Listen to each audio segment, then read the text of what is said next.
many times must I tell you? We are a Tutley Cannon family.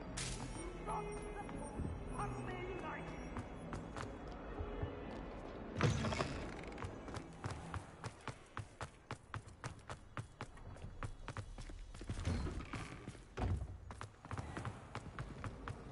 I'm just playing golf with him.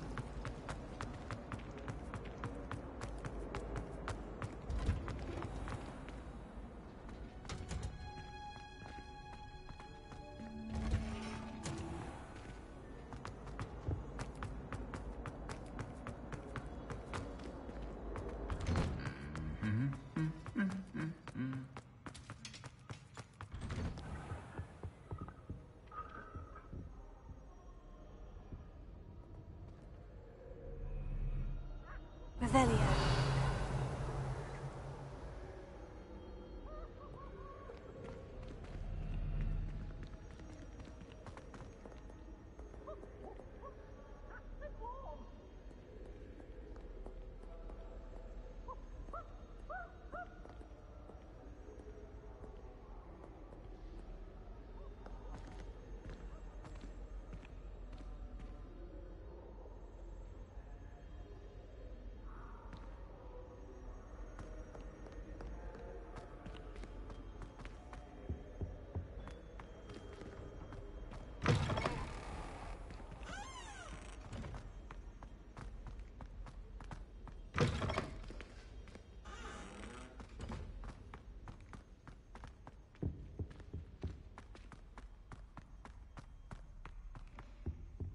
My family and I travel somewhere every summer.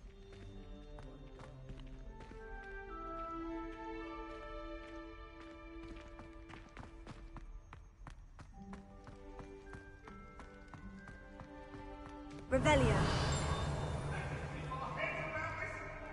I'm truly sorry. I didn't mean... I'm sorry. I'm sorry.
Welcome back.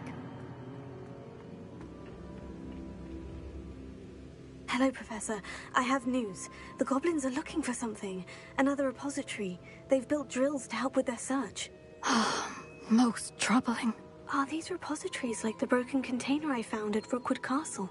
They are. I fear we have no time to lose. Have a look at the map. Fortunately, the next trial is fairly nearby. It's Hogwarts. As you know, I was headmistress in my time. My portrait hangs in the headmaster's office.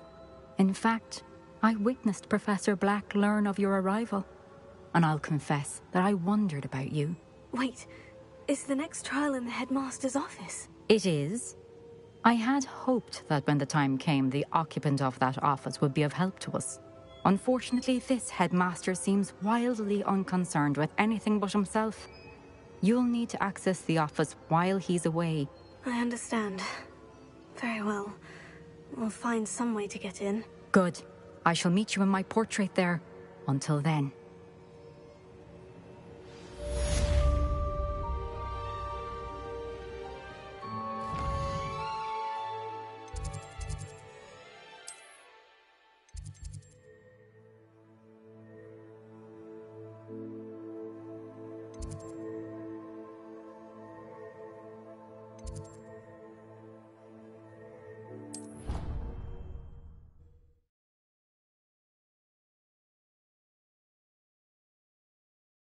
Professor Fig will know what to do.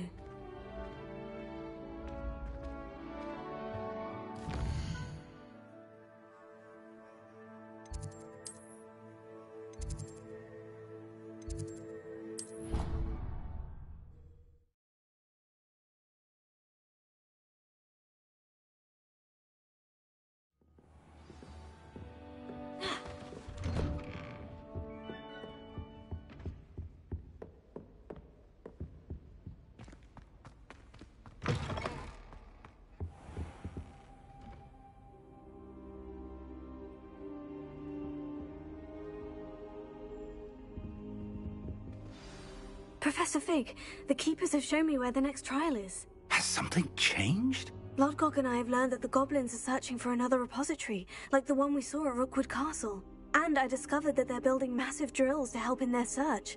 Professor Fitzgerald seemed very concerned. I see. Ranrock clearly knows even more than we suspected. And sir, there's something else. Lodgok knew Miriam. He knew Miriam?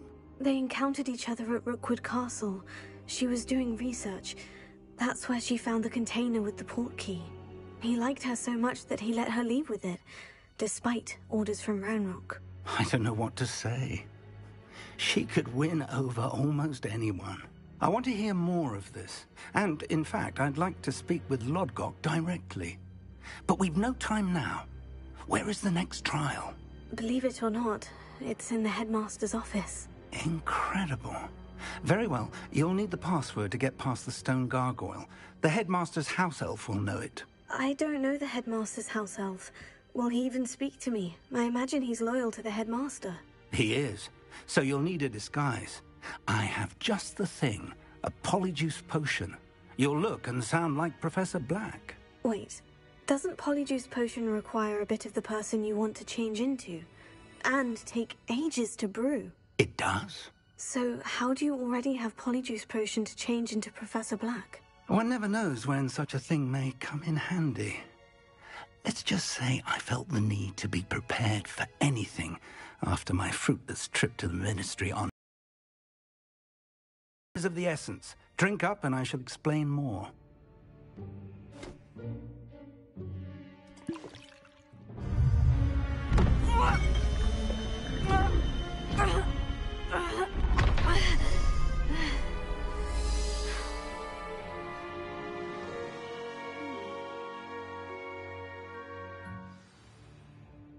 How do you feel? Incredible. I won't forget that taste anytime soon. How do I sound? Convincing.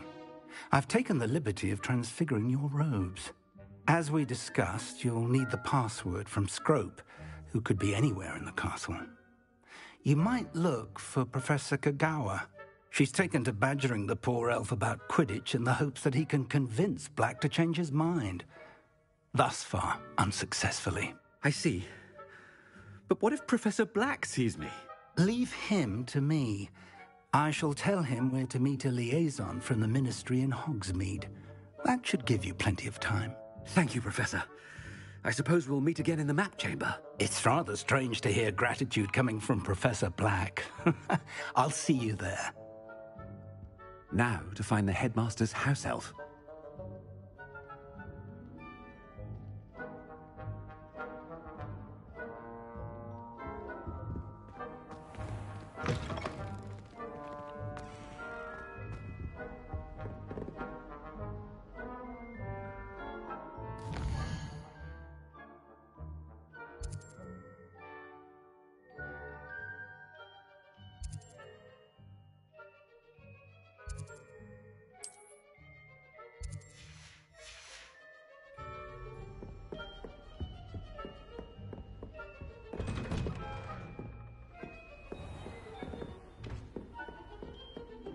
Do you have a moment, Professor?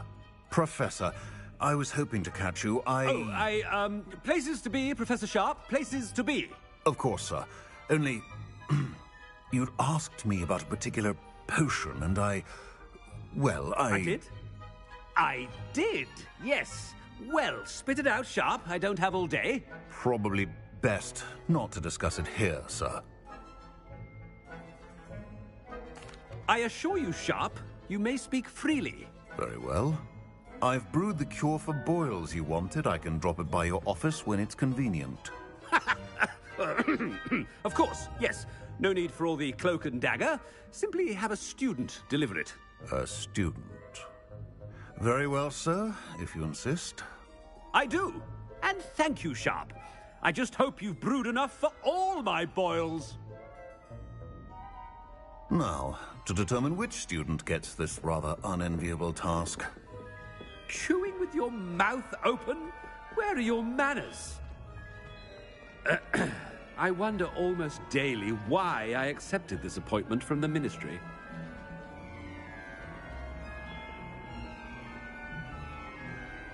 Greetings, Professor. What could the headmaster want? Gareth! Mr. Weasley, what are you doing here? Don't you have, somewhere to be? Oh, Professor, yes, of course. All sorts of places I'd rather be right now. Do you need something from me? I'm looking for my house elf. Surely you've seen him? Ah, the little one-eared fellow. I saw him heading to the Great Hall moments ago, muttering on about your, sterling graces, sir. I am watching you, Mr. Weasley. Mr. Redding, who owns Honeydukes, tells me some of his billywig stings recently went missing. Prime potion ingredient. And I know you fancy yourself a skilled potioneer. What? But, sir, I haven't been anywhere near Honeydukes. Bah! That's enough from you. Just know that I have eyes and ears everywhere. On your way, Mr. Weasley.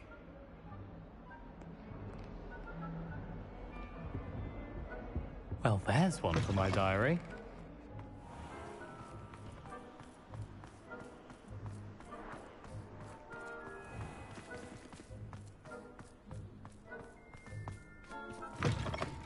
Stand proud, purebloods. The future is yours. Professor Black, how are you, sir?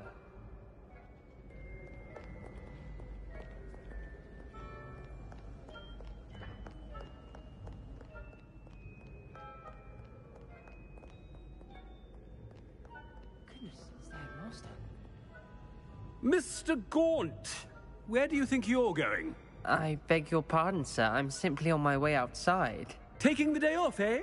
Typical student, wasting the hours away.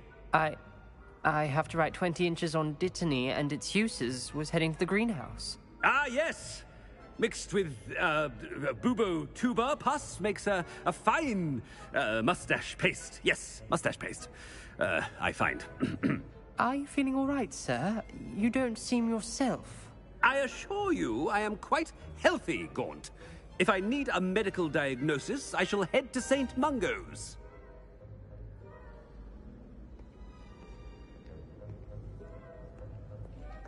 Something is very wrong with Professor Black. Dittany and Pubertuber pus.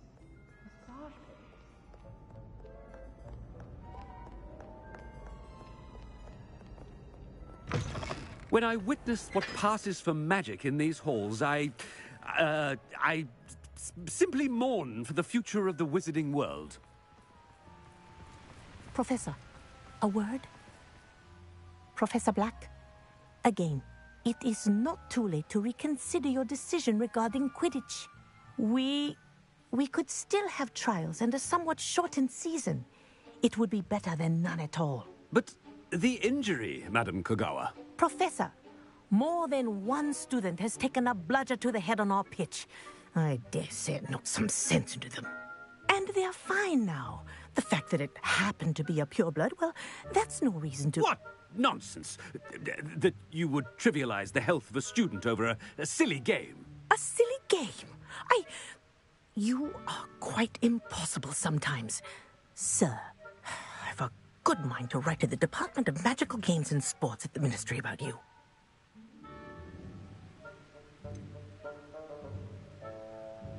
I should think you'd have better things to do with your time. Now, where's my elf? Good day, Professor. And I spotted Scrope in the Great Hall. Seems to be avoiding me. I wonder why. Good day, Madam Kagawa.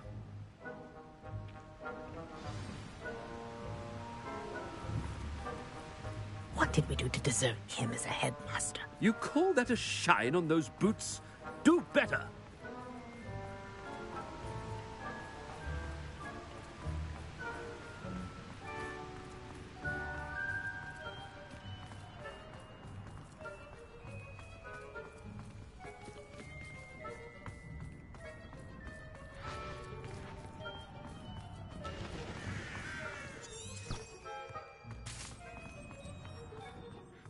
I hope it's not about anything I've been doing. Miss Broom, a word. Oh, Professor, this is an interesting surprise. It's Bloom, by the way. Remind me of your area of affinity, Broom. OWLs are swift approaching. Charms, sir. Non-verbal spells. Might work on one that makes me disappear. Well, keep at it, Broom. And before you know it, you'll be as invisible as that new fifth year seems to be. They're not invisible, sir. I've seen them near the library. In fact, they help me with my, heavy books. Speaking of invisible, where's my blasted house elf?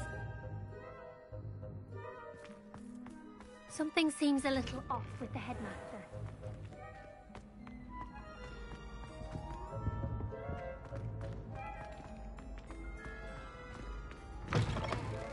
Greetings! I mean, out of my way, children! Professor, I need to speak to you. Hello, Professor Black. Ah, Professor Weasley. How delightful to see you. Sir? Since I have you here, I wonder if I might, speak with you about Professor Fig. Oh, very well. I've decided to give him a bit more, leeway with his time. Leeway, Professor? Are you sure that's wise? I confess I do worry for his students. He's rarely here as it is.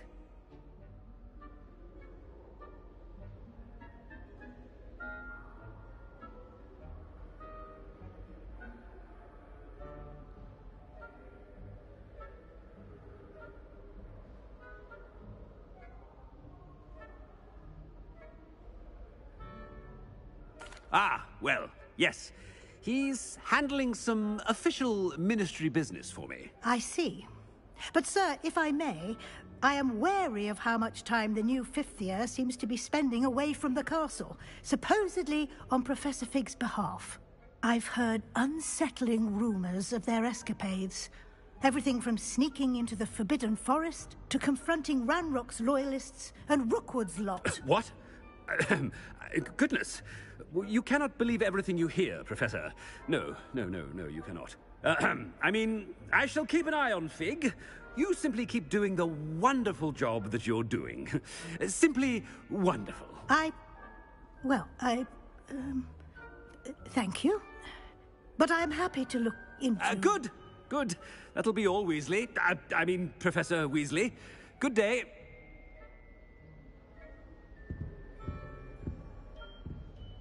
A wonderful job. Leeway for Professor Fig. I shall never understand that man. That ought to give Professor Fig some breathing room.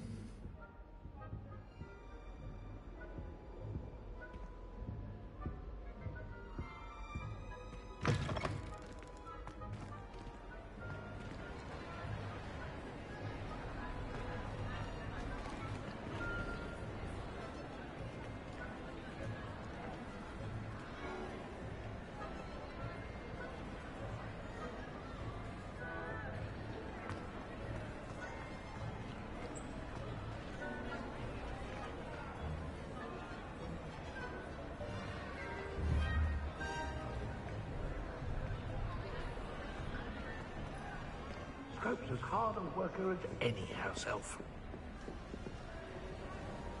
Ahem. Attention, students. I hereby decree that the Great Hall be forthwith decorated in the dignified banners of Hufflepuff. I shall be taking no questions at this time. Or ever.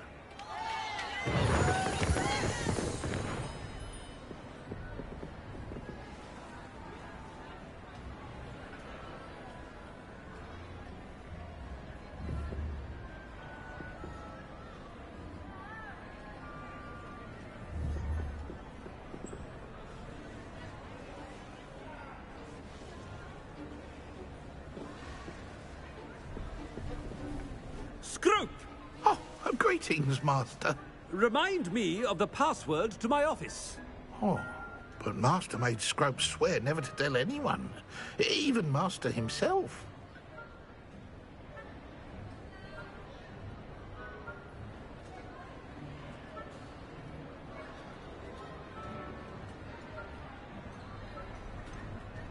And now I'm telling you that you can tell me. Yes, sir. Of course, sir. Scrope begs forgiveness. It is the Black family motto, Master. Right. Of course. Master does remember it.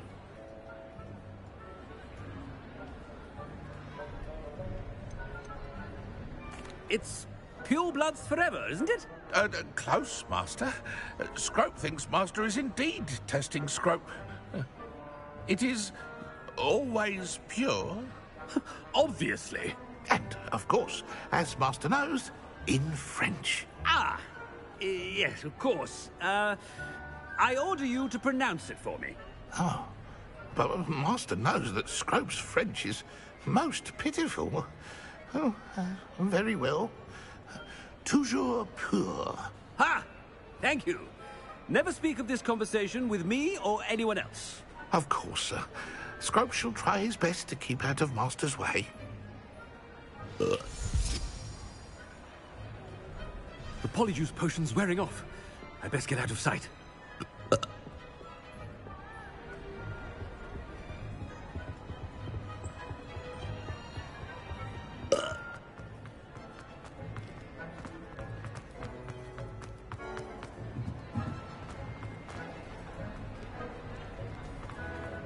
Made it just in time.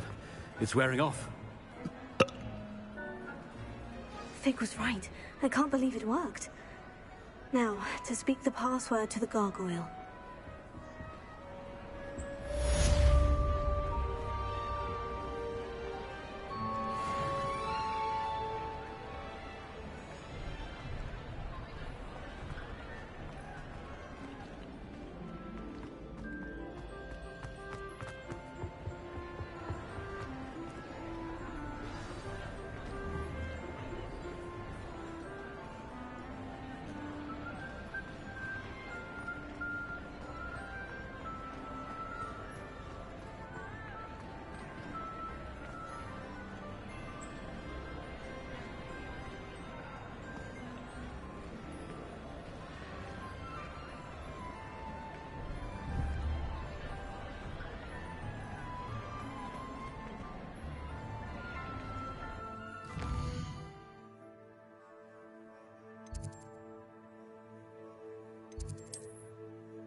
The gargoyle.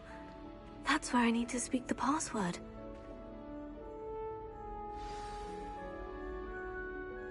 Toujours pure.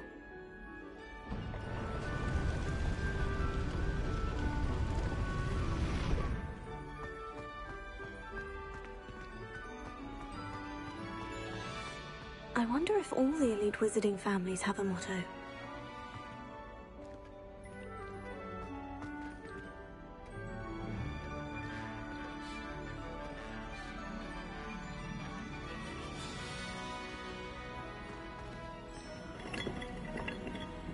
Revelio.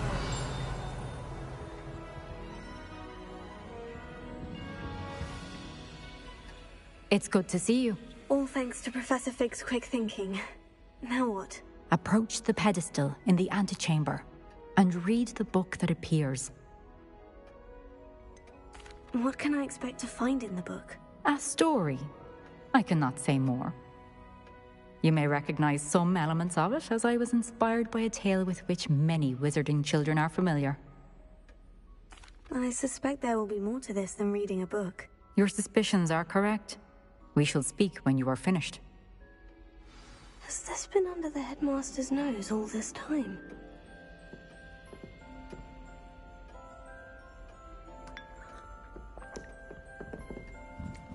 That must be the pedestal.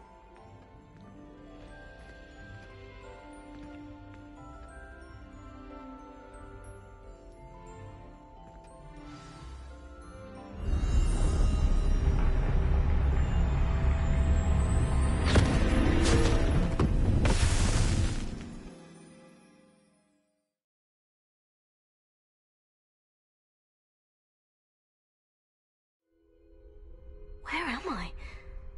Professor Fitzgerald, can you hear me? I am here.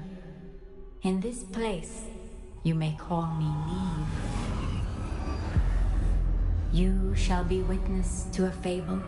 Pay attention. Things are not always as they seem.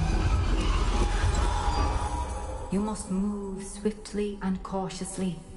Use the tools you encounter to find me.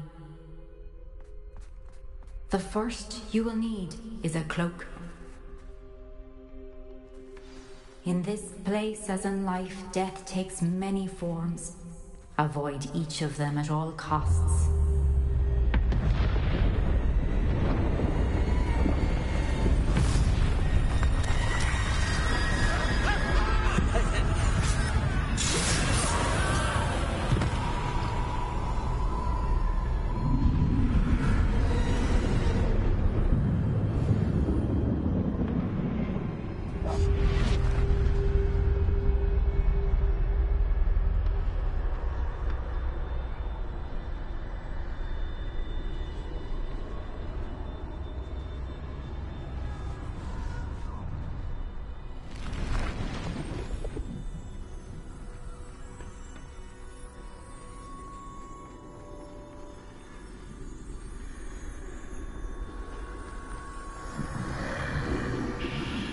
Should have run when I could.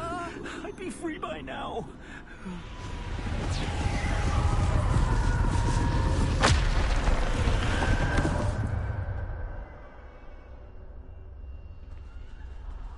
This is my chance.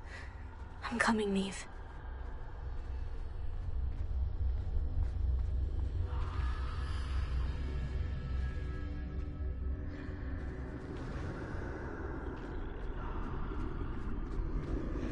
I need to time this just right.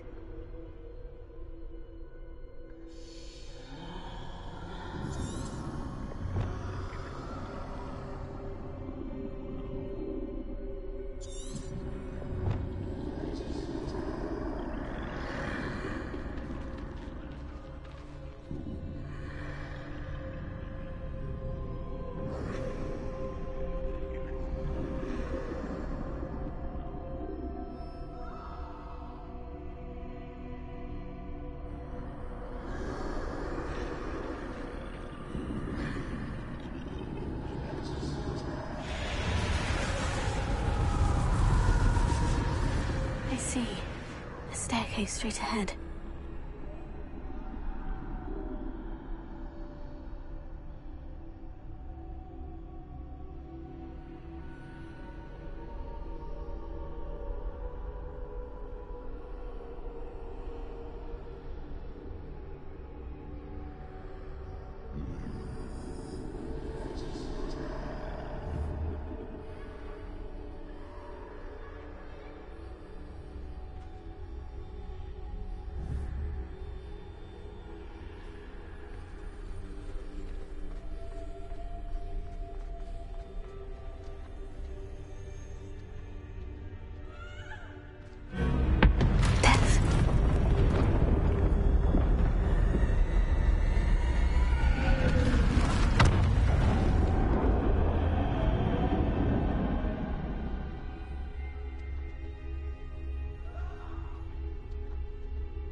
A ladder. Perhaps they won't be able to find me if I go up there.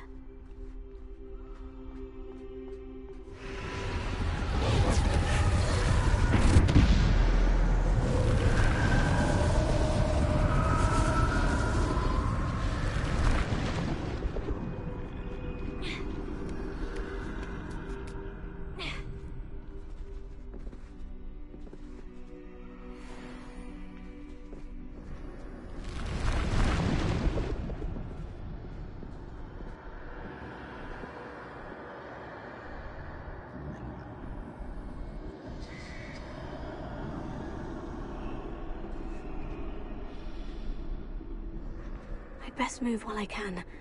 Neve must be here somewhere.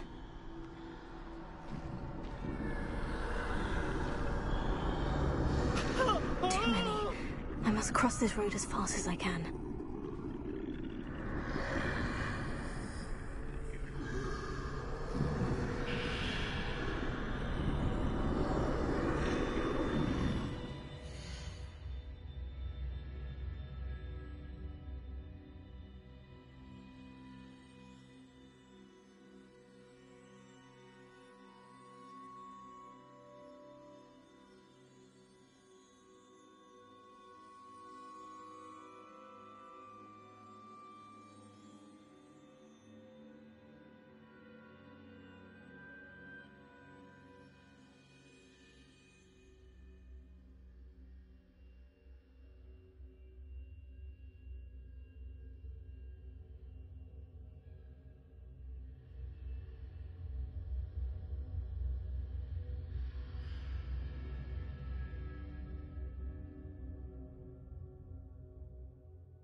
That's where I need to go.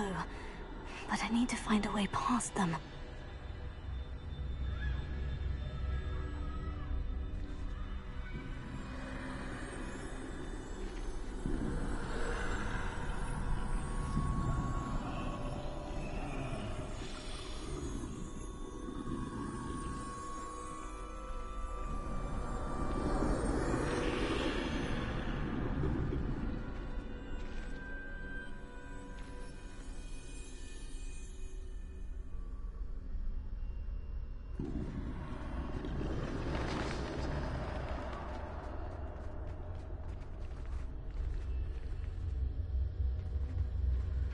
Nothing this way, but more danger. There must be another way to find you. I need to turn back. There's no getting past them that way.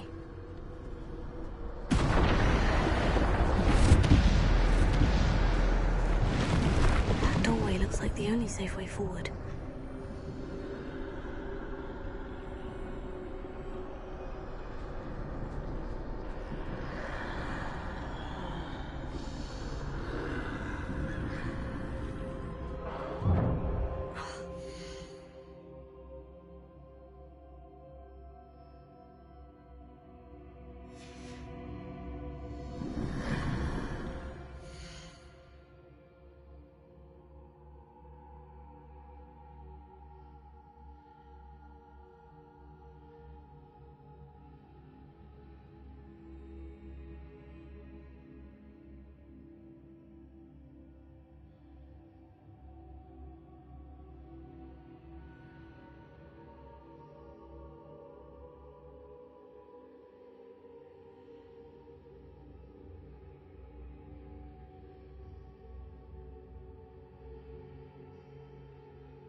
Now's my chance.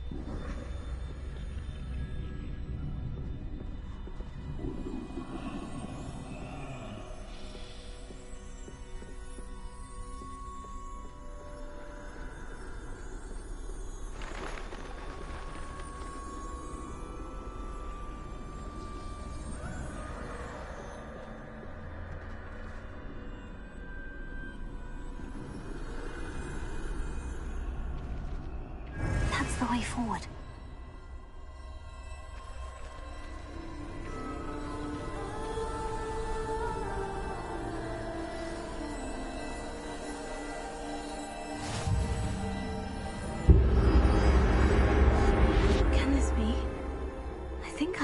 possible.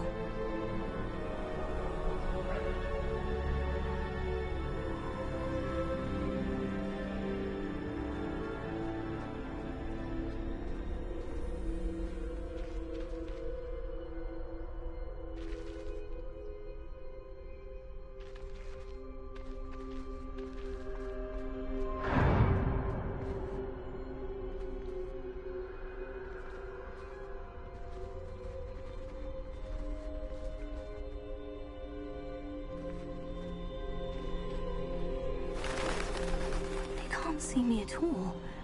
I can get closer to them.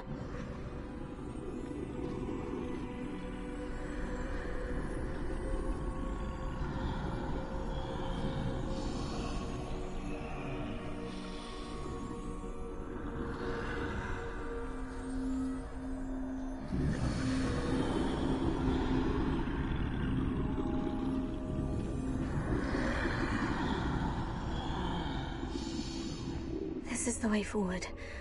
Finally free. Now, where are you, Neve?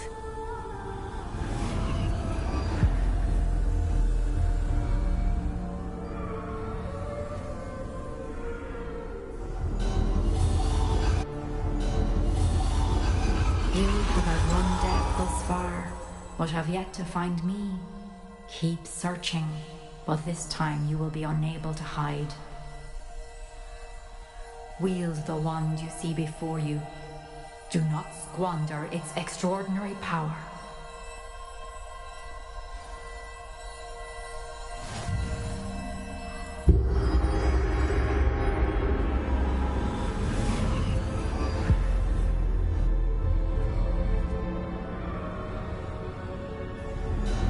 I've never felt such power.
be for me.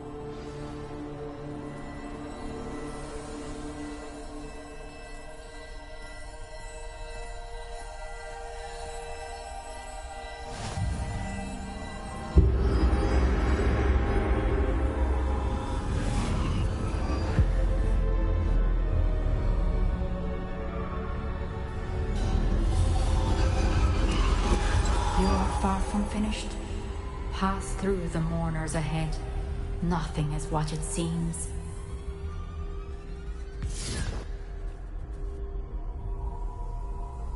She's gone. Neve's dead. Oh, poor Neve. Gone so young. Let us always honor her memory. We won't be the same without her.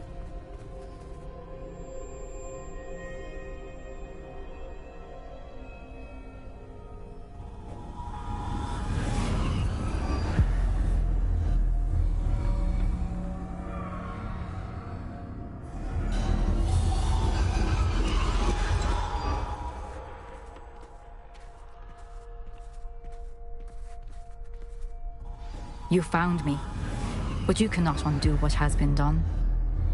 The magic of the stone can only conjure a shadow of my former self.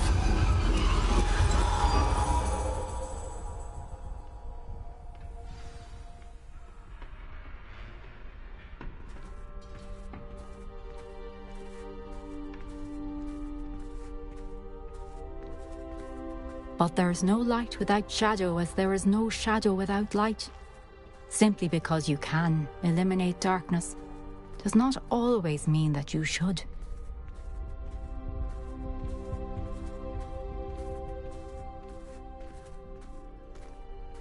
Remember that as you witness my memory.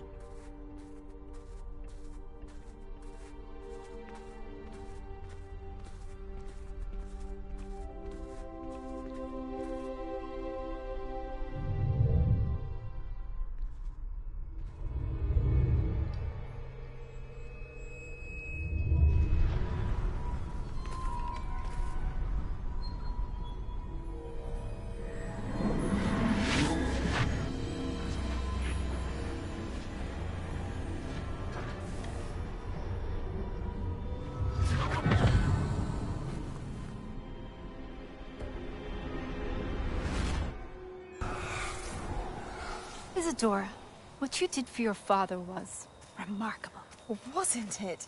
And Percival needn't worry about the strands of emotion or the traces that this magic leaves. I found a way to contain all of it. You haven't stopped. Goblin Silver. You spoke to a goblin about this. Don't worry, he has no idea what we're containing. We don't know what effect any of this may have. The emotions, the dark traits. You sound like Percival. And as it happens, I do know. It is a source of strength, of focus. Somehow it enhances my ability to wield magic. I don't follow, Isadora. I think we can harness it. Power like this is not to be toyed with. In the wrong hands, You saw what I did for my father. Oh, Neve, imagine the good we could do. Everyone is in some kind of pain.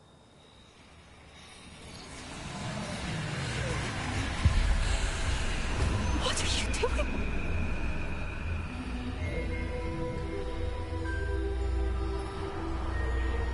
Breathe it in. Can you feel it?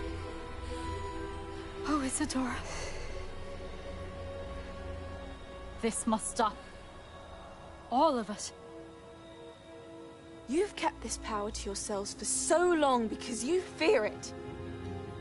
I choose to embrace it.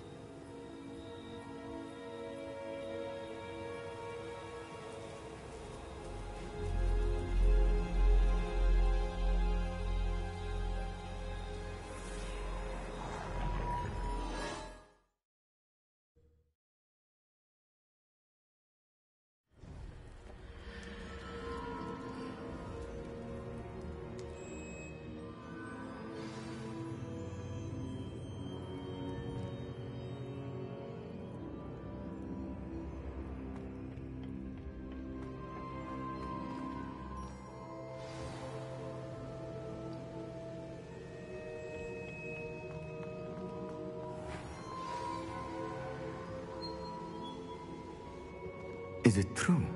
Has someone completed the first 3 trials? It is, and I have. But you are so... Young. I know. You must be Professor Bakar. I am. Pleased to meet you. The pensive memory I just witnessed. Was Isadora inhaling painful emotions? She was.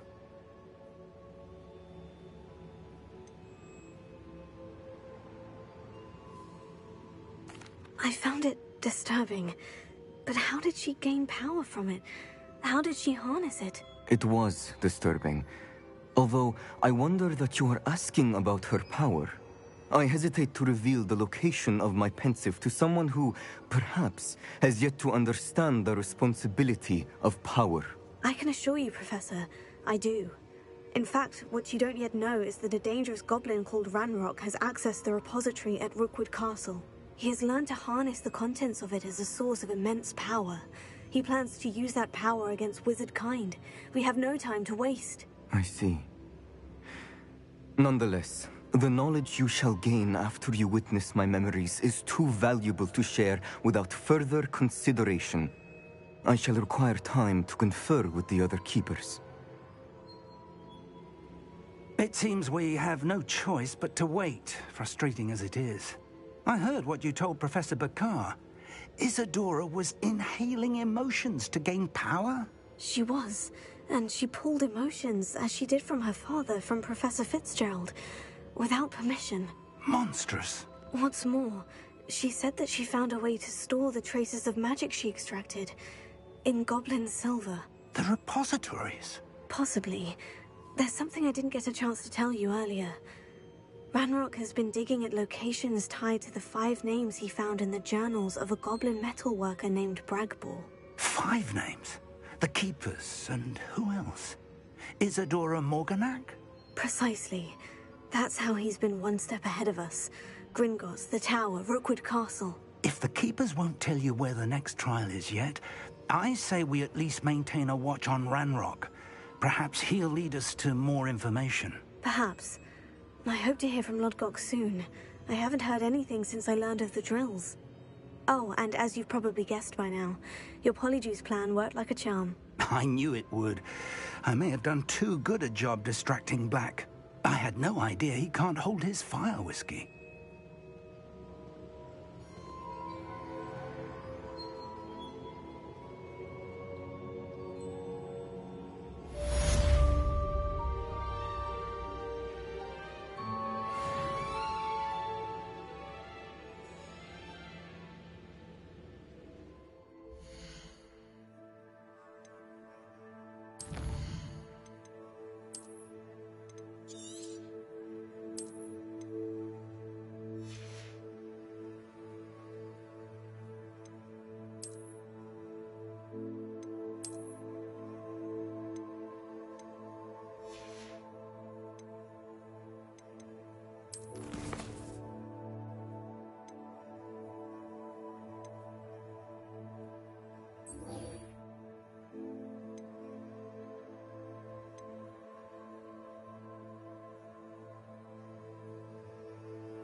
I shouldn't have reacted so bitterly about your goblin friend.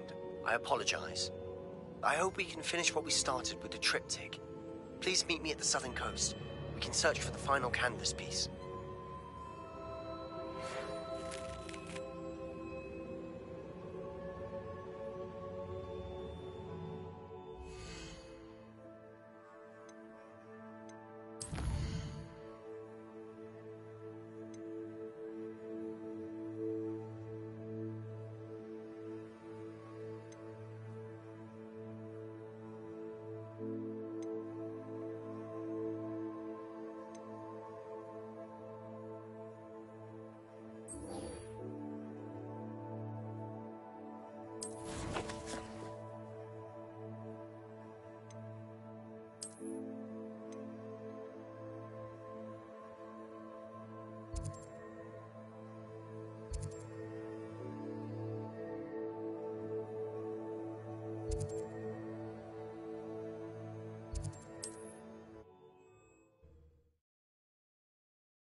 How nice to see you, my young friend.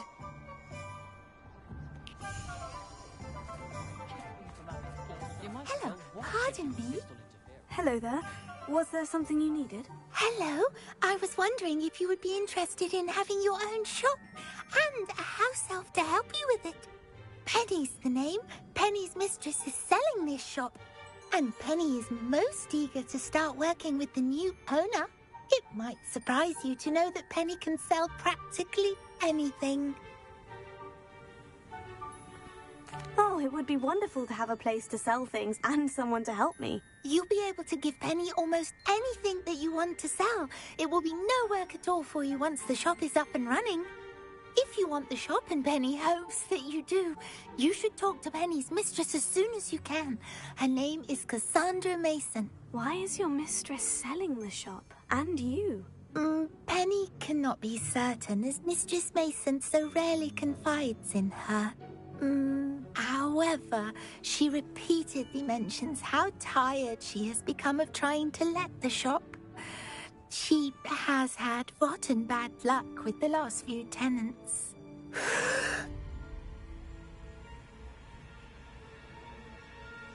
Are you all right? Are you holding your breath? Penny's fine. Sometimes Penny simply needs to remind herself to stop talking. What kind of things would I be able to sell in the shop? All kinds. Anything from essence of Disney to Mooncalf fur. If a buyer exists for something, then Penny can sell it and get the best price. Just ask Mistress Mason.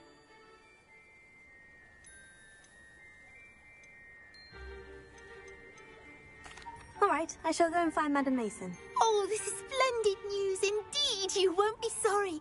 You can find Mistress Mason at her home on the north edge of the village. Penny does hope she gets to work with you.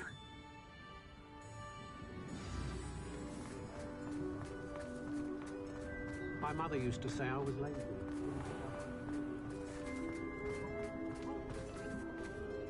Whatever my task, I can solve myself. Hello again. Wonderful to see you. As before, I've arranged a special price on the broom upgrade for you. You'll be thrilled with that broom, I promise you. You're all set with the new upgrade. I can't wait to hear what you think. This may sound presumptuous, but... You'd like me to report back with even more flight details? You know me well. I feel I'm almost there. I just think I can improve broom flight a bit more. Miss Reyes is running a time trial at the South Coast course. Not ideal, really, what with rumours of Ranrock's lot and Ashwinders infiltrating the place. However, if you're flying high above them, you should be all right, I think.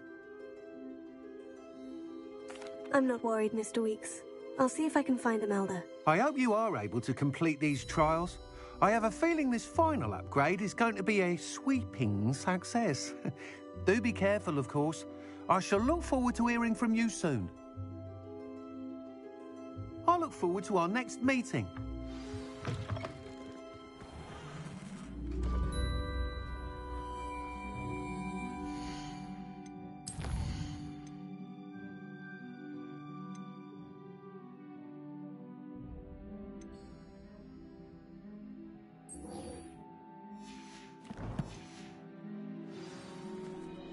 I don't think Perhaps I could test out my new upgrade on the way.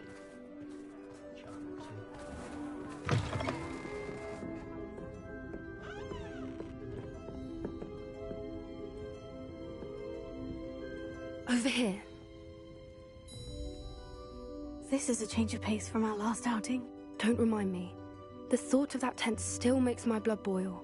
I've been thinking about those poor dragons in the fighting ring. The collars they were wearing, they appeared to be goblin silver.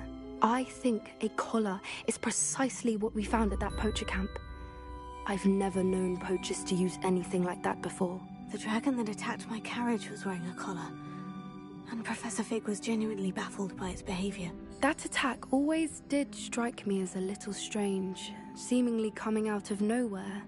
Surely you aren't suggesting that the collars somehow control the poor creatures? Exactly. Merlin, I don't think the dragon we set free was wearing a collar, but we should check. And if we can find her, we can return her egg. That's a good idea. We need to see this through. I'll start looking into it right away. There was something else that I wanted to discuss with you. I didn't want to press it before.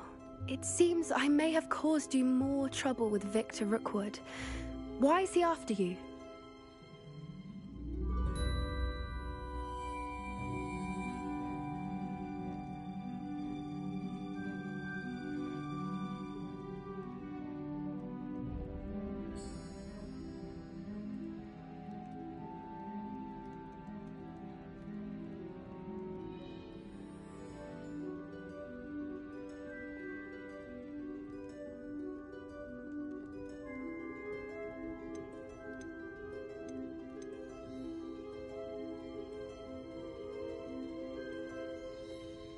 Rookwood is working with Ranrock, and Ranrock is after something I found at Gringotts. Fig had a portkey that led us there after the dragon attack.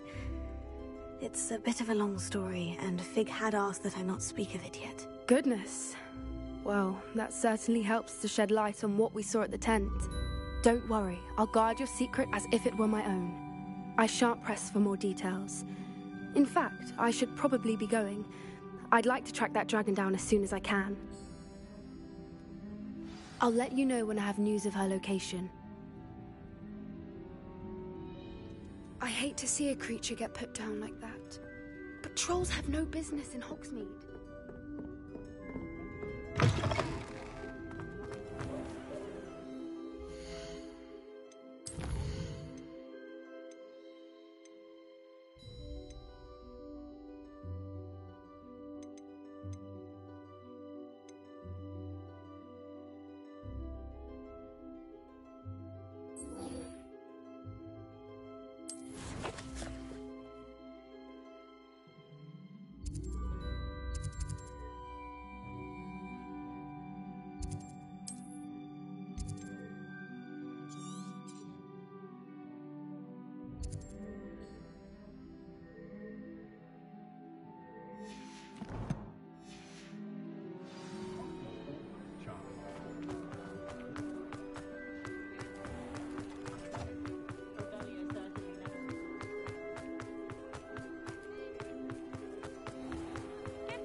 I beg your pardon, but would you... Is everything all right? Oh, bless you. Oh, thank you for asking. I'm Betty. Betty Bugbrook. And no, everything is not all right. It's my dear friend Hazel. Oh, she's in trouble. Hazel? Yes. Oh, she's a unicorn. Known her for years. She doesn't like to leave the forest, so I visit her once a week to brush out her mane and bring her some treats. Her coat is glorious. Well, the last time I saw her, we were violently attacked by a pack of wolves. Hazel, loyal friend that she is, leapt in front to protect me, and in the process, I fear she may have been injured. I'm sorry to hear that. I want to help her, but she seems to have gone into hiding. Out of fear, I'd imagine. I know you Hogwarts students learn a fair bit about caring for beasts. Perhaps you could find my unicorn friend and get her somewhere safe so that she can heal.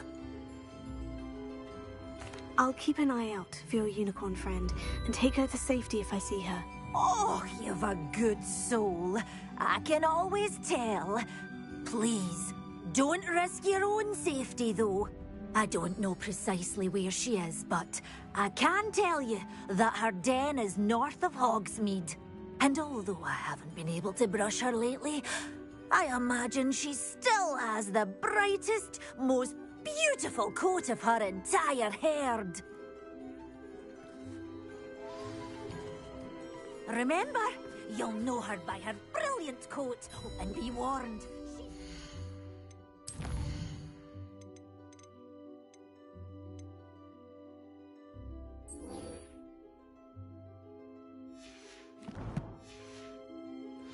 Girl, she may need some convincing to come with you. I need to look for a unicorn with a beautifully bright coat. Sounds as if she's in trouble. I need to look for a unicorn with a beautifully bright coat. Sounds as if she's in trouble. Hello, Madam Mason? I understand you have a shop to sell. Why, yes. Yes, I do. Are you interested? Yes, I am. I've always wanted to own a shop. How marvellous. I think you will find my terms quite generous. But, and do please forgive me for asking, don't you think you might be a tad young to own a shop?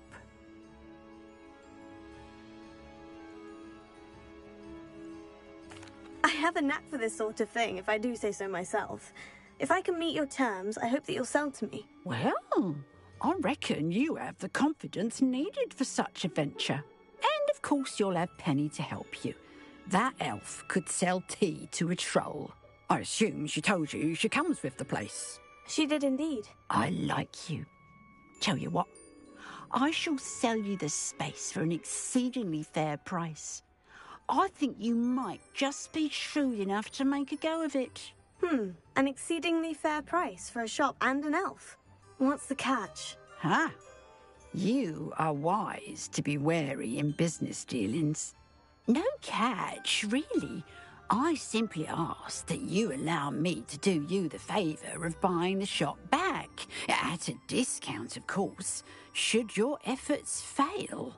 The last thing we need here in Hogsmeade is for one bad apple to spoil the barrel, if you get my meaning. Yes, an unsuccessful shop would be bad for nearby businesses, I'd imagine. Quick one you are. Do we have a deal?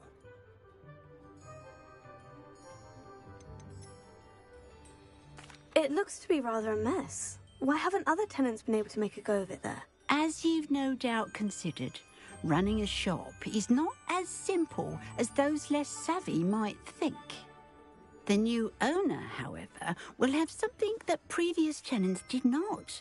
The benefit of Penny's particular prowess. Her assistance will make all the difference, I should think, in both getting the shop ready for business and ensuring its success.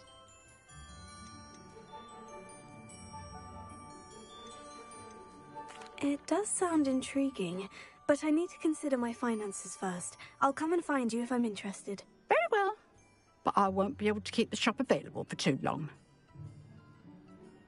If you do want the shop, I'd advise you to return to me as soon as possible. Hello again. You know, the shop won't be available forever. Penny is terribly keen to put her business up. Madam Mason, about the shop. Yes? I've decided I'd like to go ahead and purchase the shop. I have to say I'm impressed. You are a remarkably resourceful student. I am indeed. And brave. You won't be sorry. Give me the money, and I shall get the paperwork filed immediately. Wonderful! Shall I head directly to the shop? Please do. Oh, one more thing. Since my husband died, I've not been able to bring myself to retrieve some of his personal items. They're in a chest at the back of the shop. Penny has the key. As you get organised, I would be terribly grateful if you could help an old widow and gather his things for me before you open for business. I wish you the very best of luck in your endeavours. Penny will meet you there.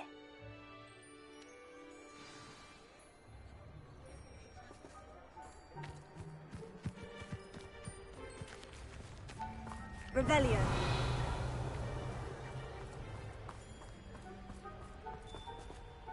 Alohomora.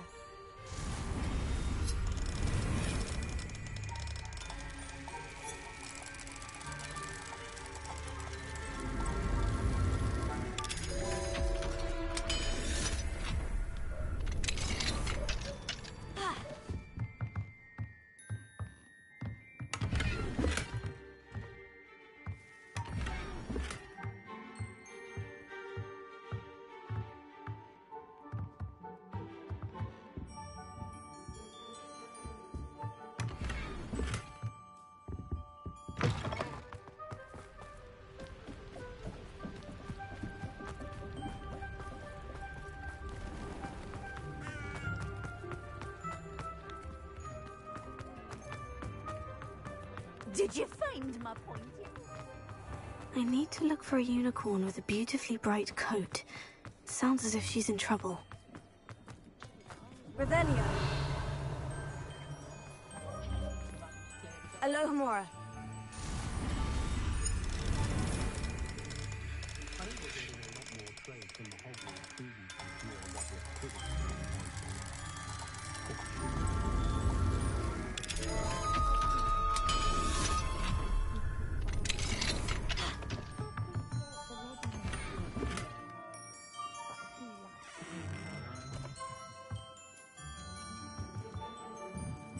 Revelio.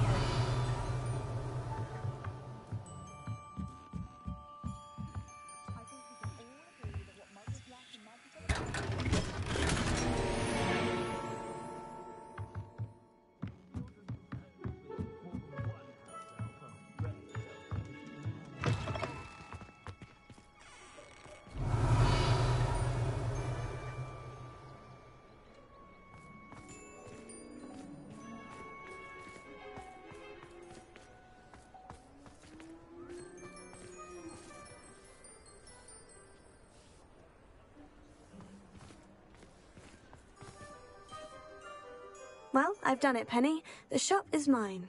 Oh, Penny is so pleased. Penny was hoping you would be the one to purchase it. I'm glad you're here to help me. Goodness, what a kind thing to say. Penny will do all that she can to make this a success. There is much to do. The last tenant left in a bit of a rush, so we'll need to clean up and do some repairs. Well then, let's get to it. Penny is ready. Between the two of us, we should have this place up and running in no time.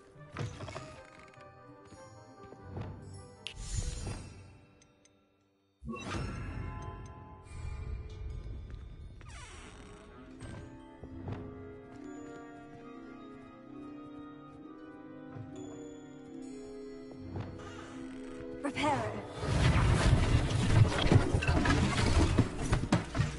Oh, Penny can already see the potential.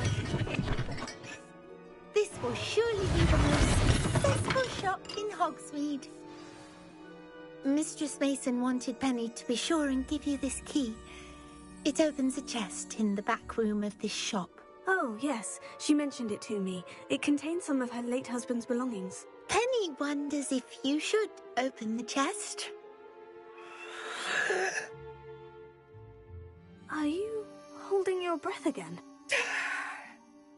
Penny must get back to work now.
Revelio.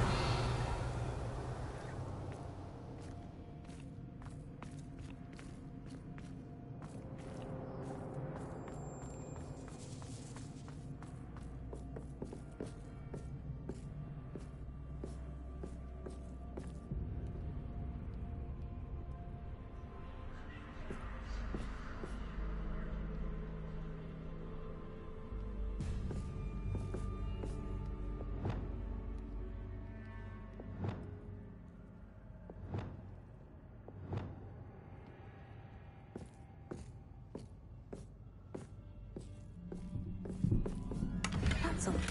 Why would someone store one hat in here?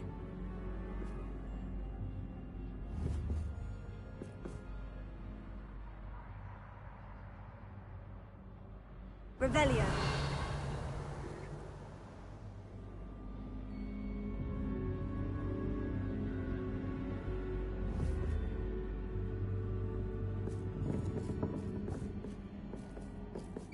Well, that's not very hospitable. Oh, goody! Someone to play with! I sense you're not ruffled by hard work. So determined to guess will be wonderfully fun! For me, Lumos. at least.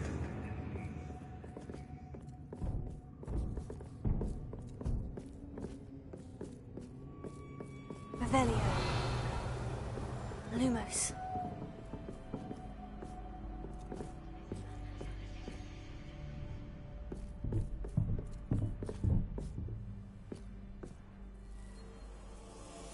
That's new.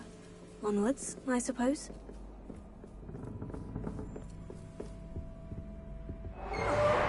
What in the... Who's there?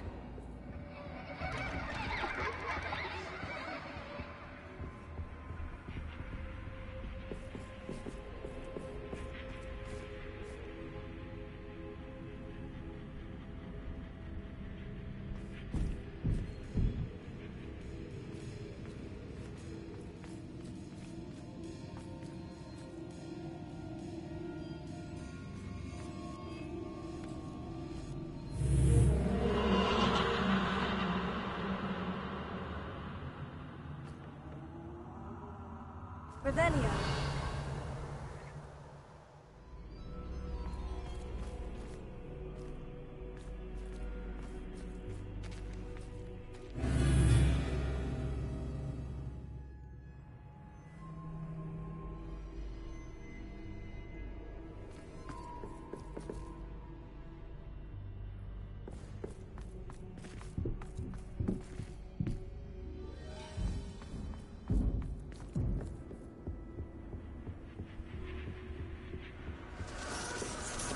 Bats. Lovely.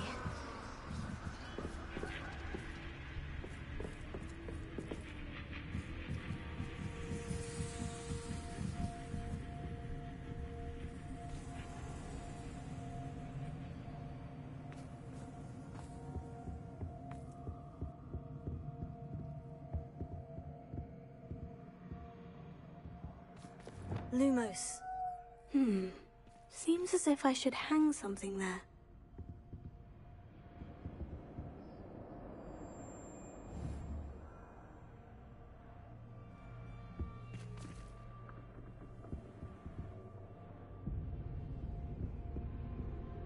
But these lanterns must belong somewhere.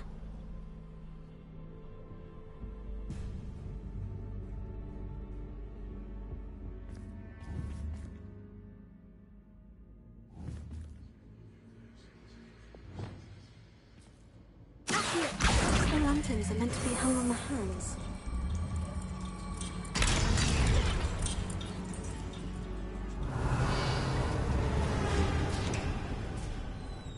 How enlightening! You might survive a bit longer than the others.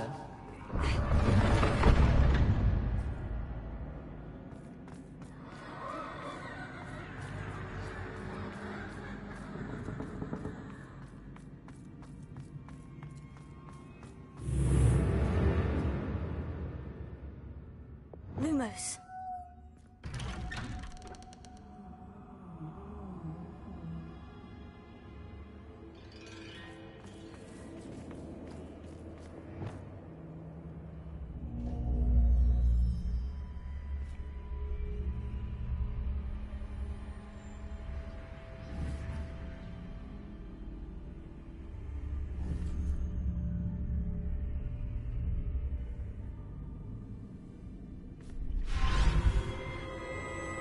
Oh, you've come so far, so quickly.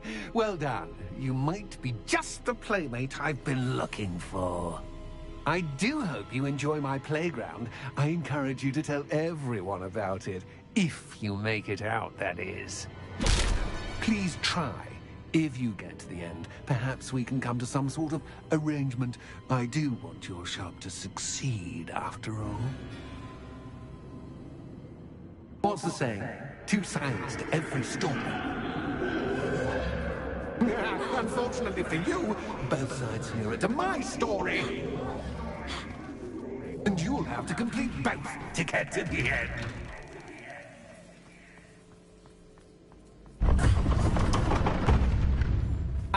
You've chosen the scholarly route.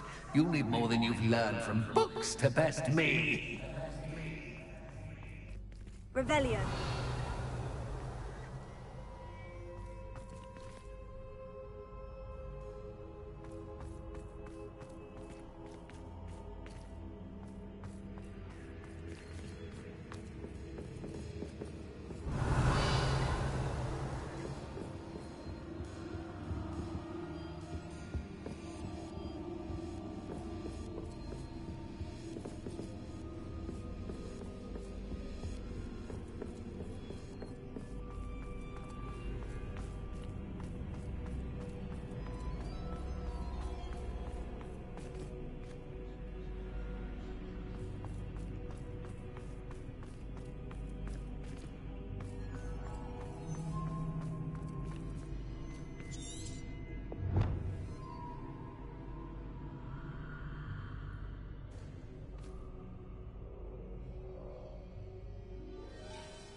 I wonder if I need to place lanterns to open these doors.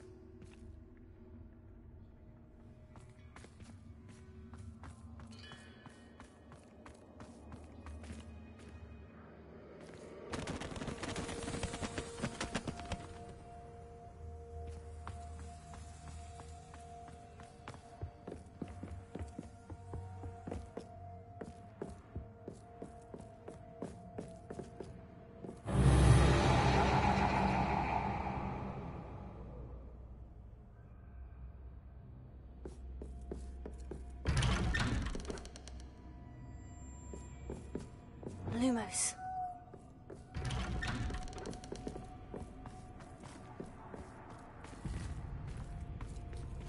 Revelio.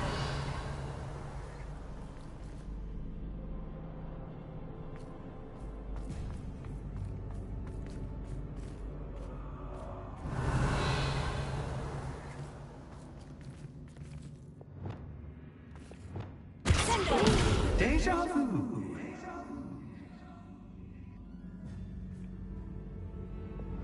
Levioso. Revelio.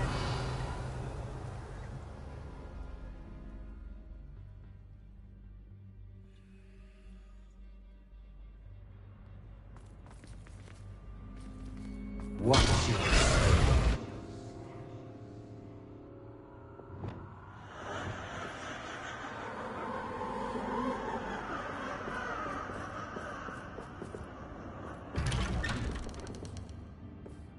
Lumos.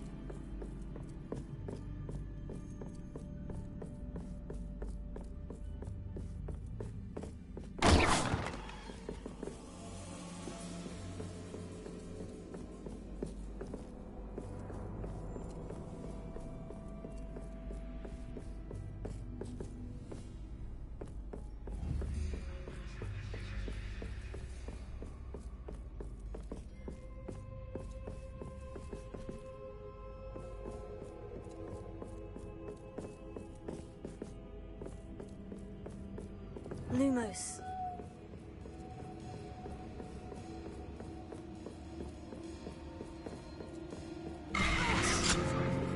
What was that?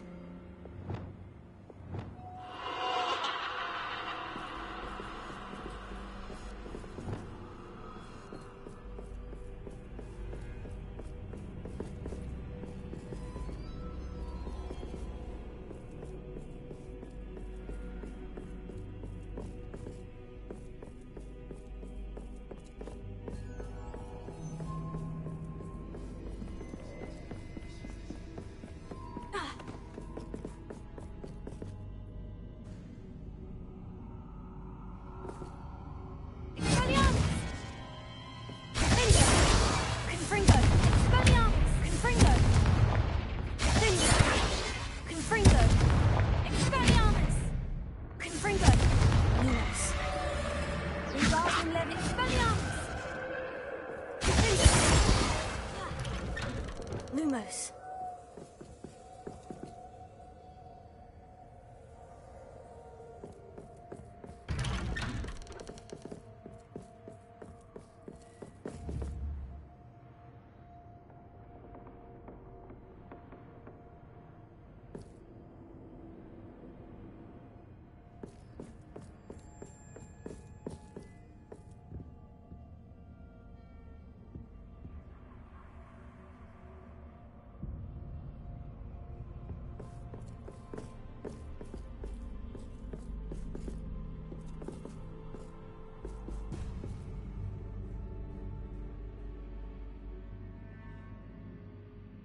Lumos.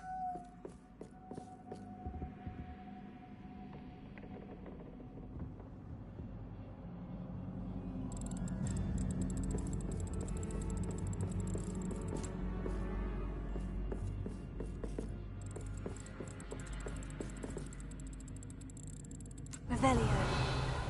Lumos.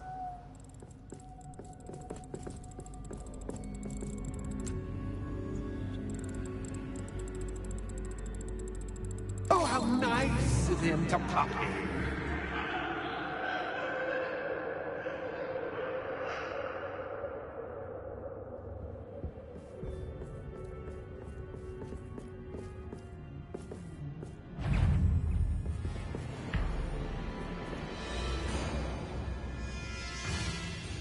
Revelio.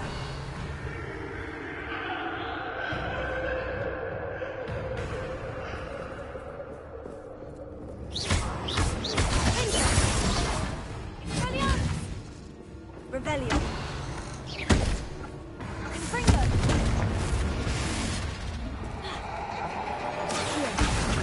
Sendo.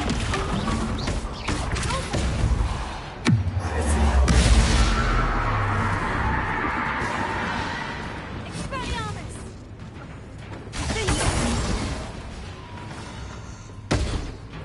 Confringo.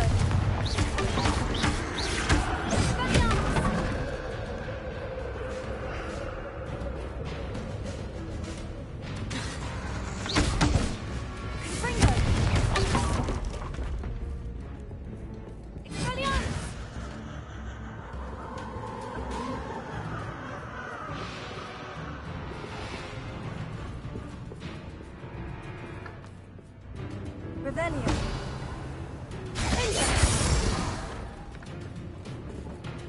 Revelio. Confringo.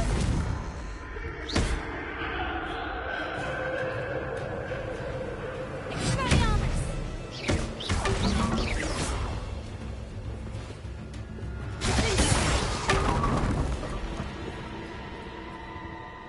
Lumos.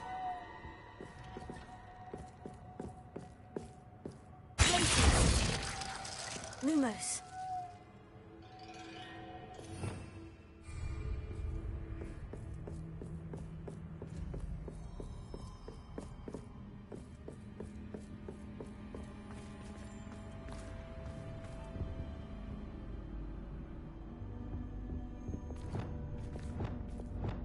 Wingardium Leviosa. Sweet tone.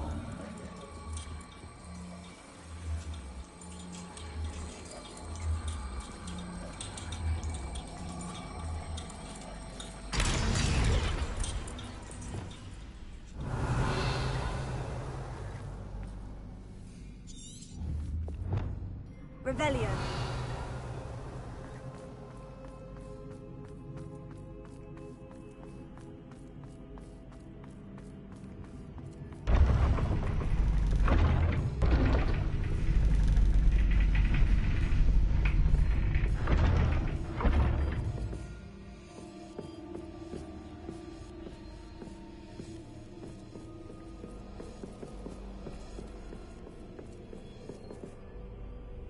It's always good to have a different perspective on things.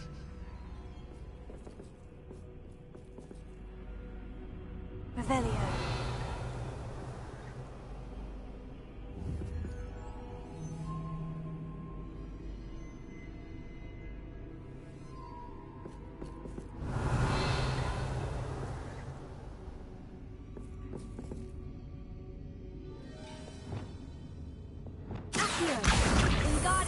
Leviosa.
Wingardium Leviosa.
Revelio.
Leviosa.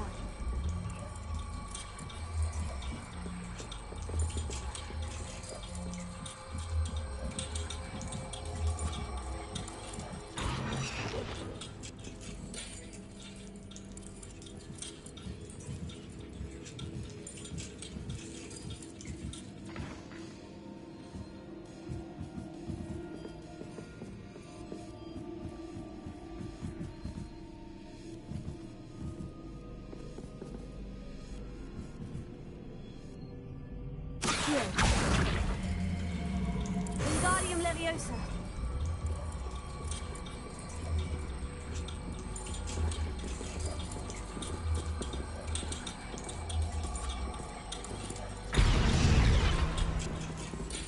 So much fun to be had. My head is spinning.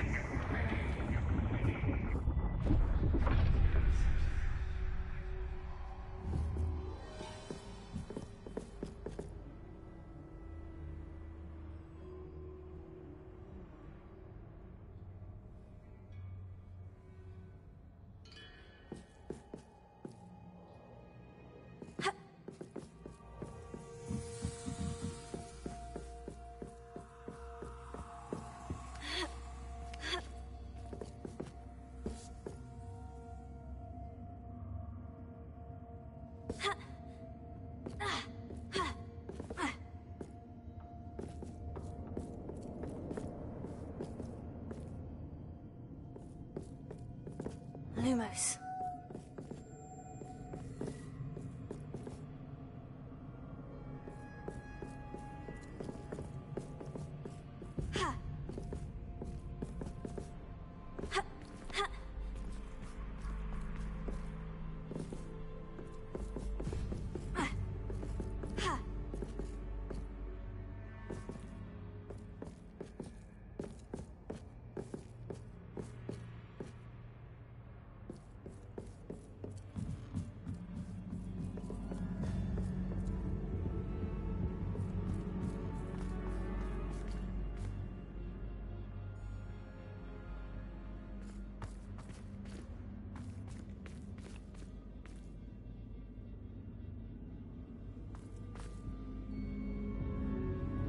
Wingardium Leviosa.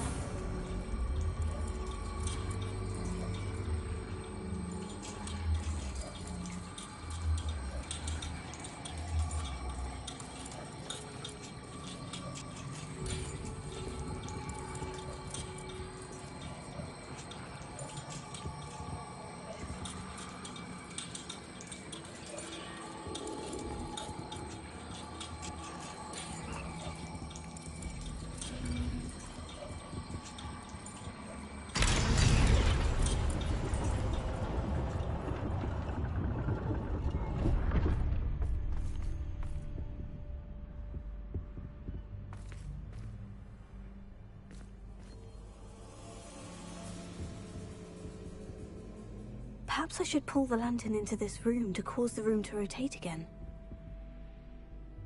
Wingardium Leviosa.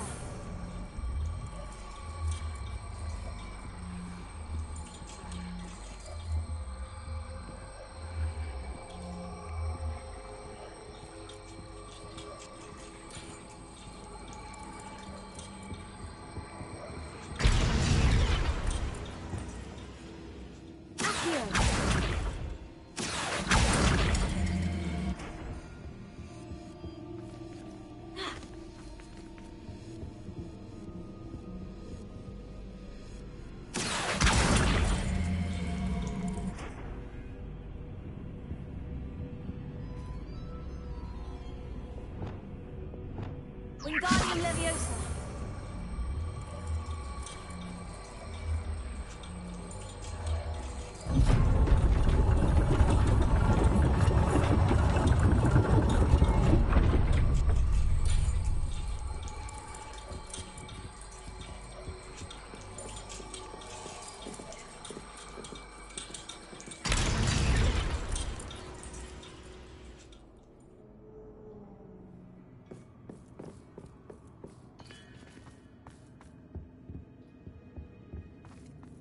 All books and no play make one quite dull indeed. Here. Wingardium Leviosa.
I'll give you a moment to collect yourself, if you can. Ta-ta for now!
I simply adore this blooming place, don't you?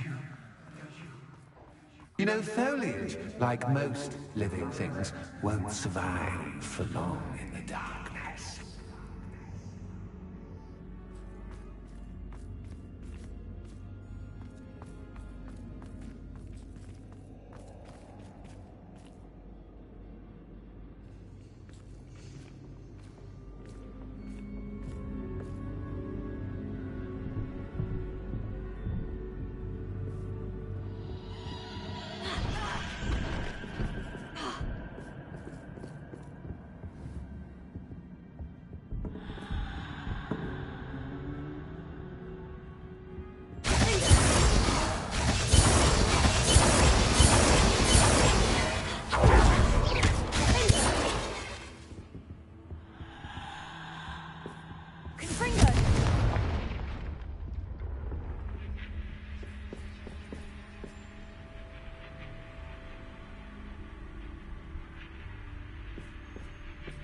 Oh, I'm afraid of the dark. Does it worry you that I can see you, but you can't see me? Accio. It should. Wingardium Leviosa.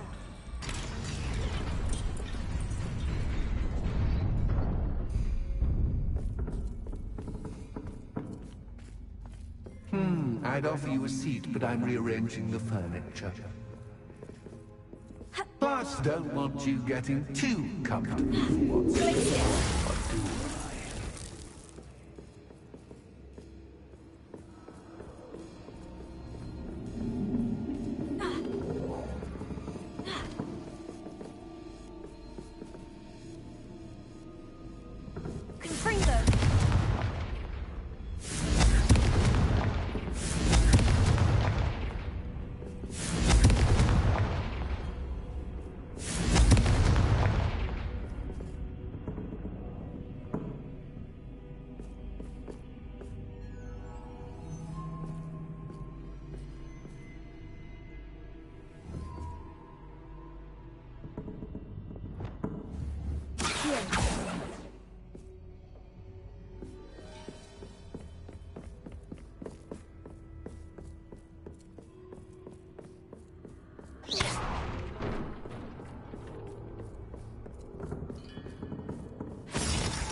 Leviosa.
Revelio.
Lumos.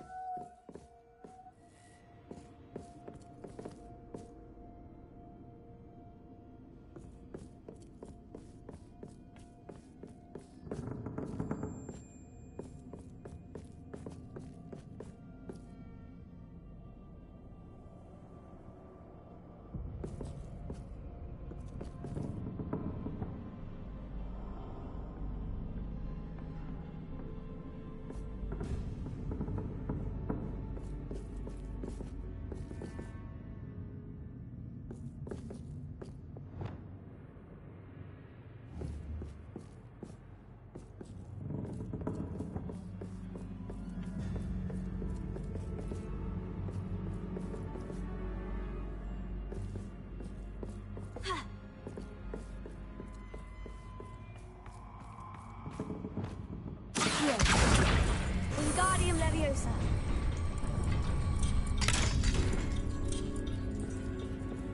Accio. Wingardium Leviosa.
worthy playmate. Well done, me. Expelliarmus! Confringo! Descendo! Deposit!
Lumos.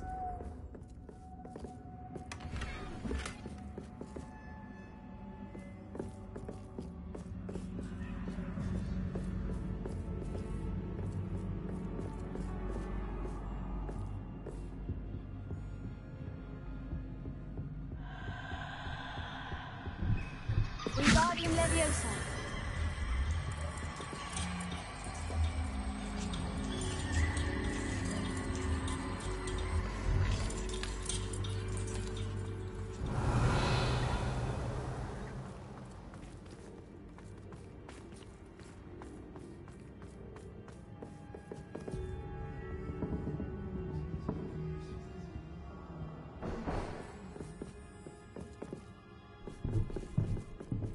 Wingardium Leviosa.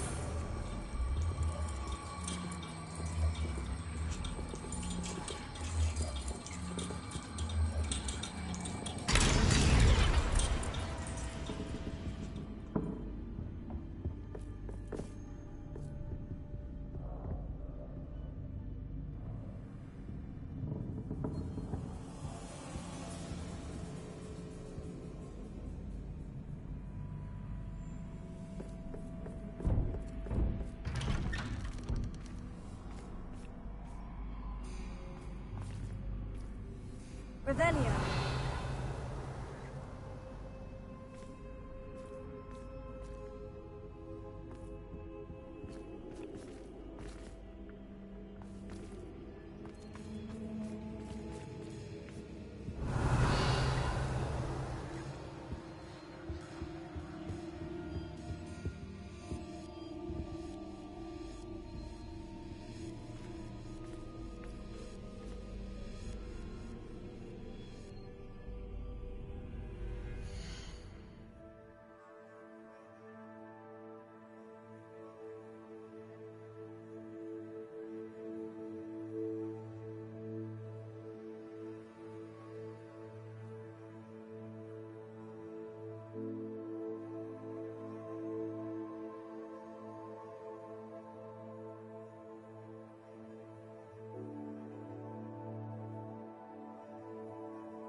Revelio. What's this? A game within a game? Ooh, knight to h3. Nighty-night!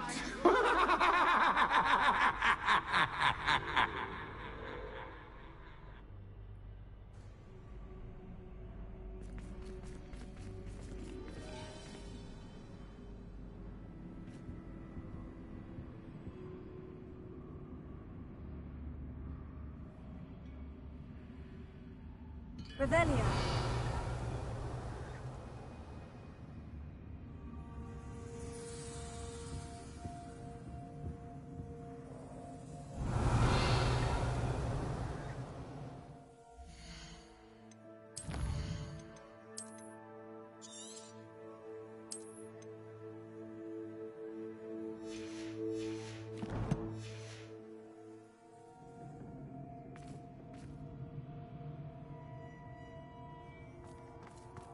Revelio.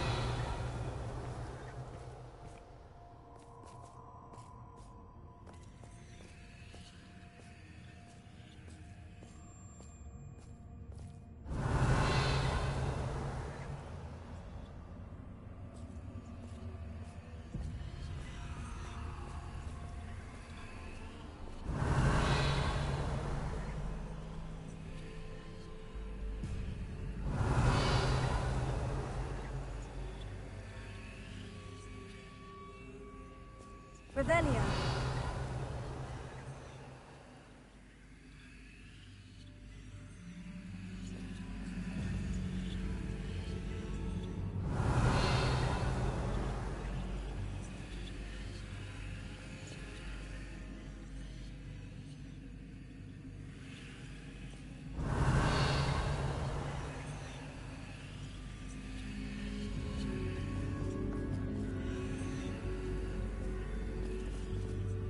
Revelio.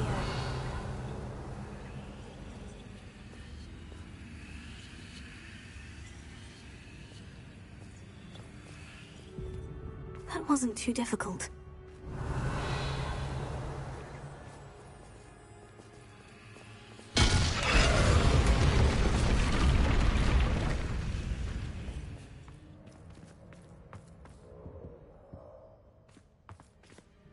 Oh, goodness! I do hope you're having as much fun as me. I think I'll keep you around a bit longer.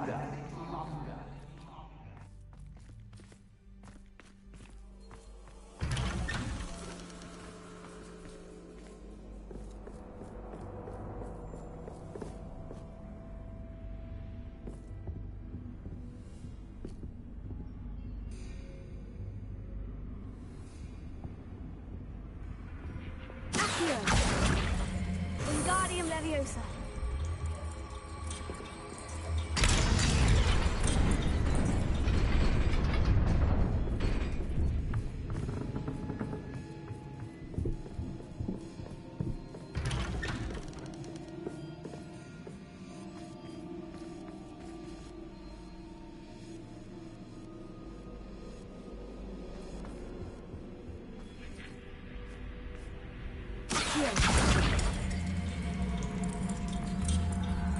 Wingardium Leviosa.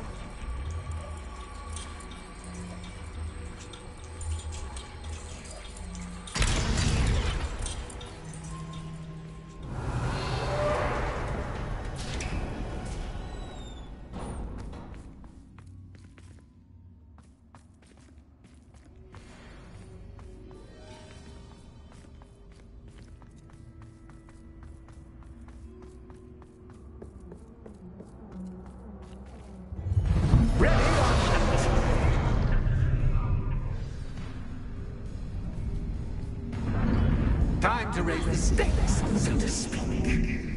Where shall I begin?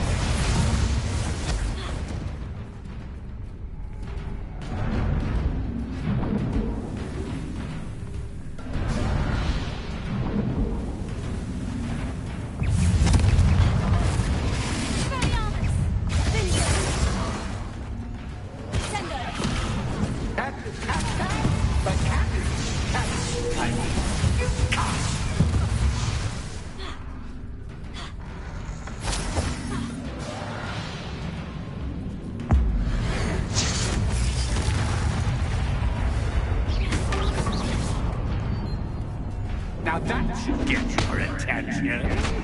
Well, this has been fun. Much to do, much to do. See you in a bit.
Aha! Finally!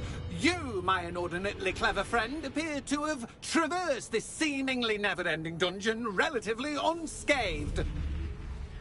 And now I suppose you'll want to go. Everyone leaves me, usually in a straitjacket, never to return. I'm starting to take it personally. I'm tired of having no one to play with. Ooh, tell you what, I'll make you a deal. If you can match wits with me now, and agree to give me unfettered access to the shop for, say, 1 day a month to have a little fun, I'll sign a contract. Pursuant to which, let me see, I will blah, blah, blah, blah, blah, blah. Oh, yes, leave you and your customers alone at all other times, etc., etc. You get your shop, I get my chaos. Sound acceptable? Excellent! Let the games begin!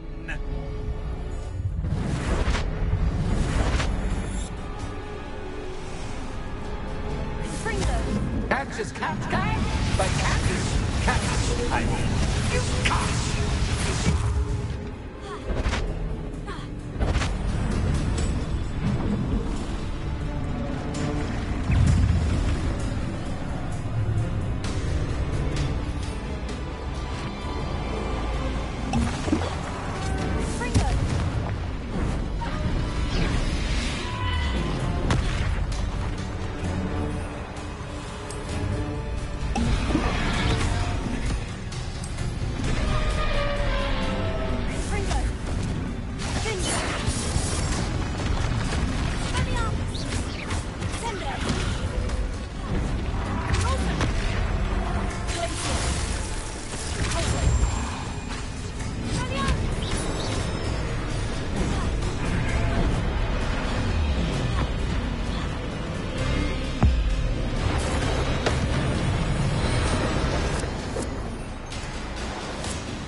Let's try seeing things from my point of view.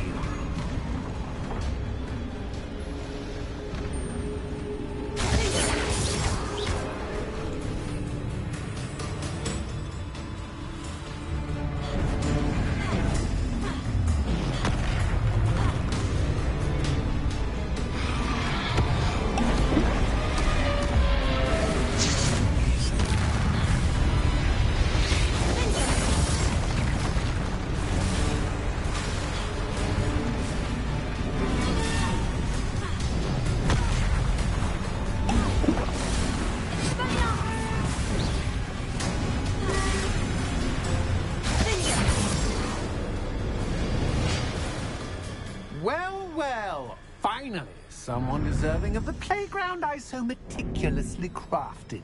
Such a treat to have fun again in my little dungeon.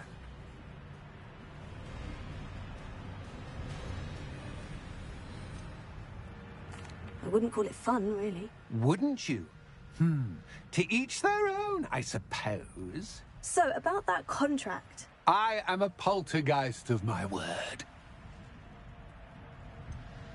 Just to be clear, what does this agreement entail, specifically? Pay attention. You guarantee that I can have my fun at least one day each month without fuss. I let you work the rest of the time, mostly in peace. Why would you enter into such an agreement? Much as I love banging about the place, it's no comparison to seeing customers' faces when I bonk them on the heads with a chocolate frog. One doesn't really understand the value of an audience until one is without it. Very well.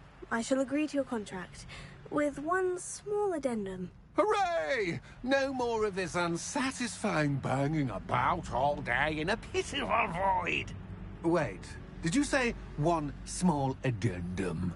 I did. In order that I have a successful shop with lots of customers, would you agree to causing chaos only after 9 o'clock in the evening? Would you agree to at least 2 days a month instead of one? I would. Pleasure doing business with you. You've worn me out. Well done. I had a feeling about you. I have to admit, Cassandra did a wonderful job finding the perfect playmate.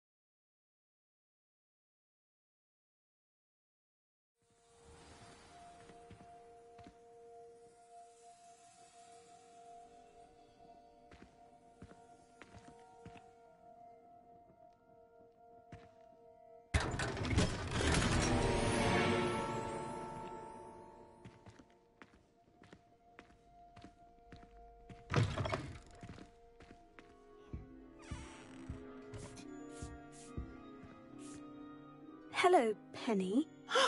Penny is so glad you're back. You knew exactly where I was going when I entered that chest. Penny was beginning to think yet another shopkeeper was going to end up in St. Mungo's. Another shopkeeper? St. Mungo's? I think you should explain, Penny. Penny, please stop holding your breath. Tell me what's going on. Oh, please forgive Penny. Penny is forbidden from telling you anything. But how can you be forbidden from telling me what's going on? I purchased the shop. Penny is confused. Penny thought that if you came back, you would own the shop.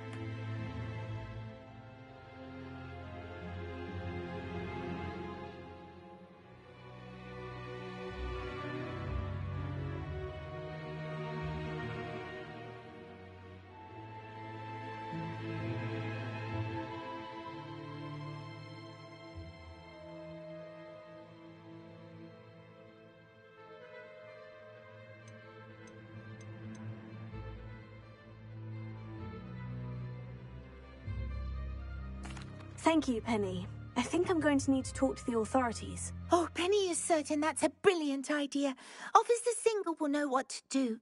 Penny will wait right here.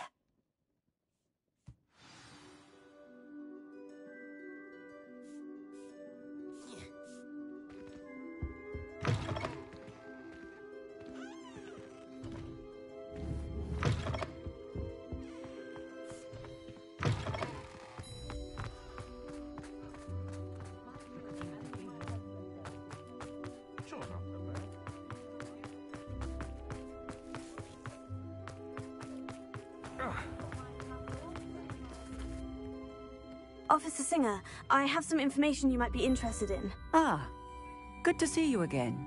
What can I do for you? Cassandra Mason sold me her shop and then tried to drive me mad in a haunted dungeon. Cassandra Mason sold you her shop? I am perfectly capable of owning a shop. But more importantly, did you not hear the bit about the dungeon? No, I heard that bit too. And according to the house elf that came with the shop, she's done this sort of thing before, repeatedly. I wondered what was going on. She seems to have had a great deal of trouble keeping a tenant in that shop. In any event, these are serious accusations indeed. Perhaps a little visit with Cassandra is in order to clear this all up. Shall we?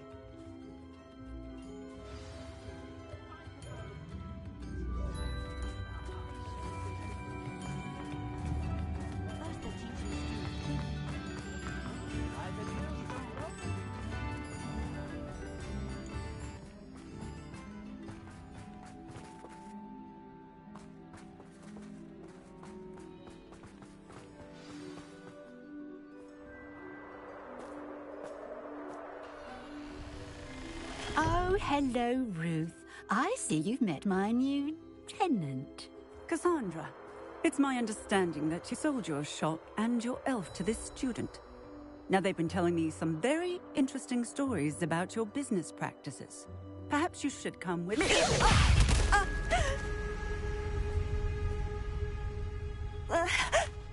Stop her!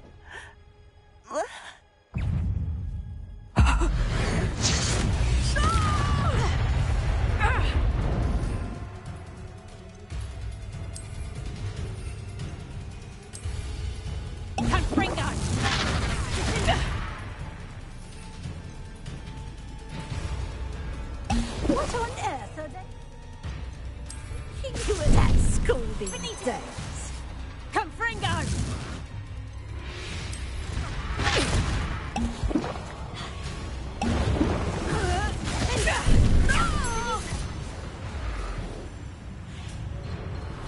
I should have known better than to do business with a wily student.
What on earth are they teaching you at that school these days?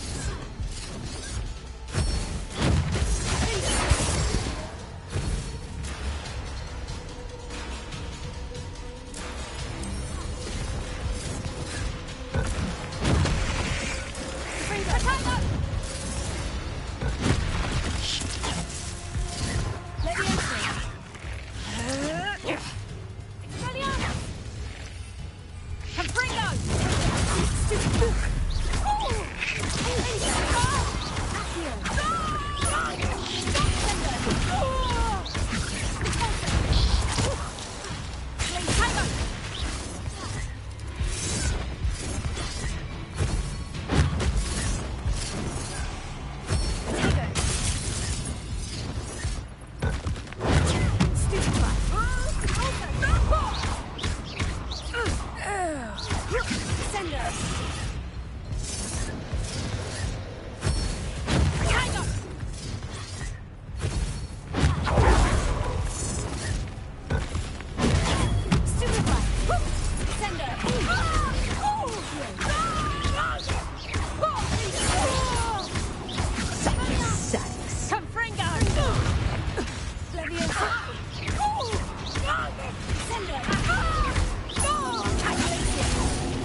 I'm disappointed in you, Cassandra.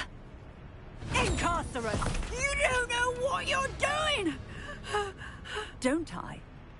I always wondered why you couldn't seem to keep a tenant in that shop of yours. I must admit, the notion of a haunted dungeon never crossed my mind. Thanks for this. You can head back to the shop. Check on that house elf of yours, she's probably terrified. Scrawny little traitor herself! I should have known it was... Silencio.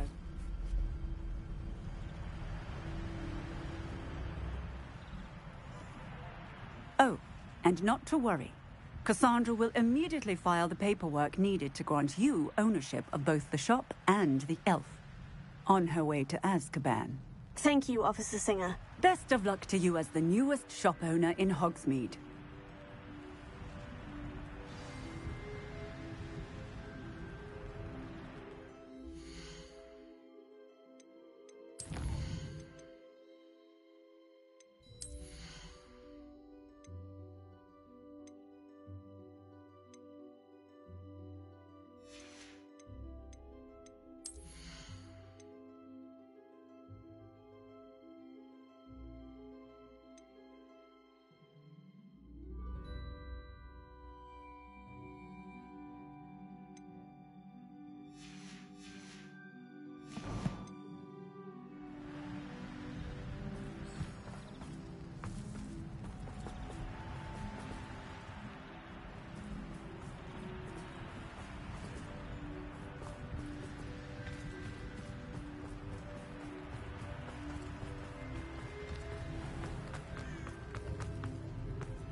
I need to look for a unicorn with a beautifully bright coat. Sounds as if she's in trouble.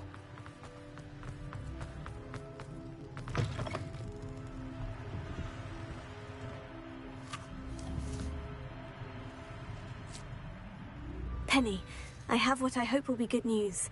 Officer Singer confirmed that ownership of the shop has now transferred to me. Oh, well, that is good news. Penny is so relieved. Penny had the most difficult time keeping the truth from you. Penny promises to work as hard as she can for such a kind new owner.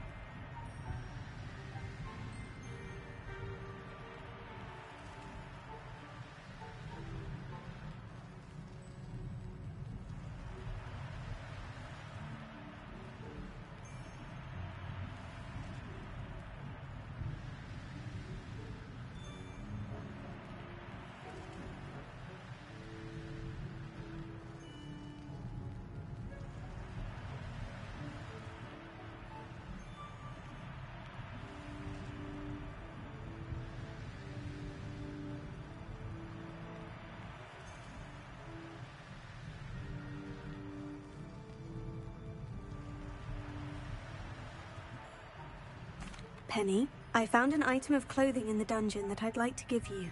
Oh, thank you. Thank you.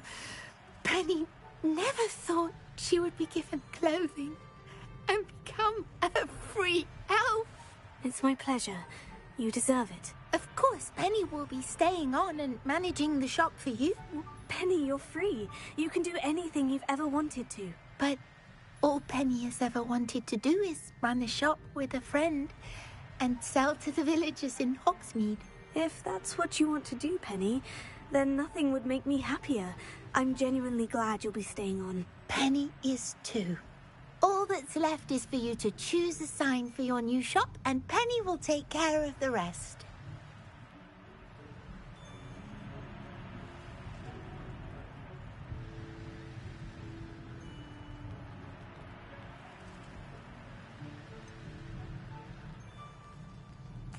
I choose Cladwell and Brewster. Excellent choice. Have a look outside. Thank you. I shall work on collecting items for the shop's inventory. Oh, and Penny, we'll be closing the shop by 9 o'clock every night.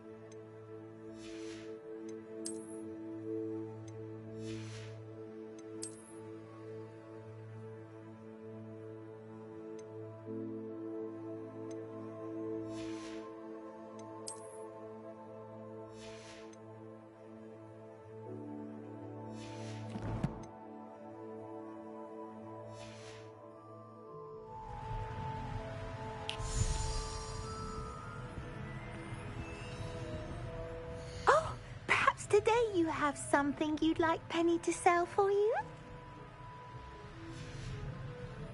Penny wishes you safe and wondrous travels.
It might seem like harm.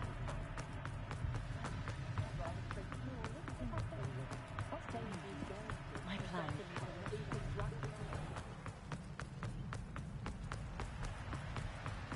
Revelio.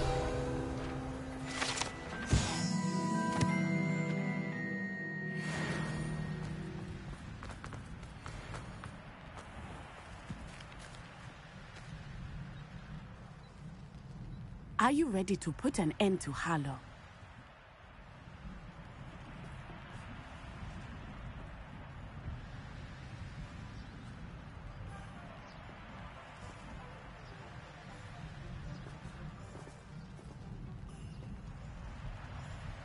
I'm ready to do what's needed to take Harlow down. I know you have a plan. We must gather information from the friends of Mr. Bickle that Archie and Mrs. Bickle mentioned.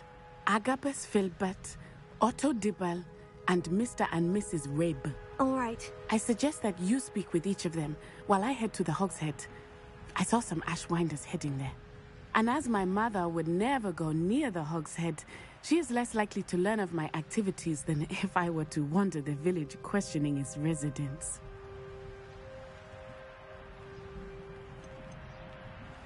What sort of information am I trying to gather from these people? They may know what evidence Mr. Bickle had against Harlow, or they may have evidence of their own. We simply need to know whatever they know. Where am I to find these friends of his? I do not know about Mr. Rabe, but his wife, Daisy, is often in Hogsmeade, as is Agabus Filbert. And Otto Dibble, he works at Gladrags, so you will likely find him there. Very well. I'll speak with them. I knew I could rely on you. We need to know how they are being blackmailed by Rookwood and Harlow. Meet me here after you have spoken with them. Hopefully, by the time you return, I will be able to move a bit more freely.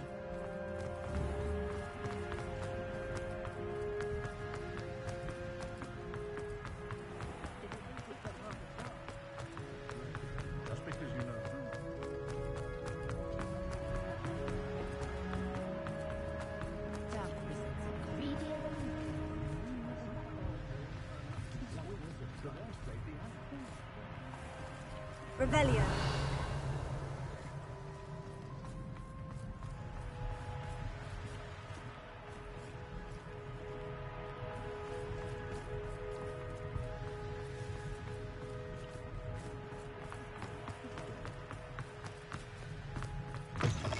It is wonderful to see you back here. Oh, perhaps today you have something you'd like Penny to sell for you?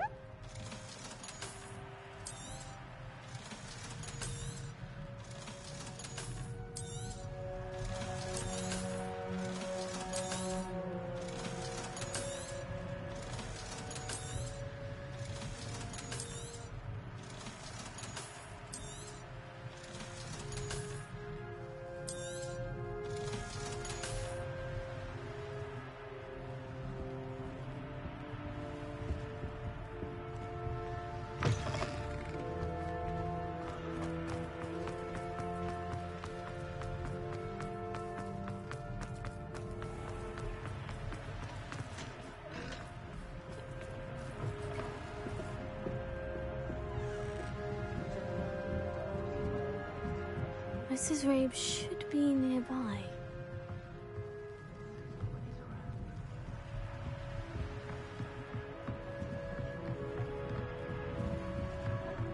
Oh, Isco, what have I done? Mrs. Rabe, I wondered if I might speak with you about Theophilus Harlow. I'm a friend of the Bickles, and I'm trying to gather evidence against him. Poor Joanna and little Archie. And now Harlow has taken my darling Isco. What do you mean?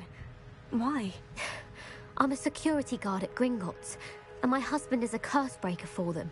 Harlow approached me about helping him extort my colleagues into giving him treasures from the vaults. And you declined? Of course I declined.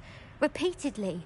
I thought they'd given up, until I came home one night and found my husband gone, and a note affixed to my door with a knife. The note stated that I only had a few days to reconsider helping with some banking needs, and that my husband would appreciate it if I acted quickly. But the help Harlow wants is help that I cannot give, and my dearest Isco is paying the price.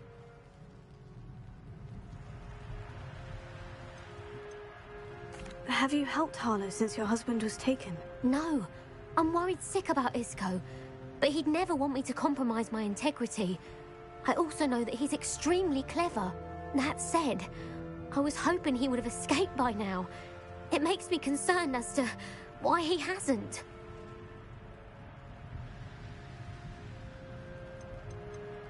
Are you sure the note means that your husband was kidnapped? What else could it possibly mean?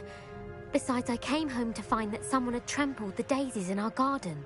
It may sound silly, but those were Isco's pride and joy. He would never have let that happen. Thank you, Mrs. Rabe. Knowing the lengths that Harlow will go to is helpful, albeit more than disturbing. Mr. Bickle was trying to help us, but now he's gone. I don't know what to do. I shall do all I can to get evidence against Harlow, Mrs. Rabe. Very well. Here's the note I received. You must be careful as well. Please don't put yourself in danger.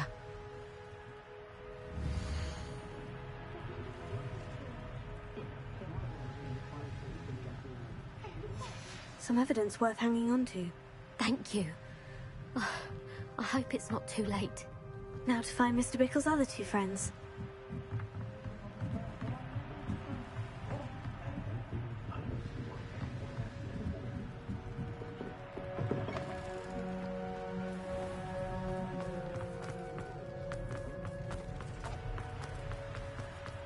Otto Dibble works at Gladrags.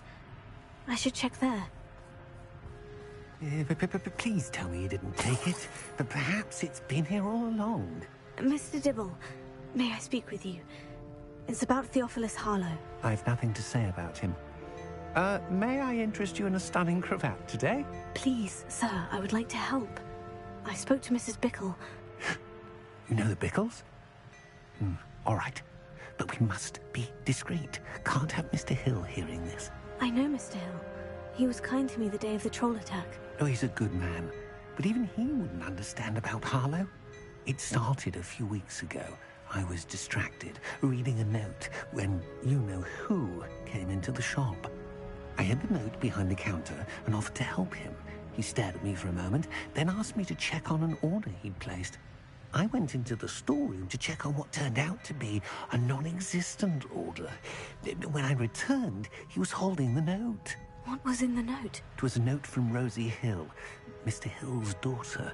You see, we've been, well, secretly engaged these past 6 months. We haven't told Mr. Hill yet. I dare say he has higher hopes for her. Harlow advised me in no uncertain terms that my relationship with Rosie, not to mention my employment here, depended upon my cooperation. What did he ask you to do? It all happened so quickly. In an instant, he took a very expensive scarf from the counter, pocketed it, and smiled. He said, "Your secret is safe as long as I can supply my lady friend with delightful items like this every so often." I've been able to cover for his requests until now with some creative bookkeeping, but I can't keep it up for much longer. I'm terrified to say anything. I could never live without Rosie.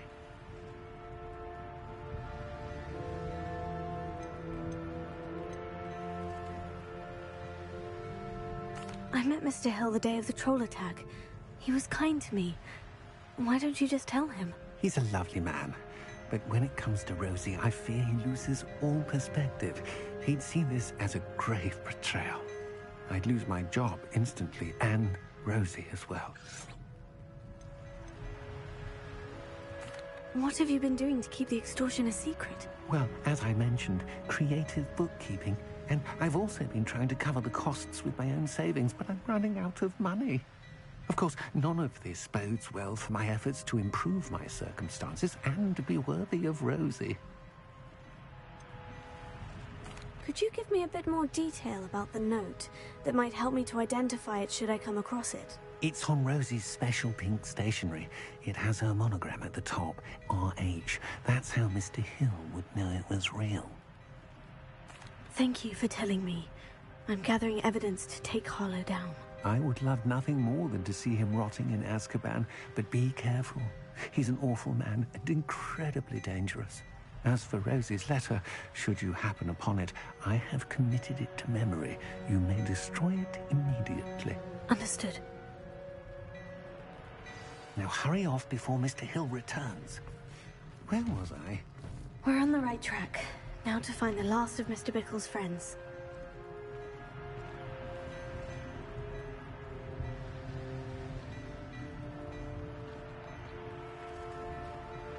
Plenty for your perusal today. Take your time.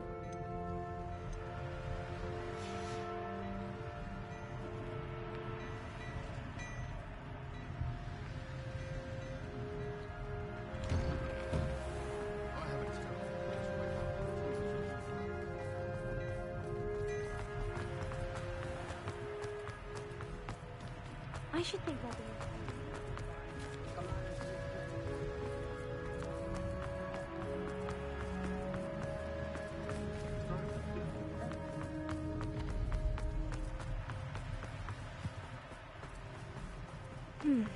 Agabus Filbert must be around here somewhere.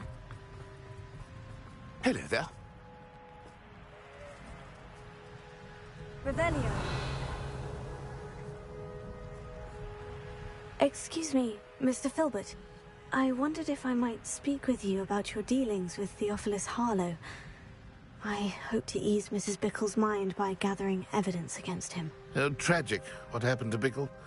He wanted me to speak out against Harlow for an act of violence committed against me. But I feared Harlow's retaliation, and so I refused.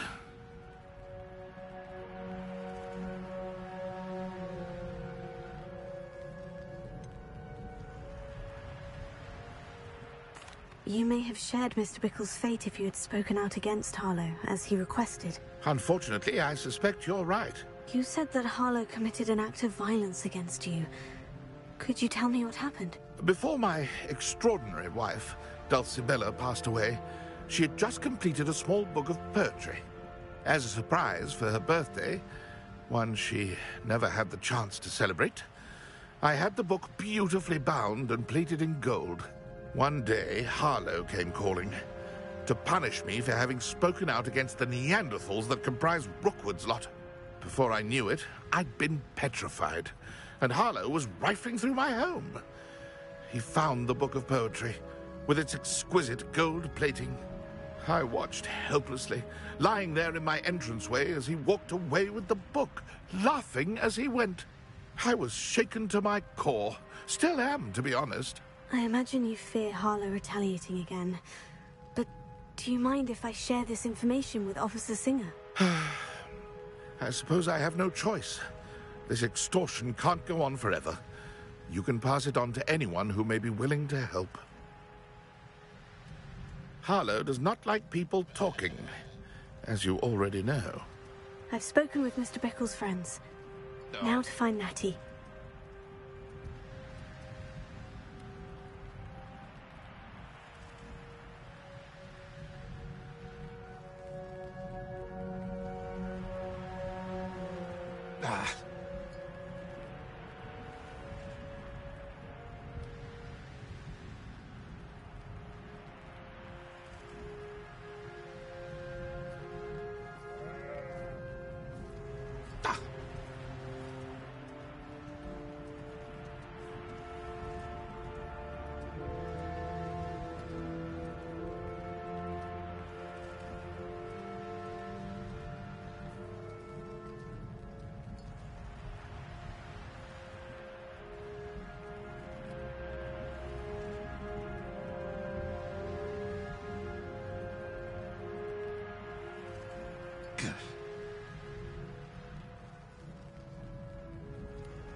Revelio.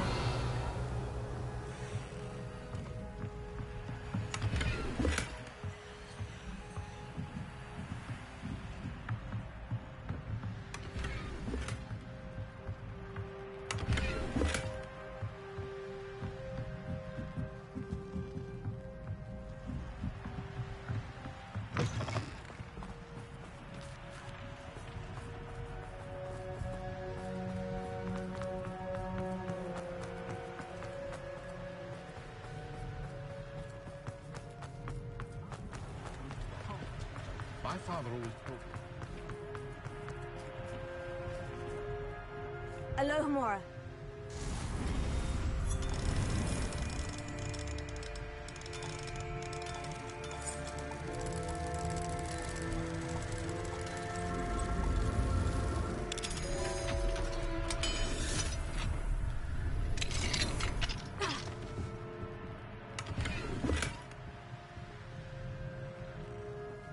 Revelio.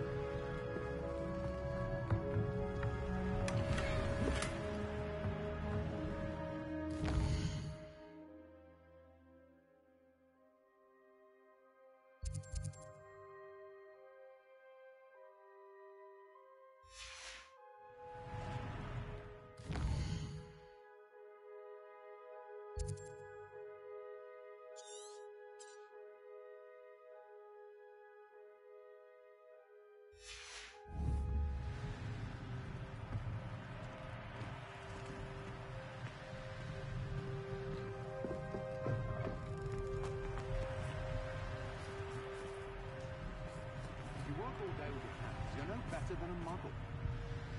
No need for sleeping draft for me. Proper day's work and I sleep.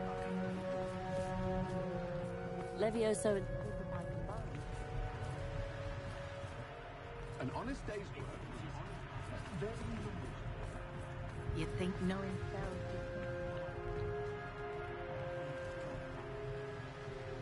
I wouldn't mind a job at that alchemy center in Egypt.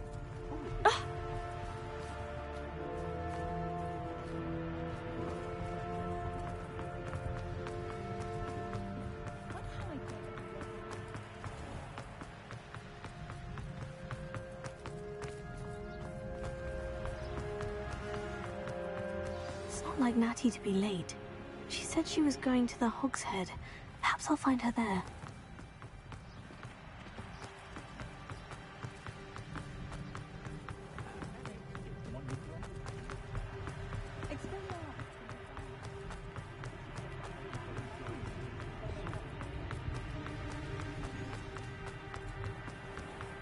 Nothing warms the body.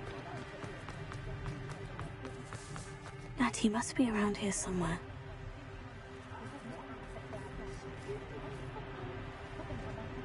Alohomora.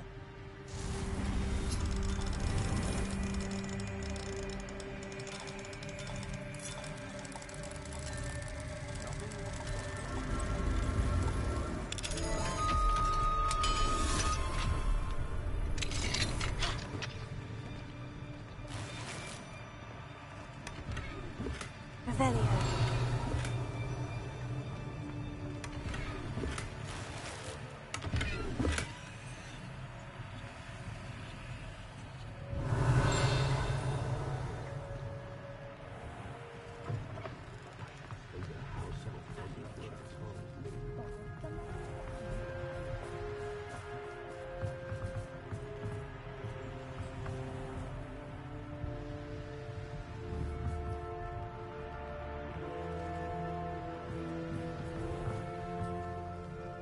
Natty's wand.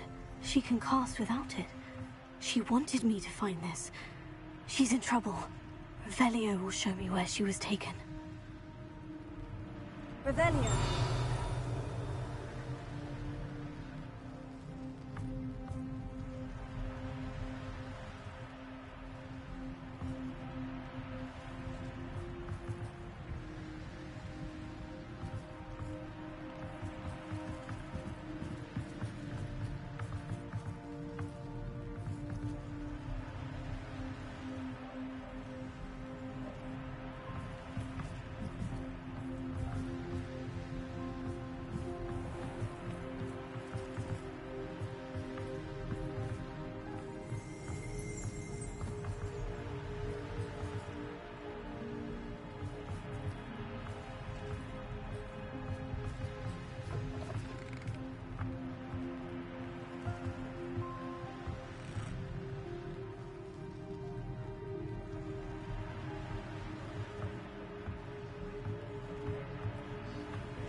nosy little students get what's coming to them.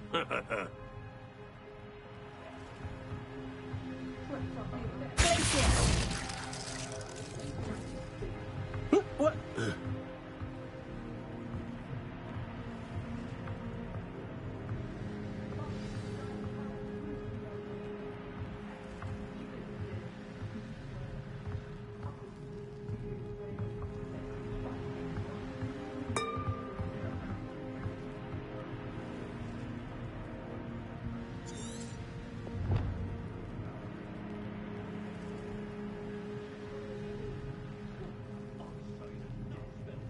Revelio.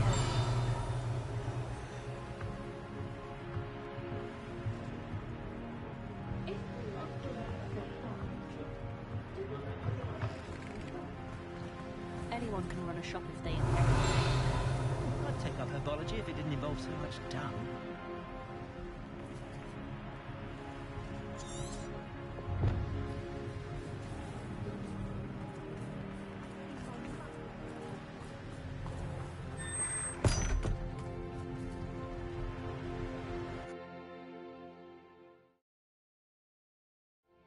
Footprints led to this room. There must be another way forward.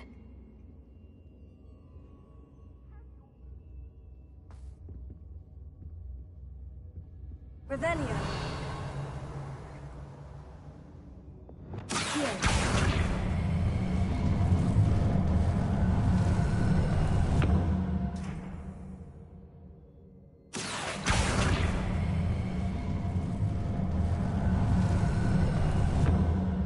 The hidden door. Natty must have been taken this way. I need to find her quickly.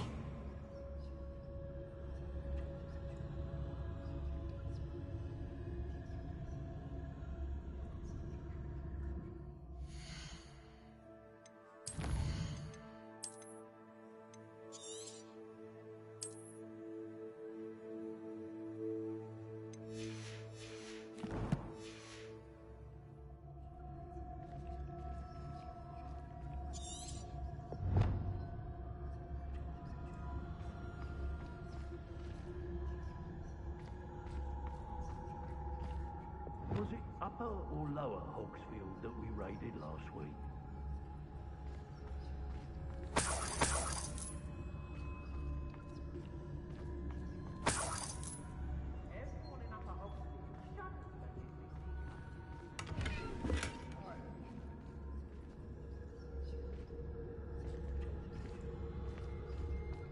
I'd better be sure I'm not seen.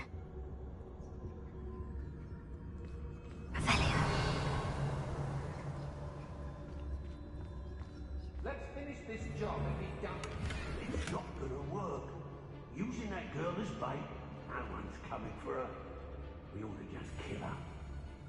Only a Hogwarts student would be arrogant enough to come in here alone.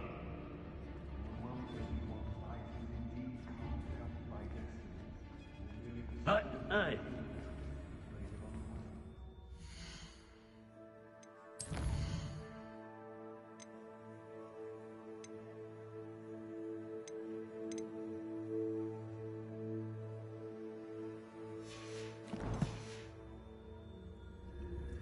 You're the first one casting spells. Revelio. Yes, you are. It's as if you don't think you have a bit of strength in your own limbs. You should just try give you wander rest, that's all. Might surprise yourself.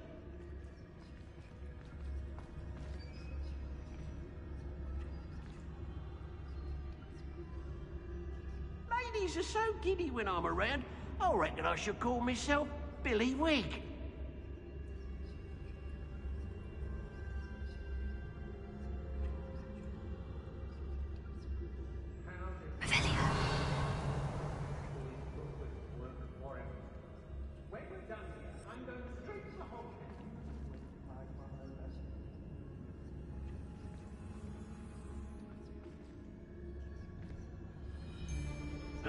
Hey.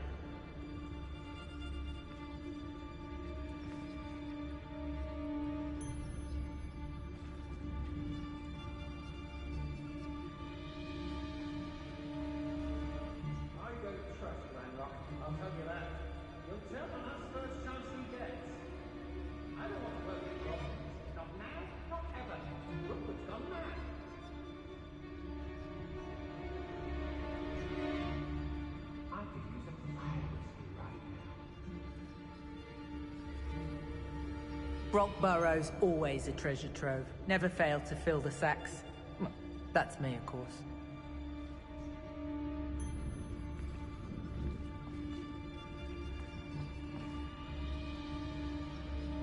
You're all working against each other when you should be working together. What good is one by himself when together we can stand undefeated?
There must be some... I've raided Brockborough more times than I can count.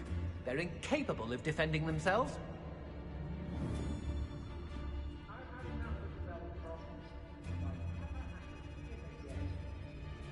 Can't believe we're forced to work with these goblins. They don't seem to care for me in Hogsmeade. Can't say I blame them, what with all I've done there. It's always a pleasant surprise when there are no surprises.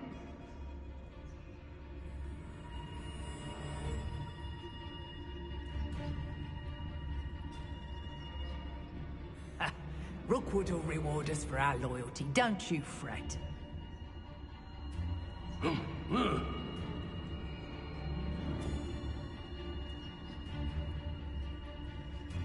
Huh. My loyalty's to Rookwood and no one else.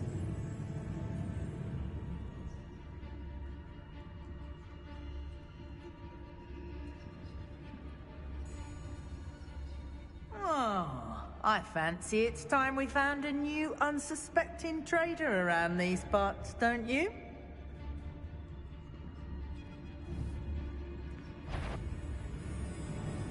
I shall be shining in Rookwood's eyes when he sees what I'm capable of.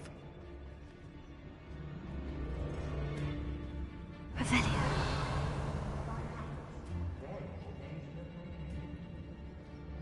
Rookwood will lead us to victory, you mark my words.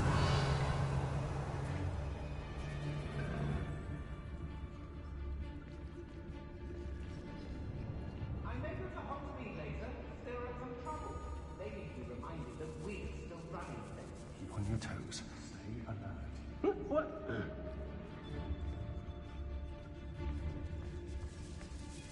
I've robbed every travelling vendor. There's just been nothing but trouble. About time we locked her up.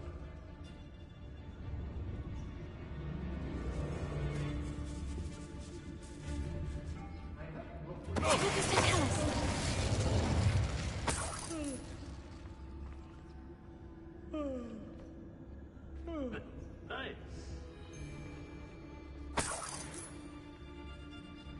Everyone in Upper Hogsmeade shudders when they... Revelio. And rightfully so.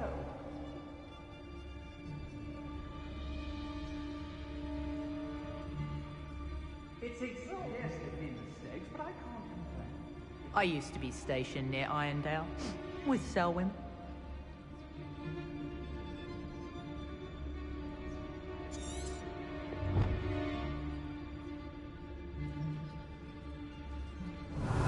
The Hamlets don't stand a chance. Be on the lookout for the girl's friend, if they're daft enough to try to come through here. How did I get mixed up in this? Revelio. Let's finish this job and be done with it. Waste of time, this is.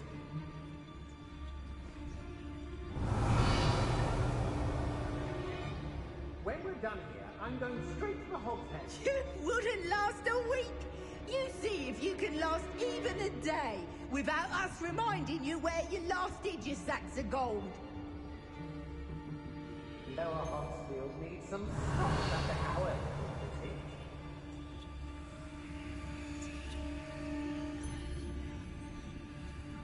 Hey. Revelio.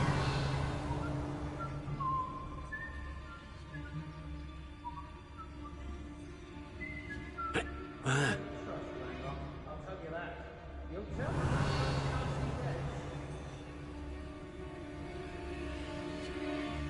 Feldcroft was extraordinarily dull. Does no one put up a good fight anymore?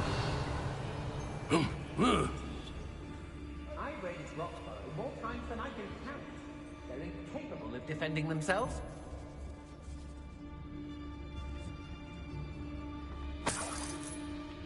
Revelio.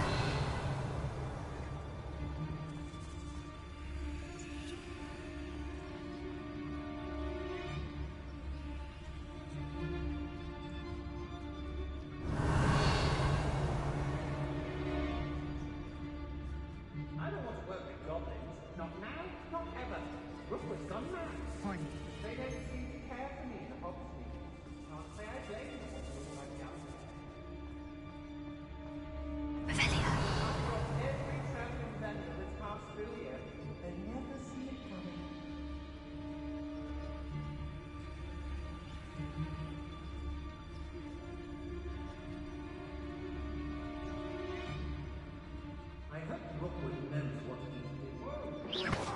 Burrow's always a treasure trove. Never failed to fill the sacks. Cardinal Leviosa. Revelio.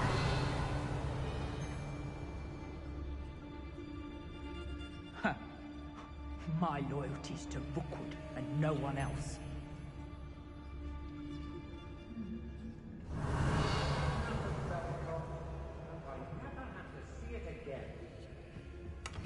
Can't believe we're forced to work with these goblins.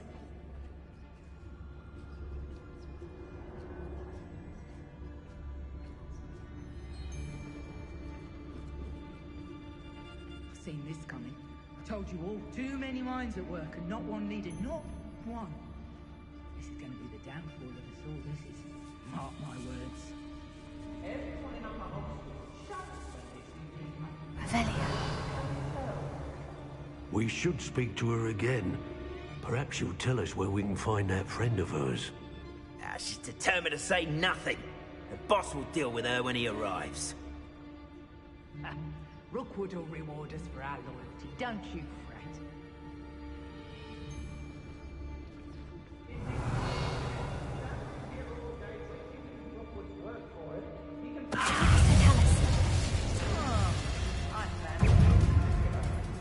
You're built.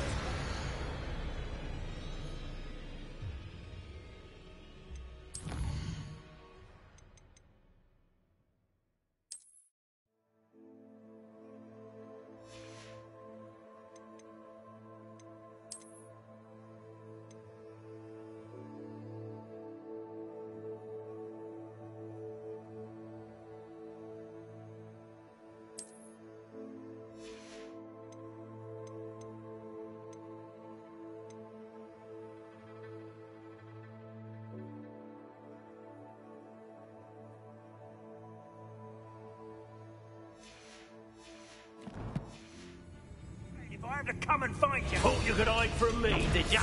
Expulso!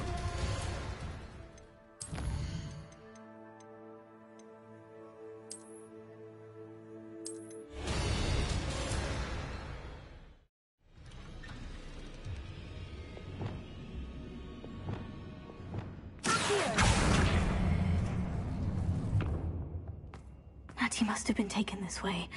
I need to find her quickly.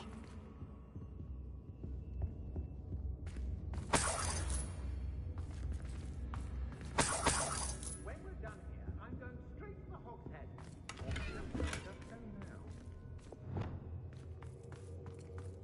I'd better be sure I'm not seen.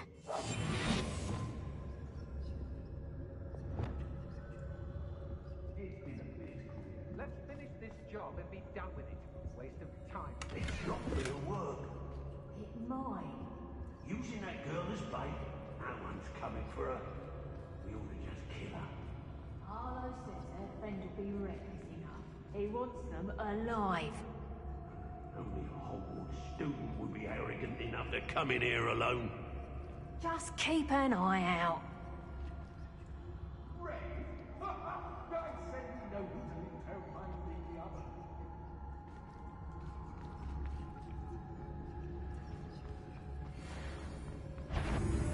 How did I get this? Oi. Work for him.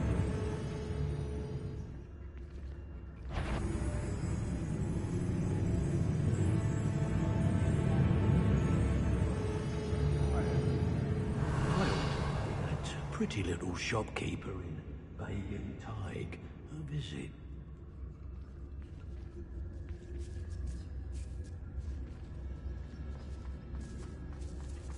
Hey, nothing even.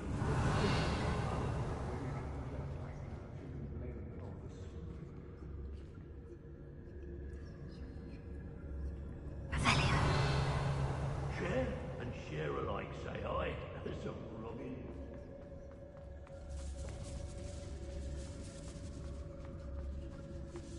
They don't seem to care. Professor Tallis. I reckon I can see myself getting away from here and not taking a one of you with me, since you've all turned yourselves into a pack of Jarvies.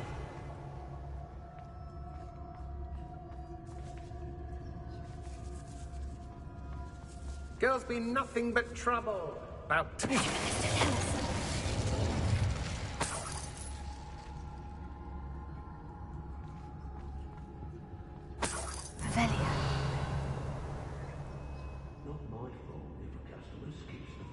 Hey.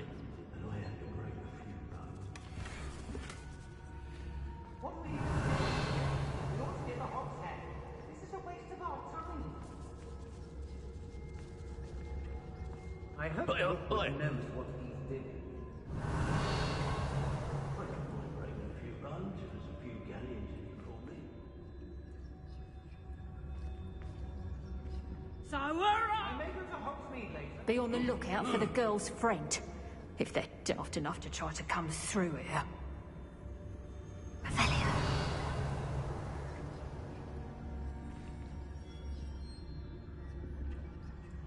I don't want to work with goblins. Not now, not ever. Rookwood's gone mad.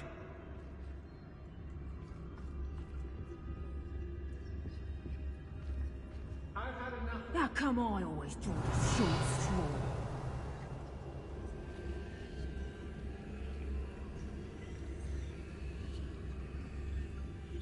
I've raided Brockvale more times than I can count. They're incapable of defending themselves.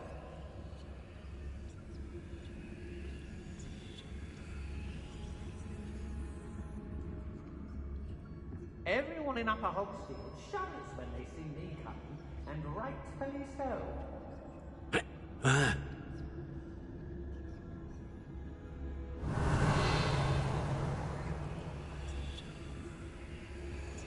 You've been straying from your instructions. Don't interrupt me. Mind yourself. Understood?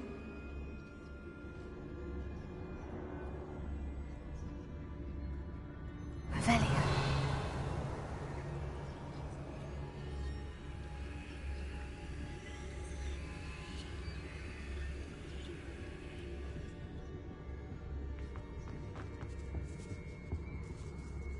You seem occupied, Runloader.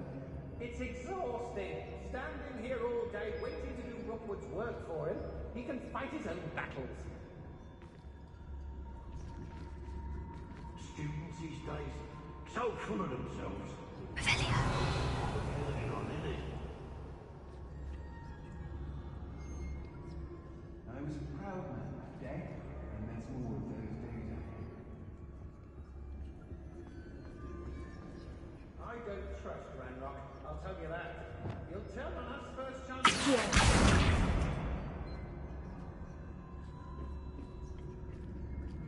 I've robbed every traveling vendor that's passed through here. I've used unforgivable curses on occasion. Fortunately, I'm not looking to be forgiven. Revelio.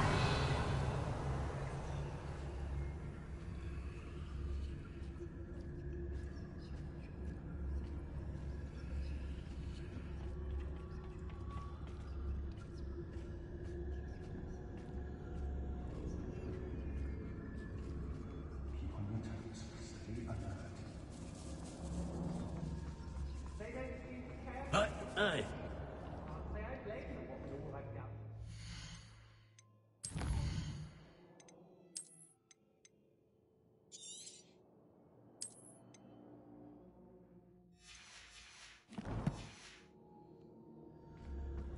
We should speak to her again. Perhaps she'll tell us where we can find that friend of hers. She's determined to say nothing. The boss will deal with her when he arrives. Could do worse than... I don't know why they're called unforgivable curses. Using them don't bother. Lower Hogsfield needs some stocks under our... That's it.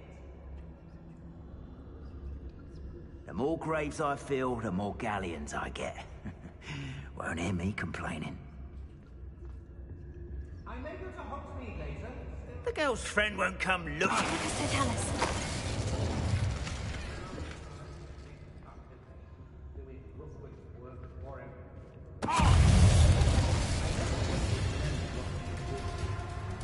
Expulso! This is not going well for you. Expulso!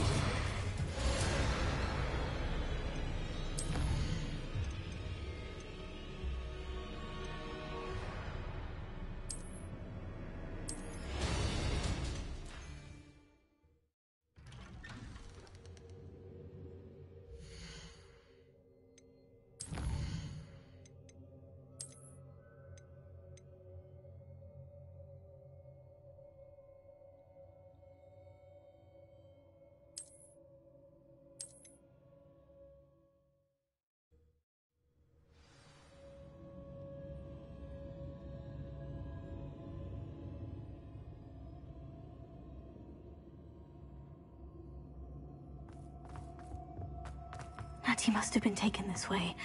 I need to find her quickly.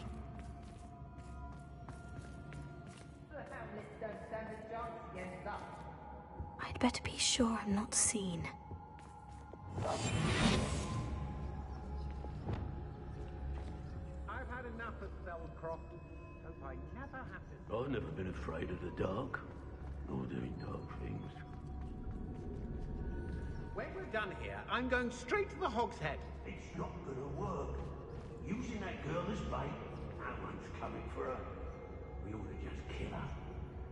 Only a Hogwarts student would be arrogant enough to come in here alone.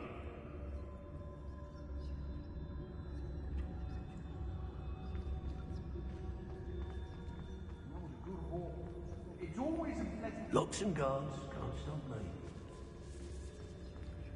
Revelio.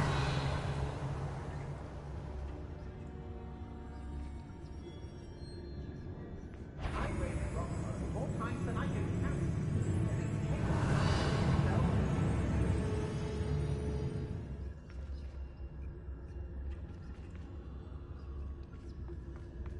They don't seem to care for me in Hogsmeade. Why do I always end up on patrol duty?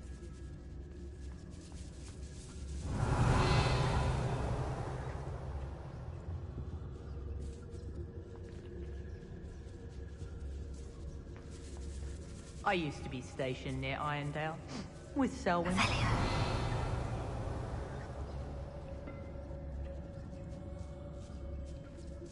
Everyone in the fog blinded us a bit, I'll agree. Feldcroft was extraordinarily dull. Does no one put up a good fight? Be on the lookout for the girl's friend. If they're daft enough to try to come through here.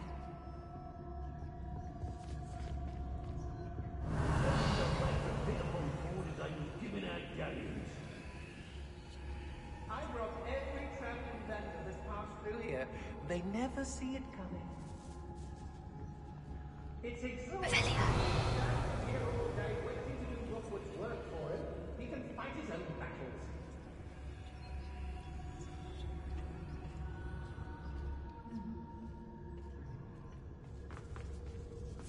Brock Burrow's always a treasure trove. Never fails to fill the sacks. Well, that's me, of course. We should speak to her again. Perhaps she'll tell us where we can find that friend of hers. She's determined to say nothing. The boss will deal with her when he arrives. I'd rob my own fire. Fires? Best left alone in a breeze. Don't need no hand stoking it. Unless you want to burn your hands off. How if I get mixed up in this, doing Rookwood's work for him?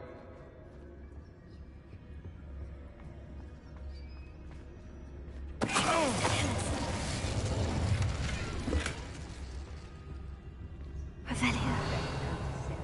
Way through the unknown. Surely, in a wicked...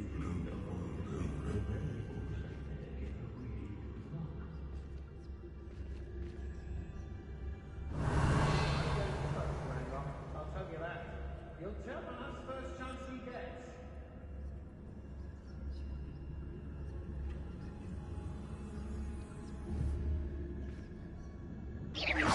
They teach the dark arts at other schools. Why should Hogwarts be any different?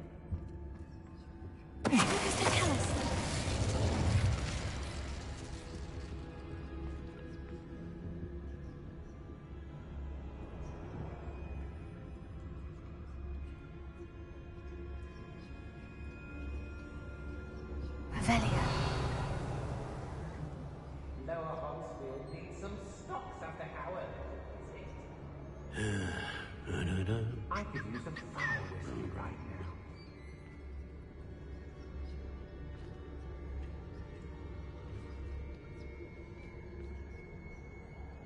I've had enough of Feldcroft.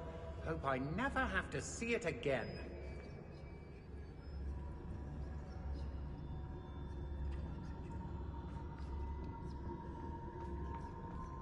Hattie must be here somewhere. Revelio.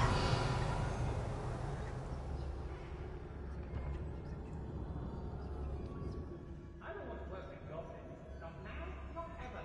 Rookwood's gone mad.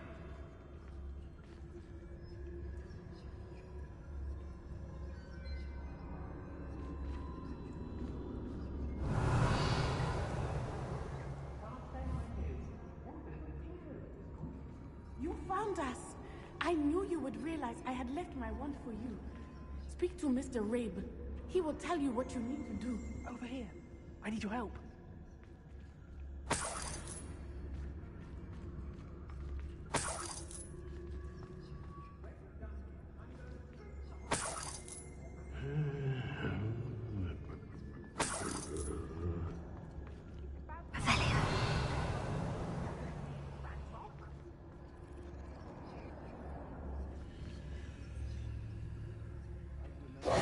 Mr. Rabe? Daisy told me you'd been abducted. You spoke with my wife. How is she? Worried about you. Are you all right? I am all right. Thank you for coming. These locks are cursed, and there's an anti-apparition jinx on the cells. Even Natty's skill with wandless magic cannot free us. I need you to find my wand. Use mine. We'll find yours together once you're out of there. I need my wand for this. Using one with which I have no connection may not work as well or as quickly, and we cannot risk detection. I shall do my best. Any idea where it might be? It's nearby. I can sense it. Understood. I'll find it. Your friend Natty was not able to summon my wand. It must be blocked by something.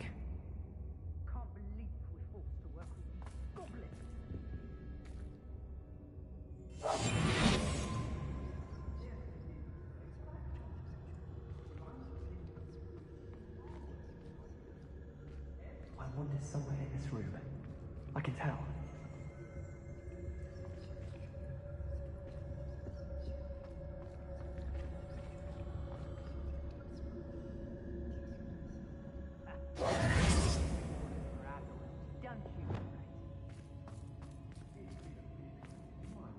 Revelio.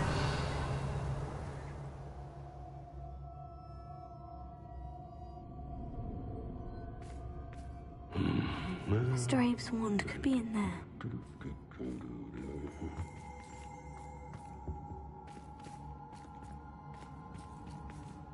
Mr. Abe's wand must be nearby if he can sense it from his cell.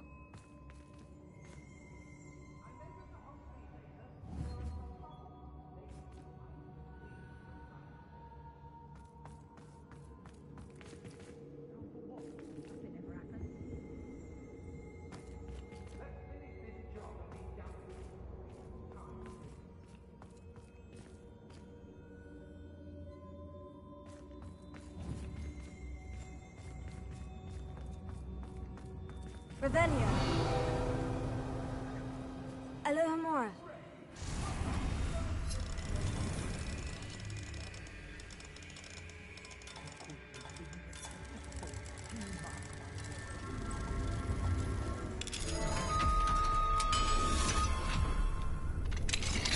Mr. Abe's wand. He'll be glad to have this back.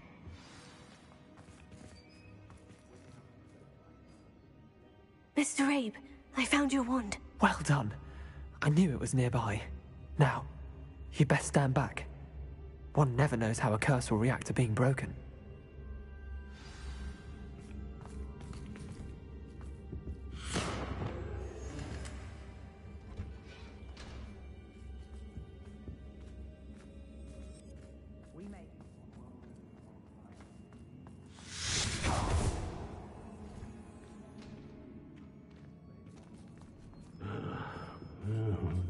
Thank you, Mr. Isco.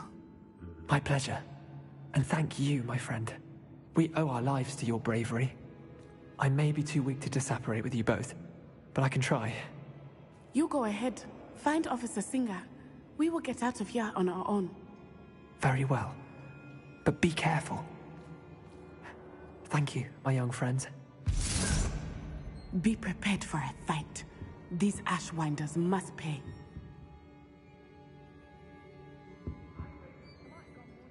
Revelio.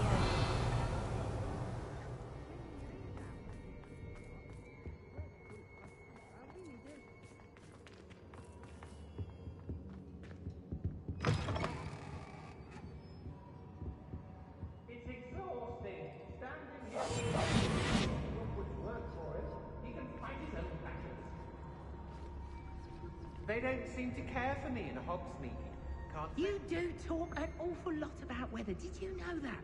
Sometimes I wonder if you're actually content to be a wizard, or if you're secretly harboring a desire to become a... Revelia. I hope Rookwood knows what he's doing.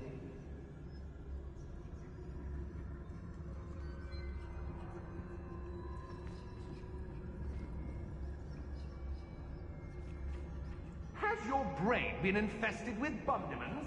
A maneuver like that could have got us... I shall be shining in Rookwood's eyes when he sees what I'm capable of.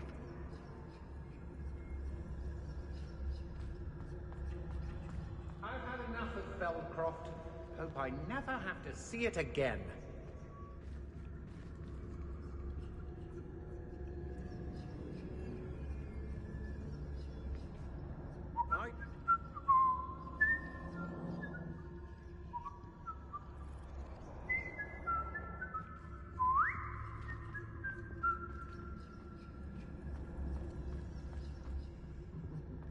Lower Hogsfield needs some stocks after our visit.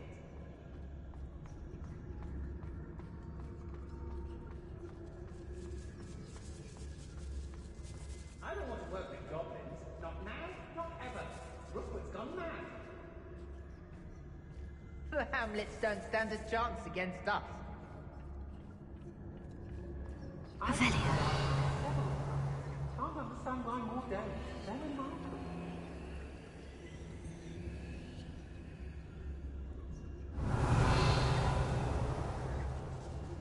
How did I get mixed up in this? Doing Rookwood's work for him?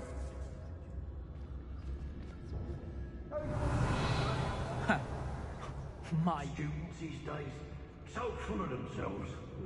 Suppose that's what we're counting on, innit?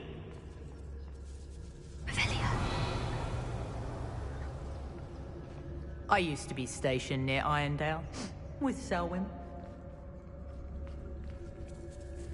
Everyone in Upper Hogsfield shudders when they see me coming, and rightfully so.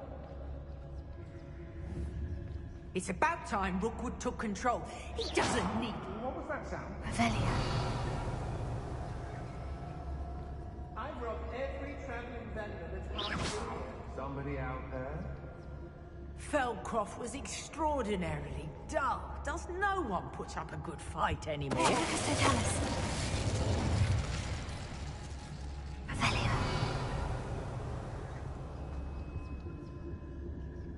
He'd better notice is all I can say. I'm better than the lot of them put together, and it's time Rookwood saw it.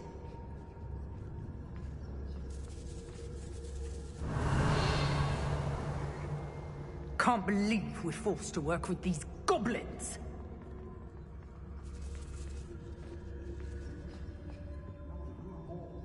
It's always a pleasant surprise when... Well,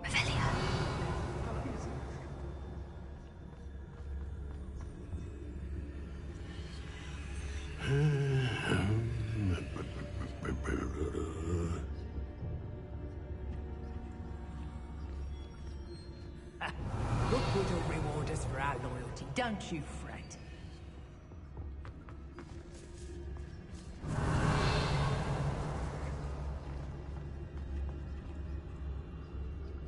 I raided Brock. I couldn't wait to get out of Hogwarts when I was there. I was always being reprimanded for something.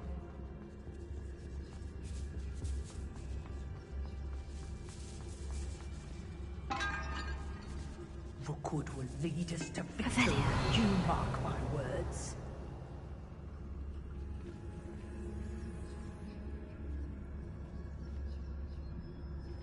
It's exhausting. Standing here all day waiting to do Rookwood's work for him. He can fight his own battles.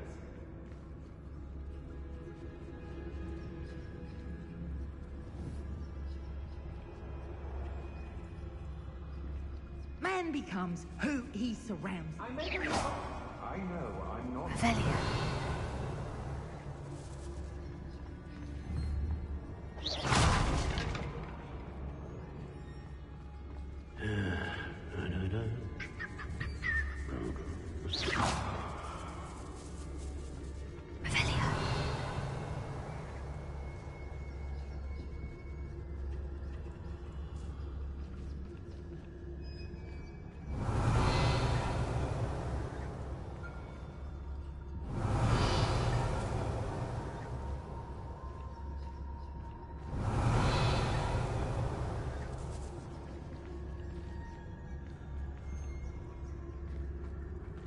was a proud man that day.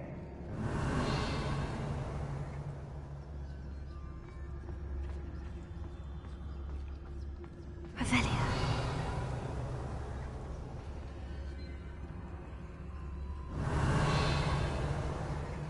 When we're done here, I'm going straight to the Hogshead. Was it upper or lower Hogshead?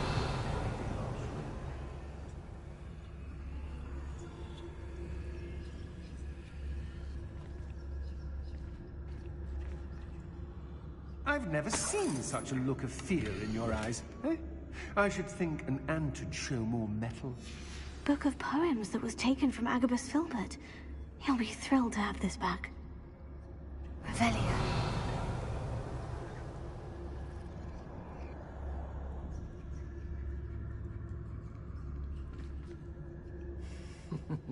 Lower Hogsfield needs some stocks after our little visit.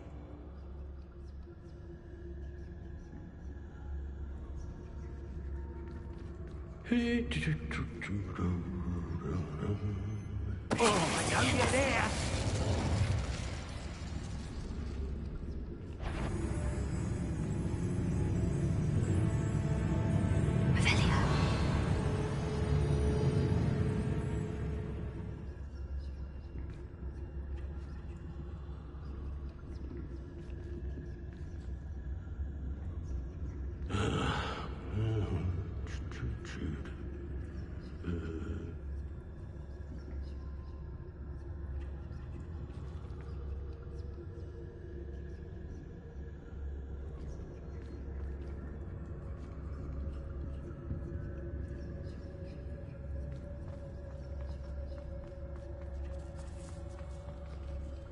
Revelia. Best take I've had in a while. I had such a pilfer, I almost split me bag. How come? Loud as a troll you are. Show yourself. Revelia.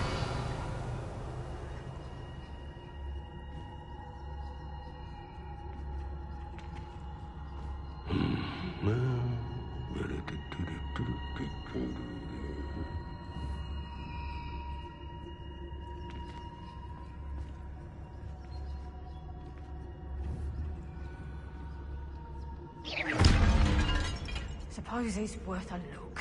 Revelia.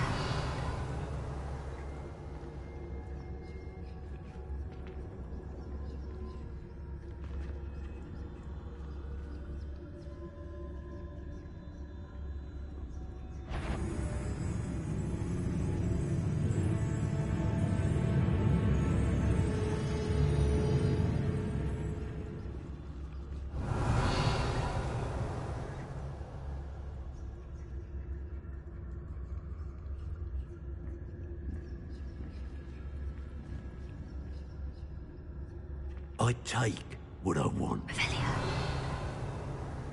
What are you dribbling over there? Look like you've been had by the flopperworm himself.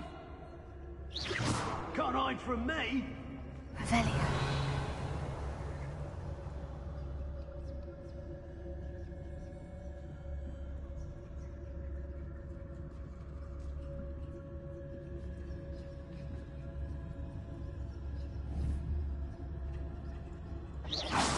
Someone messing about? Did I ever thank you for that, stewed rabbit? Probably. Hello? Is someone there? Look out! What was that?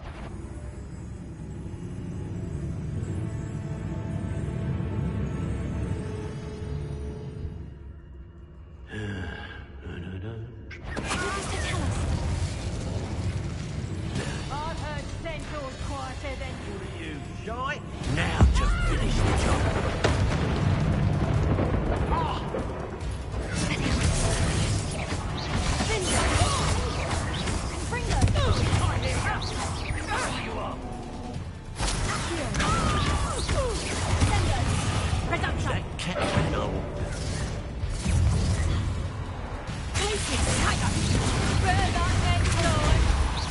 Is that the best you got? And I haven't even had it to yet. Super. Expulsion!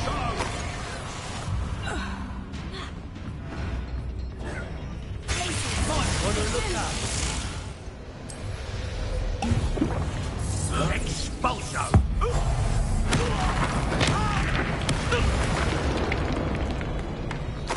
They got what they deserved.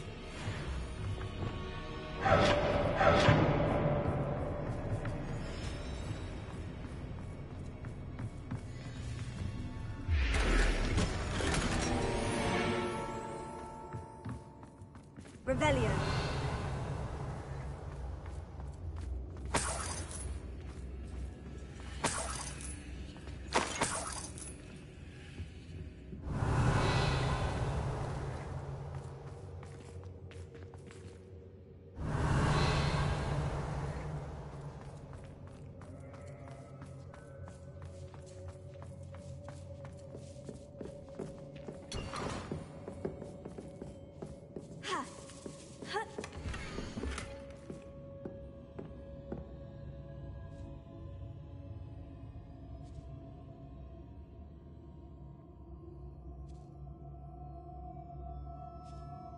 Otto Dibble's love letter from Rosie.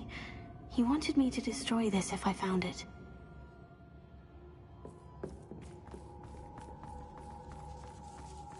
Revelio.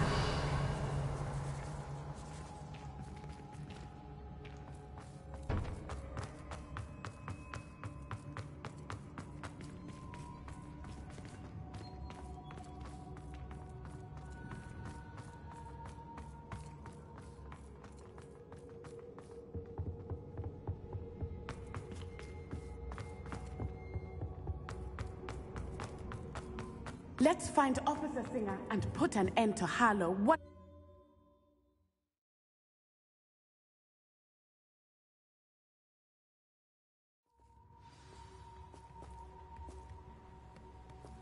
Natsai Onai. I should have known. And you, the troll dispatcher. Oh, thank goodness the two of you are safe. Isco Rabe told me a couple of students had rescued him. Should have known it was you two. Is Mr. Rabe all right? He is.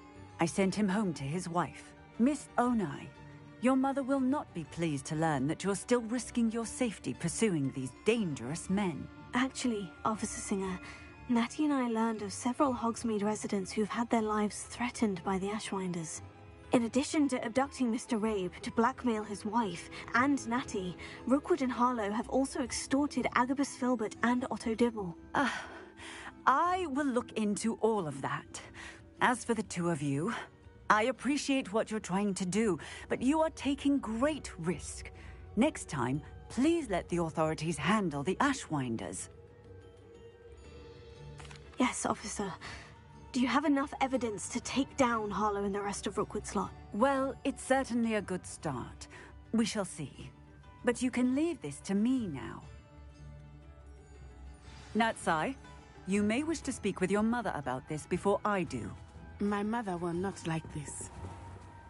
Thank you again for rescuing me. We shall speak soon.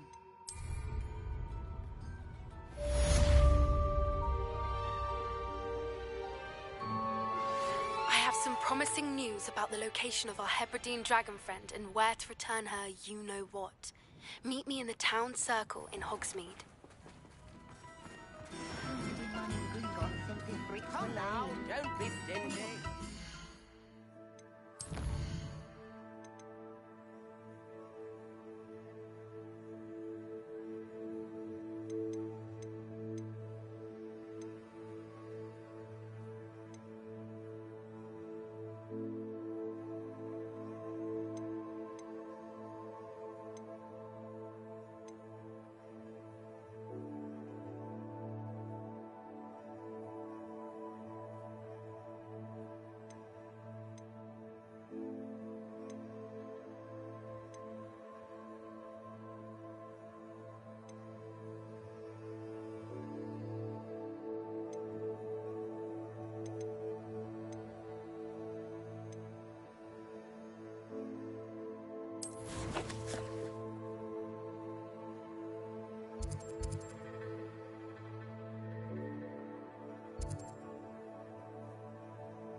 Revelio.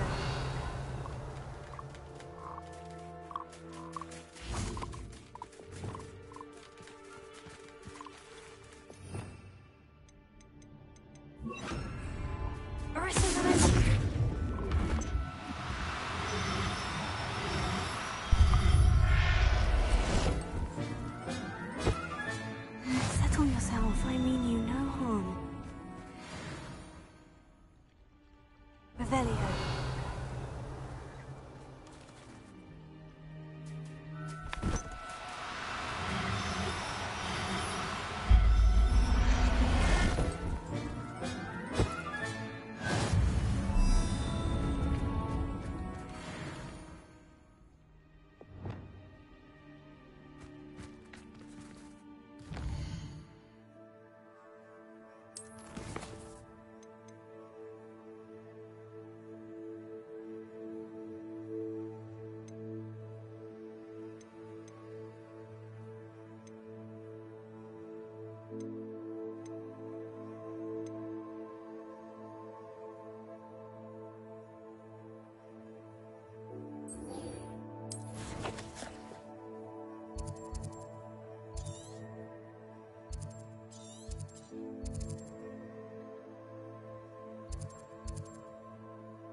These rocks have seen better days.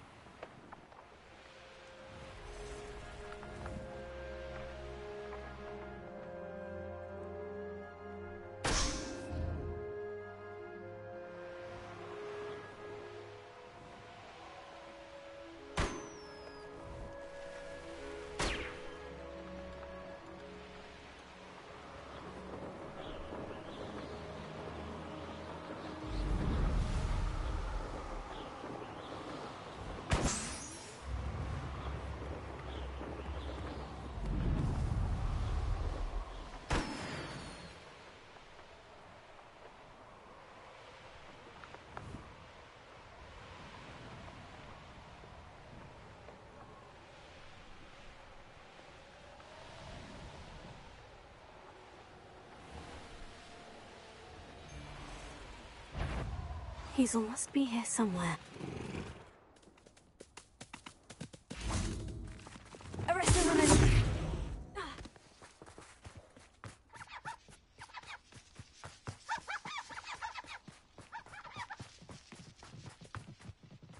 Revelio. Come on, Hazel. Arrest the woman!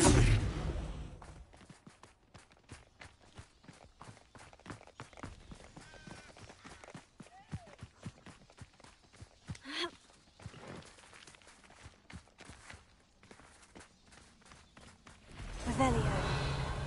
Arresto Momentum.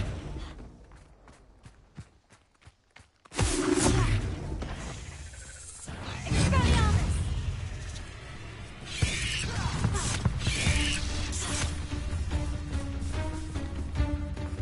Confringo!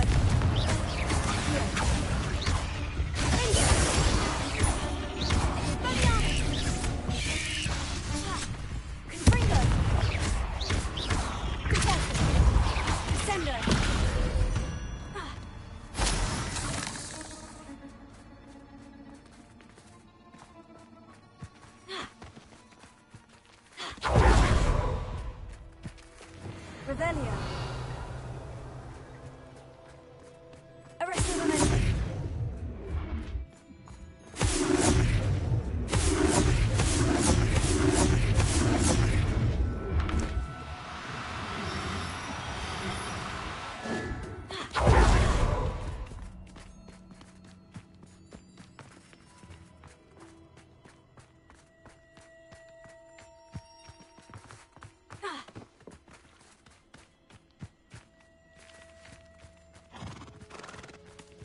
Arrest the momentum.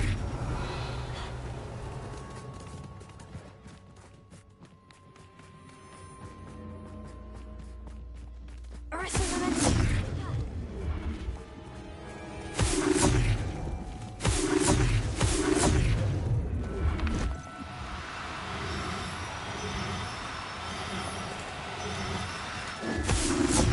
are the talk of the school since you saved the Raven Eye from the Pathfinders. We have come so far. We should discuss the next steps in our plan to stop Harlow.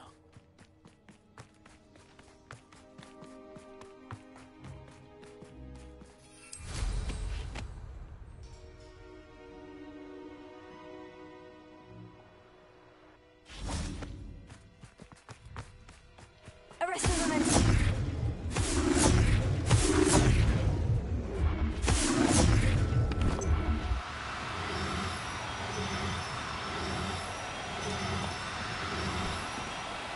No need to be difficult. I mean you no harm.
I can take Hazel back to a vivarium now.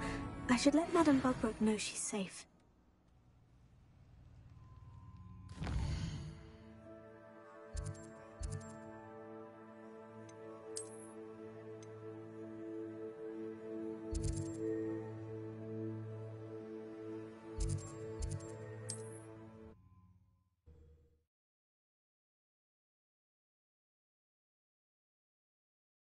Does it get any more cozy than Hogsmeade?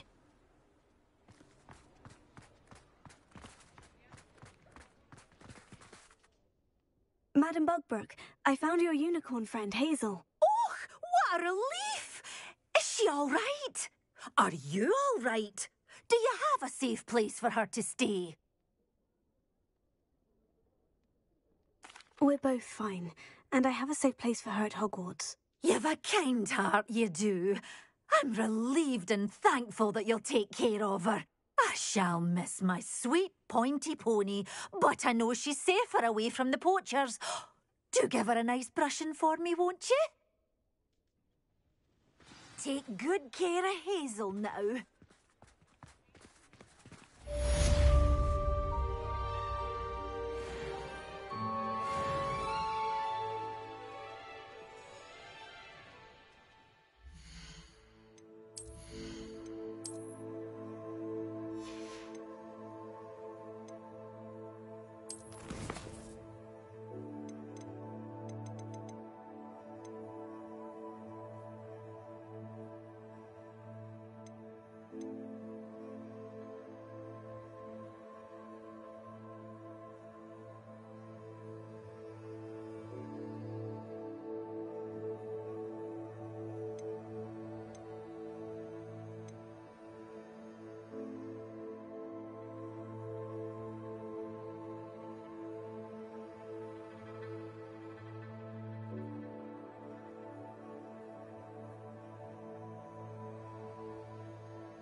not like her to forget.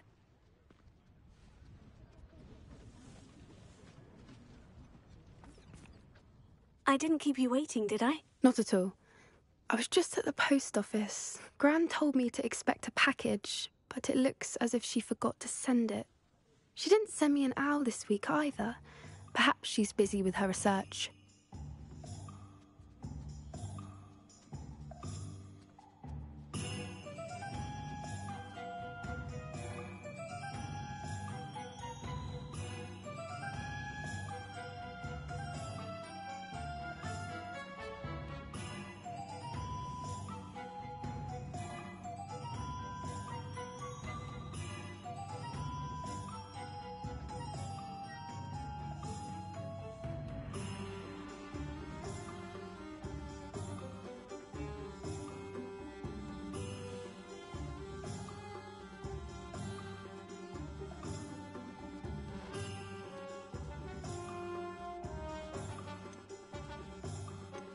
What kind of research is she doing? It varies from week to week, but it's always to do with creatures.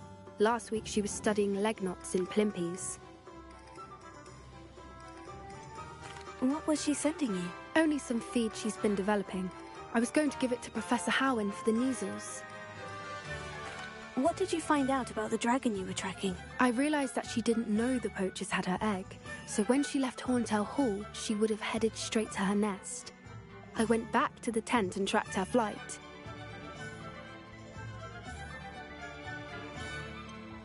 How do you track a dragon long after she's gone? Tree canopies, burn marks, things like that.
Well done.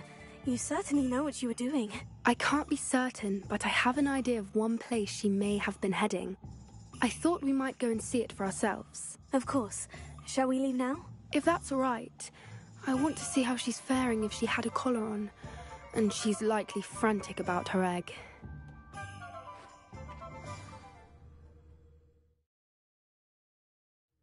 Here we are.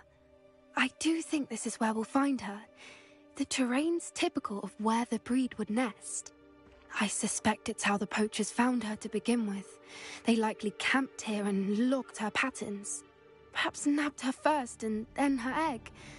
Dragons are hard enough to wrangle, let alone maternal ones. You got all of that from simply standing here. You'd be surprised how easy it is to think like a poacher.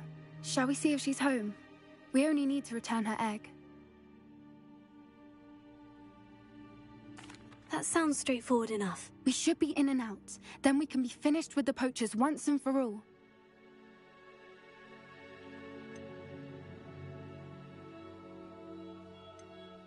Well then, let's find our dragon and return her egg. Wonderful.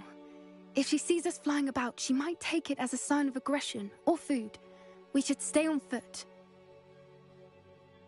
Oh, and one more thing. Let's not agitate her. Goodness knows she's been through enough already. I'm ready when you are.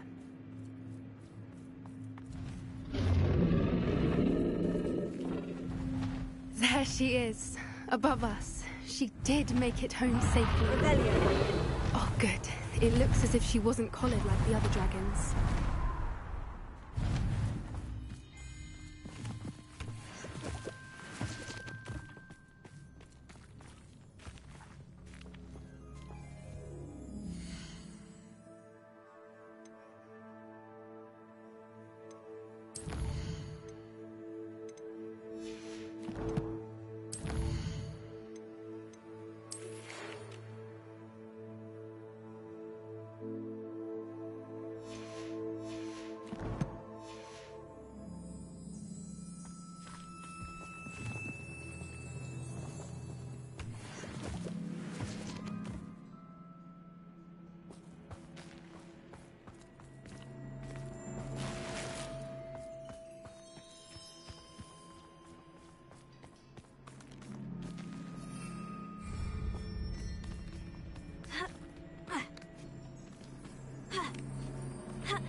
Revelio.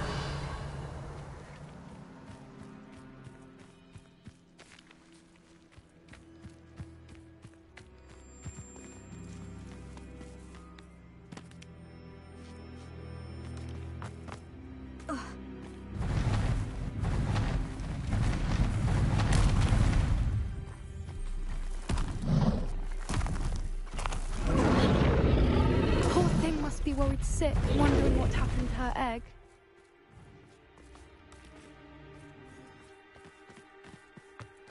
For what it's worth, she doesn't seem to have spotted us yet. Revelio.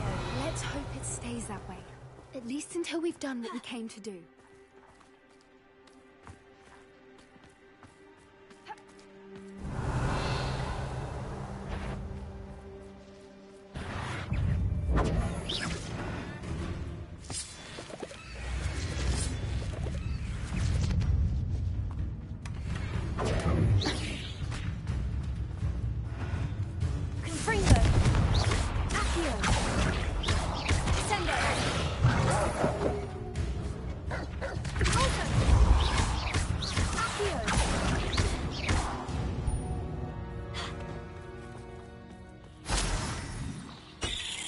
Revelio.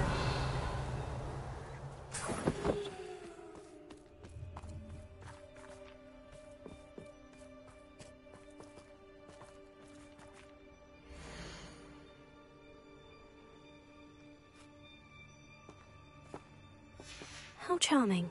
They keep in touch with each other.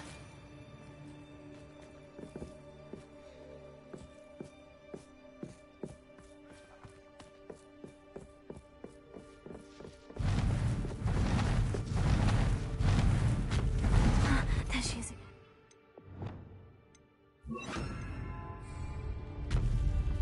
She's breathtaking. But from a distance.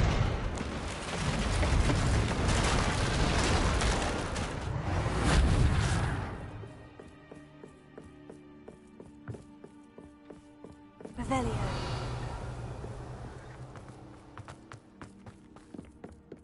I wonder how good her eyesight is. I beg your pardon? I don't imagine the poachers fed her well. And from a distance, we probably look exactly like sheep to her. Hebrideans love sheep. How lucky for us.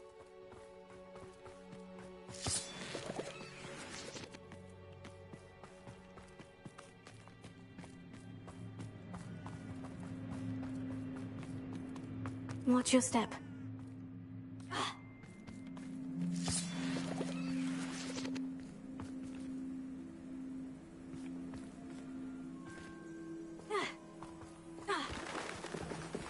Revelio. She must have been starved to pick off a grapple. Or just raring for a fight.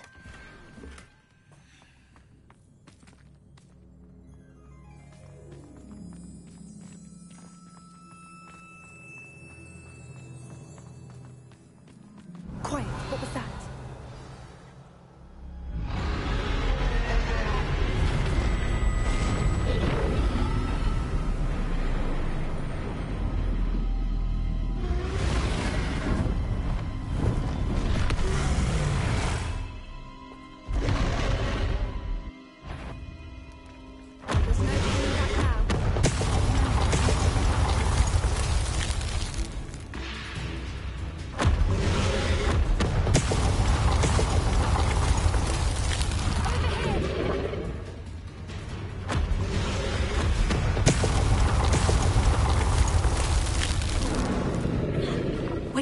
I'll run ahead.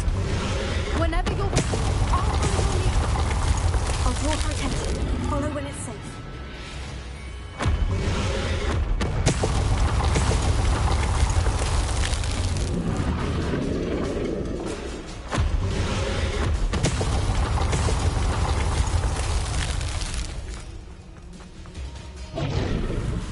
Revelio.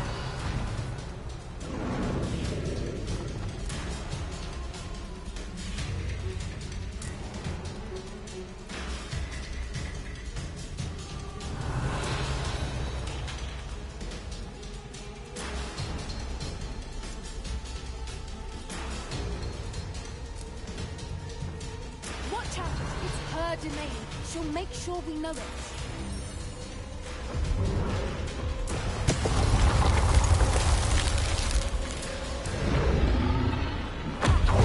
Keep at it. We've just got to make it to the nest. Oh, she isn't making it easy.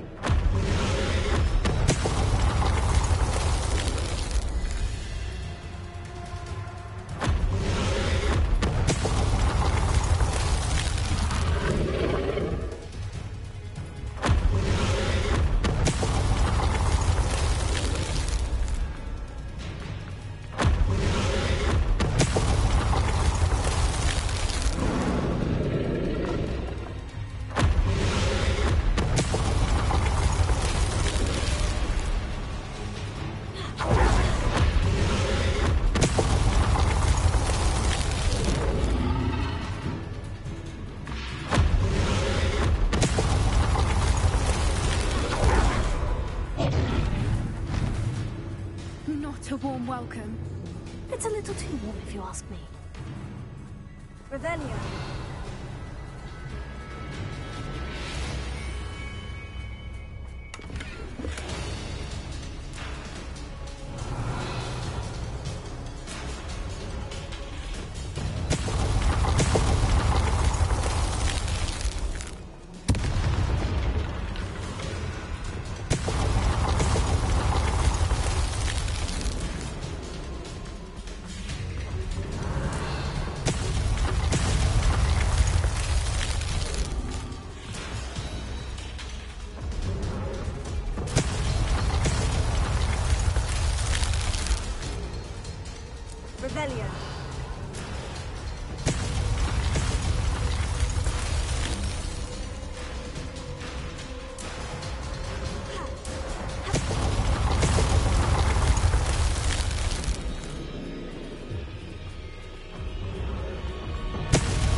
don't suppose you'd listen to reason. I'd normally try, but the wrong person.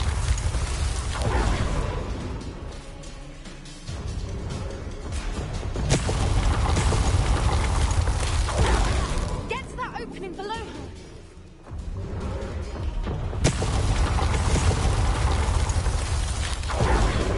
If we can get to that entrance, we can get to the nest.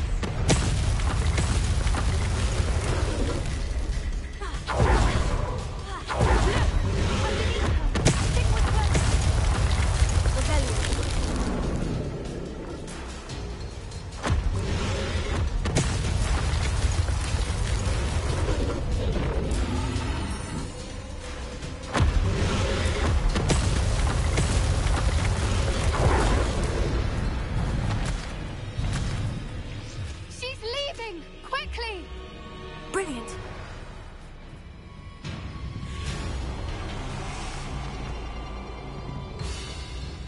There's the nest. We're almost there.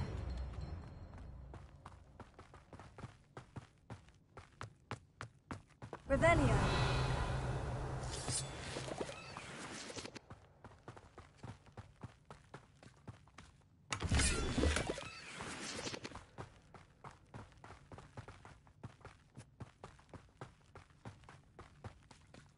Why is every bridge here broken?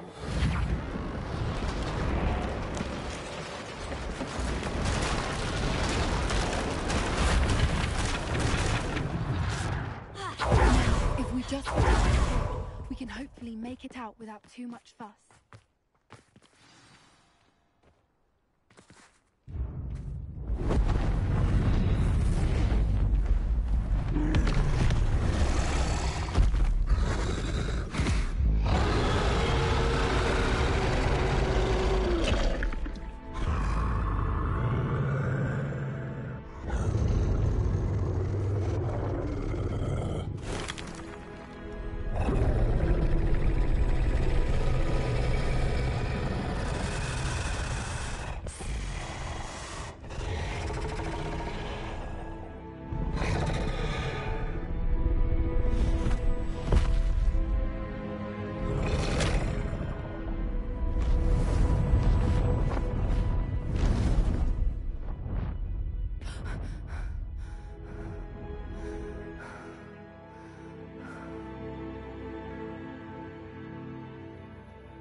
That was brilliant! And did you see how clever? She left us perfectly unharmed.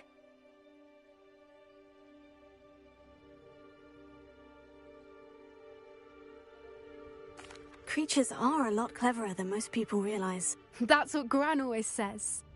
The important thing is that we survived it, and we returned her egg. Thank you for doing this with me. Wouldn't blame you one bit if you wanted to head back to the castle and never think about dragons again.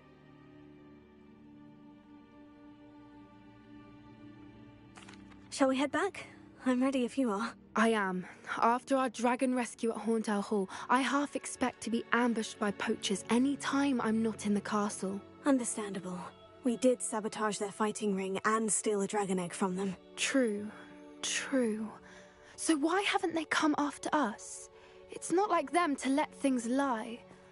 Unless... Unless what? Unless they haven't let things lie. Oh no, I can't believe I didn't see it. We need to leave. I need to send an owl.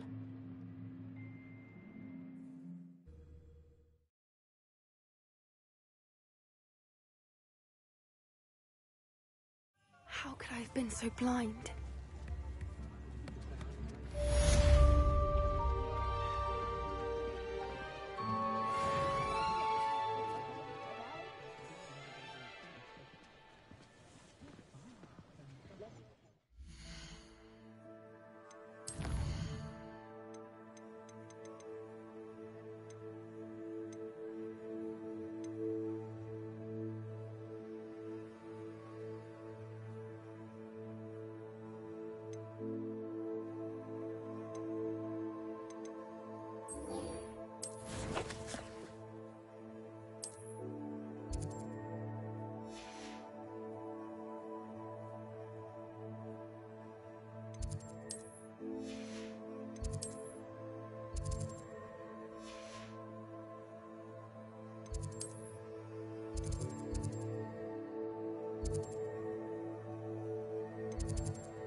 can't imagine how inconvenient travel was before I invented flu powder.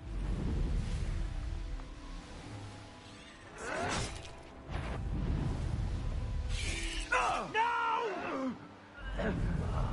I will make you.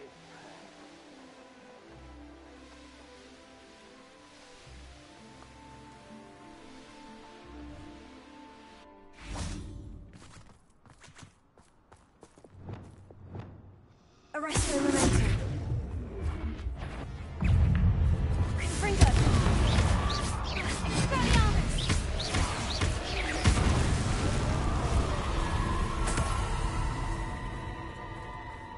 Revelio.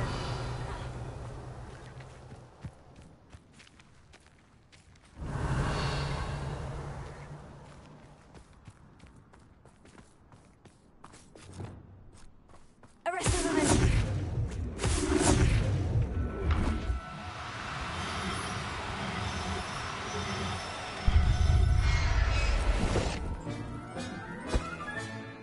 Assignment's all finished. Revelio.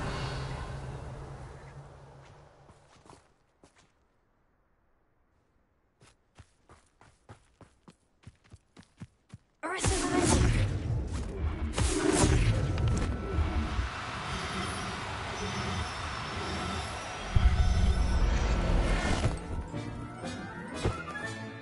There. I'm not going to hurt you.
Revelio.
Deke has some exciting news to share.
Excellent work today.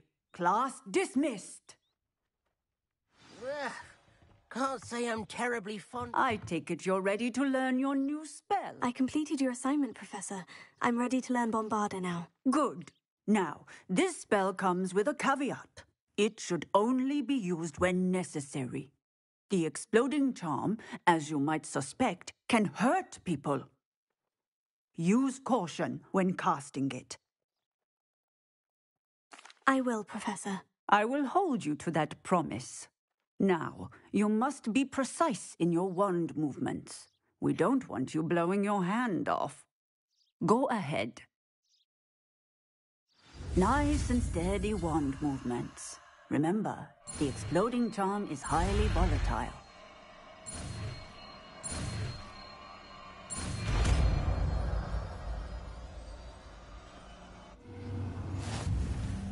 Well done. Now, let us put it into practice, shall we?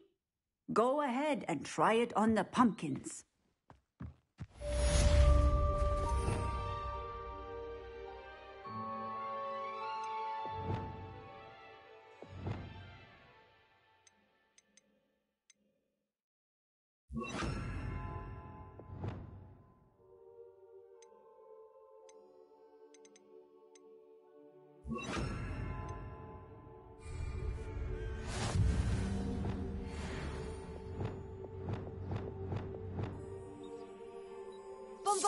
Excellent wand work. Cast the spell just like that every time. Assured and in control.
Deek has some exciting news to share.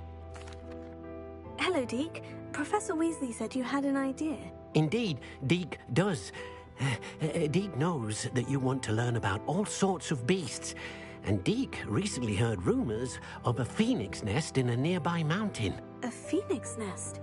I wonder if it belongs to the phoenix Natty mentioned, the one Harlow and the poacher pack are after. Deek would not doubt it.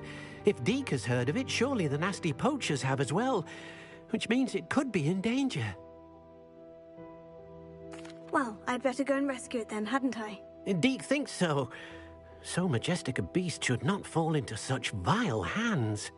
Deek is not sure why, but Deek feels that saving a phoenix might help to make amends for what happened with Deek's prior master. Deek hopes that you are able to find the phoenix and bring it to the room where it will be safe.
difficult to live in those remote hamlets with the Ashwinders running about. Sometimes I wait for you.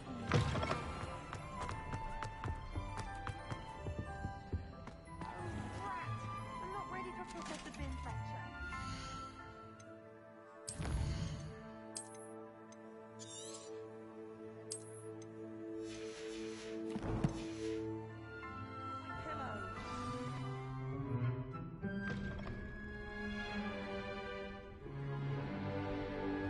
In today's lesson, we will cover a truly thrilling event. The Goblin Rebellion of 1752 and all its triumphant tragedy. But more specifically, we will address the devastating effect it had on the wizard milling industry. Throughout the many goblin battles, countless wizard cloaks were lost. Actually, we do know the number. 632. But history occurs outside the classroom. And look, it's time for my constitutional. One can practically osmose the history flowing through Hogwarts. I think the professor wants us to follow him. And now for a stroll to the Bell Tower entrance hall. Along with the rest of the castle, it was completed in the late early Middle Ages. The hall and the bell towers that loom above it contain myriad interesting artifacts.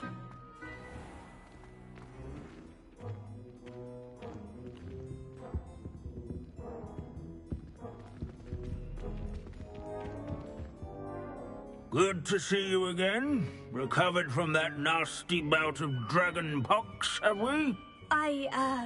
That wasn't me, Professor. I'm new here. Are you?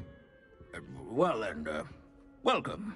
No doubt you're eagerly anticipating my analysis of various wizarding councils, codes, statutes, and of course, goblin rebellions. Not all goblins are rebellious. Some venture into wizarding politics, such as Eargit the Ugly.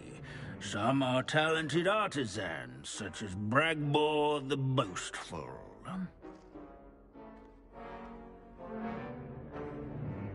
Did you say Bragbor? I know that name. Lodgok said he was an ancestor of Ranrock. Well known for his metalwork. I would imagine much of his goblin wrought iron and silver has survived to this very day. Where were we? Oh yes. Back to our class topic for today.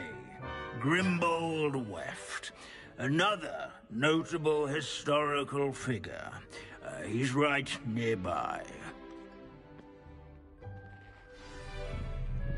Curious students can find him on display here in the Bell Tower entrance hall. I recommend that all students introduce themselves to this hero. Unless he's a Gryffindor, I'm not interested. Grimbold Weft, responsible for some of the most important work done in the Goblin Rebellion of Revelio. This Grimbold Weft.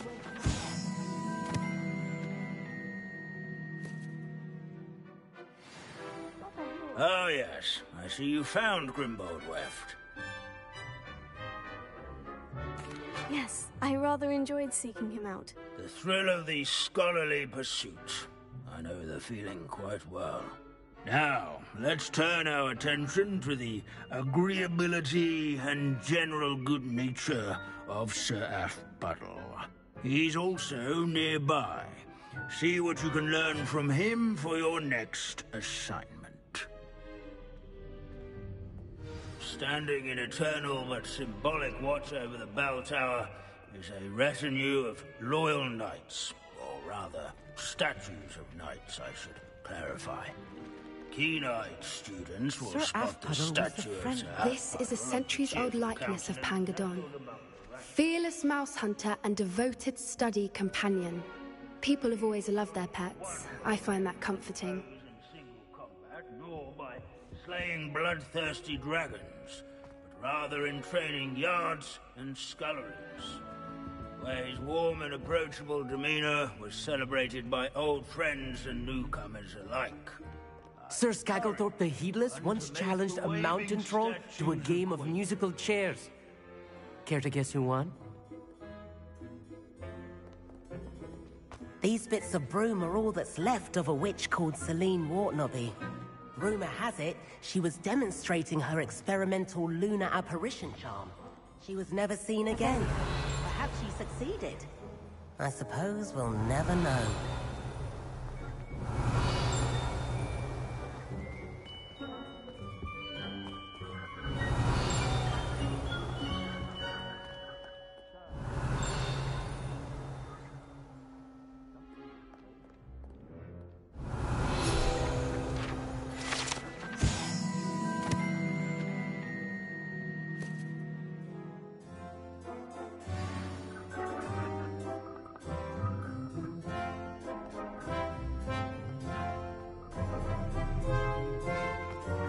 Hogwarts is impervious. Professor Binns, I found the statue of Sir Afpuddle. Ah, well done. Alas, Sir Afpuddle's affability was his undoing. Died instantly trying to befriend a basilisk.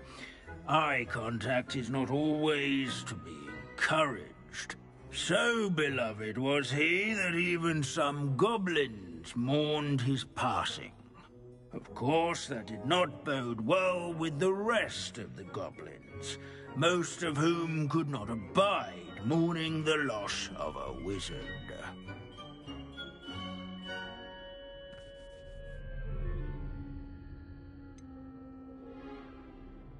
Goblins and wizard kind will never trust each other.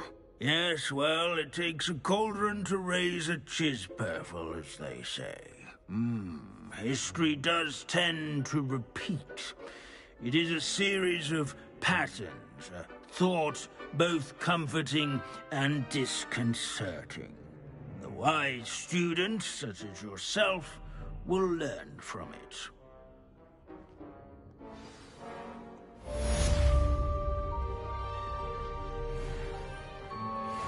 History is written by those who do their schoolwork, so they say. Or at least, I like to say that. At least we're out of the classroom. How can we do so much and accomplish so little? Leave it to Binns to make the most interesting school in the world seem dull. If you fail history of magic, you're doomed to repeat it. The class, that is.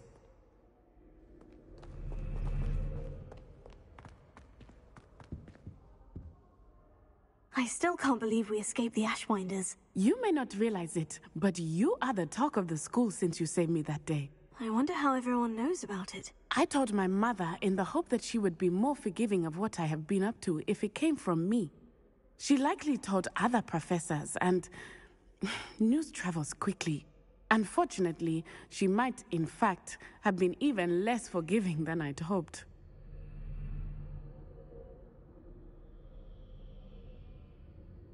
If she knew more about what you've done, I suspect she'd be proud. If she knew any more about what I've done, she would never let me out of her sight again. I'm sorry. Has Officer Singer done anything with the evidence we provided? She has not. Harlow is as strong as ever. Someone needs to stop him, whether it is us or Officer Singer. If someone had stopped the monsters like him in Matabeleland, my father would be alive today. What exactly happened to your father? It was a beautiful day. My mother had gone to tend to a neighbor who was ill, and so my father and I were galloping in the savannah. Galloping? Your father was also an animagus, I take it? He could become the most majestic giraffe, and he would carry me on his back, my arms around his neck. We were on our way home when we surprised a group of bandits who had come from our village. One of them saw me just as he removed a scarf from his face. He shouted and then aimed his rifle. He didn't want you to identify him. Exactly. In an instant, my father bowed his neck to protect me and was hit. As he fell, my father changed back into his human form. When the bandits saw this, they turned and ran in fear. Magic terrified them. And then he was gone. And it was all my fault. Your fault? How so? He died protecting me. If I had been capable of protecting myself, he would still be alive today. My mother and I tried to go on without him, but it became too much for us there. A few years later, we left to come to Scotland.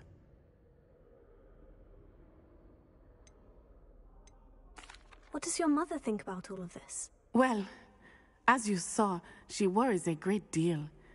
She misses him. As do I. So I believe on some level she understands my need to seek justice in a small way. But that does not mean that she likes it. Do you think taking down the Ashwinders will avenge your father's death? No.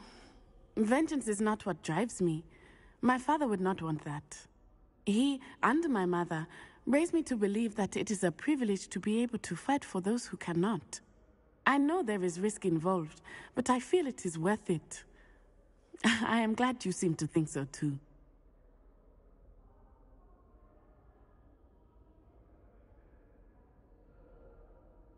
I'm sorry, Natty. I can't imagine what you've been through.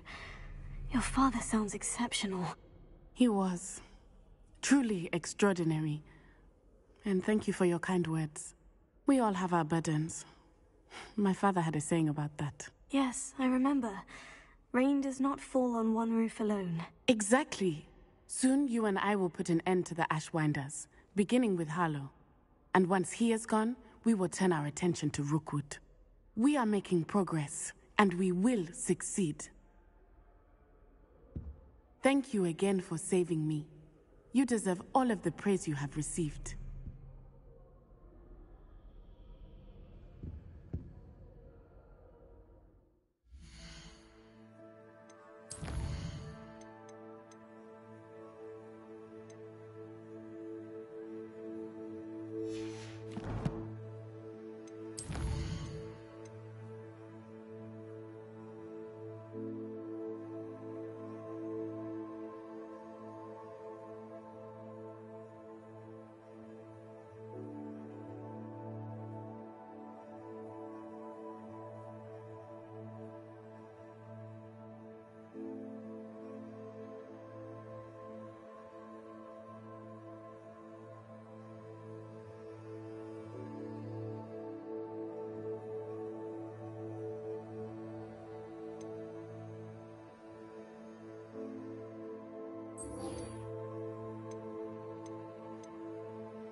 Oh, good, you're safe. There you are. You were in such a state when you left. The poachers got to my gran. Someone recognized me in Horntail Hall and they got to her. What do you mean? Is she all right? She's fine, thank goodness. But they were at her house, our house. They assumed I'd sent the egg there. She said they took the whole place apart looking for it, screaming that we'd cost them everything. I'm sorry, Poppy. I'm glad she's all right. I don't think either one of us could have anticipated that. I should have known. I underestimated the poachers. And now another creature's in danger. What do you mean? The poachers refused to leave empty-handed, so they took valuable journals that Gran had discovered when she was researching rare creatures. One of them contained theories about a secret hiding place of the Snidget, long thought to be extinct. Exactly what kind of creature is a Snidget? It's a small bird with golden feathers. It's incredible. It has rotational wings that allow it to dart quickly in any direction. In fact, the golden snitch in Quidditch is based on the Snidget, which barbarically was actually used in the sport hundreds of years ago. Where exactly are these Snidgets allegedly hidden? Gran says the journals were a bit cryptic, which is good. Perhaps the poachers won't be clever enough to find the birds. From what she recalls, the journals only noted that the key to finding them lay in the moonlight. Gran thinks it can be narrowed down to a handful of locations. I take it you aren't going to let the poachers anywhere near the Snidgets. Gran wants me to stay out of it, but I know she's devastated that poachers might go after the Snidgets, if they still exist. We had the element of surprise on our side when we saved that dragon, but the poachers will be watching for us now. We need allies. Others who hate the poachers enough to help us. Who value creatures as much Merlin's beard! You're a genius! The centaurs! They'd want the Snidgets protected at all costs. Sounds as if we need to go and talk to the centaurs. We'll need to be careful in how we approach them. Tensions with them are high. Still, I think they may be our only hope. Let me think on it. I'll let you know as soon as I have a plan.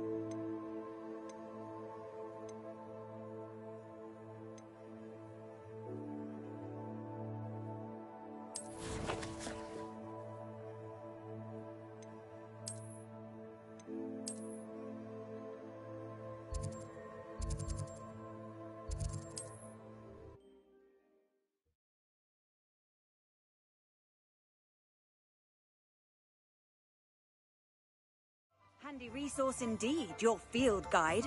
I'm most pleased to be included.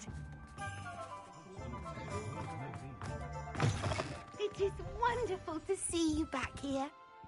Oh, perhaps today you have something you'd like Penny to sell for you? Oh, Penny will fetch a good price for what you'd like to sell.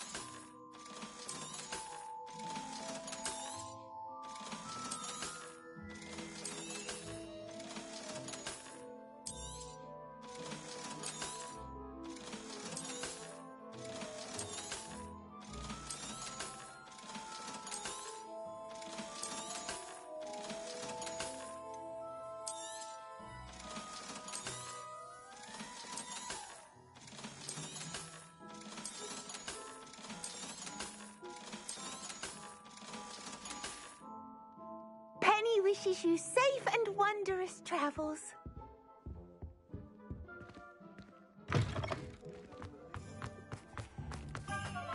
Revelio. Sometimes it seems all roads lead to Hogsmeade.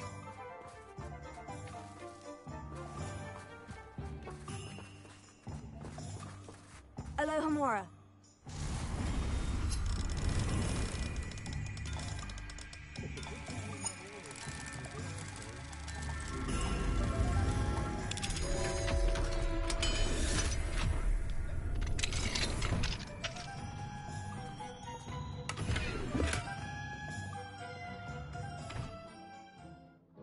Revelio.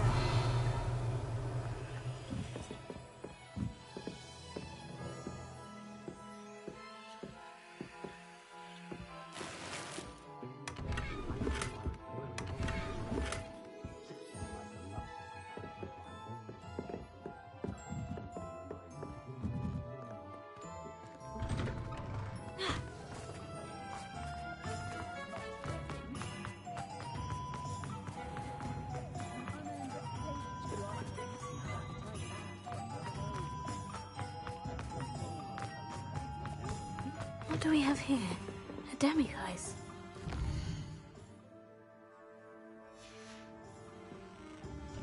Mine now, demiguise. Where to approach the centaurs about protecting the Snidgets. Meet me in the Forbidden Forest.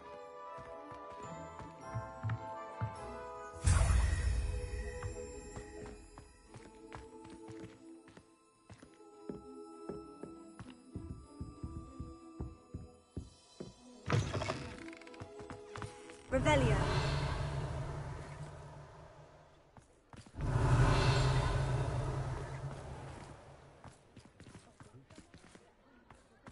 Historically speaking, there's never been a team like this here.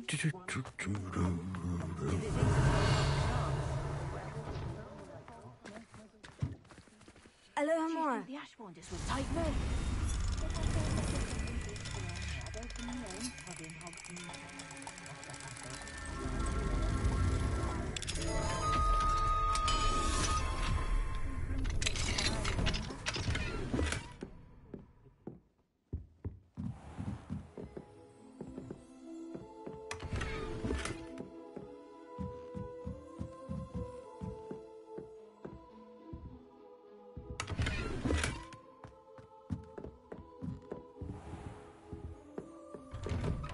My mum wanted me to be a nurse at St Mungo's, following her footsteps.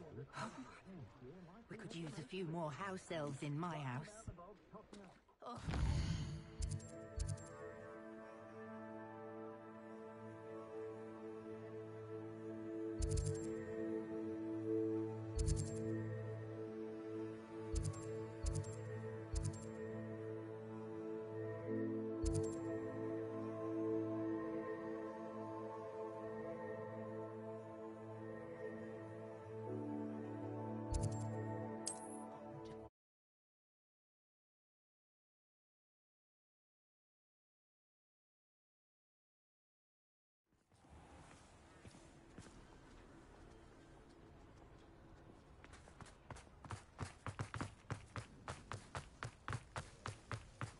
Hogsmeade, here I come. Come in. Sorry if there's a smell. New batch of toadhide. Now, what sorts of beast byproducts might you be looking to acquire? I'll not mind seeing you here again. Consider yourself welcome.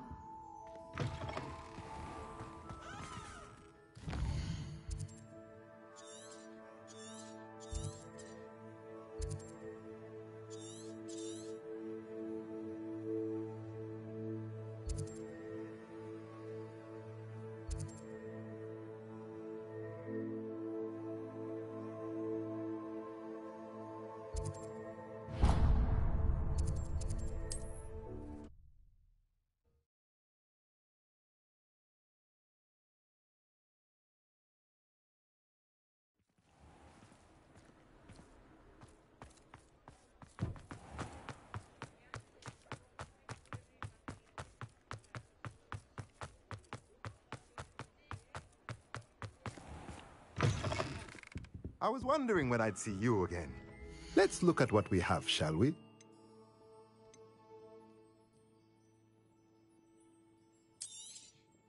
Nothing like finding just the right thing, is there?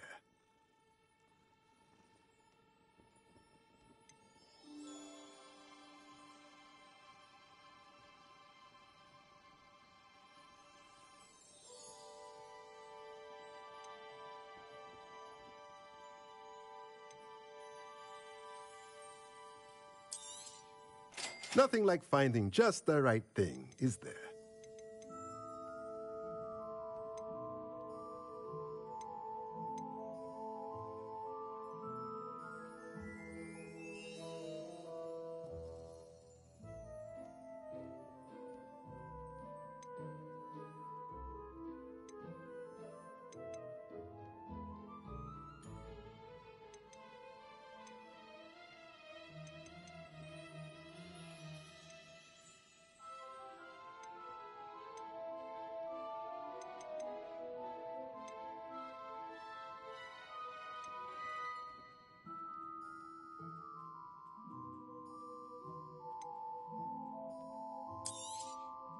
Nothing like finding just the right thing, is there?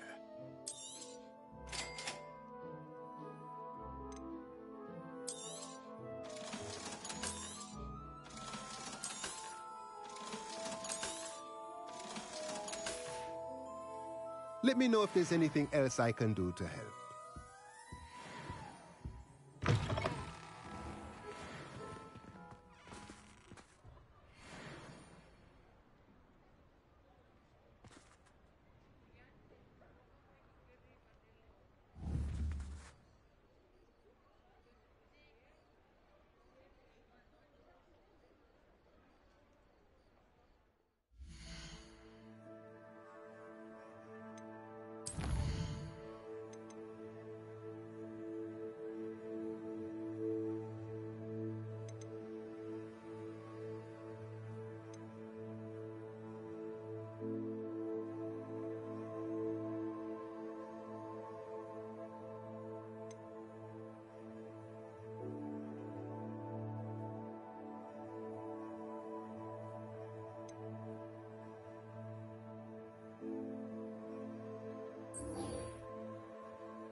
Wonder if I'm safe to explore in there.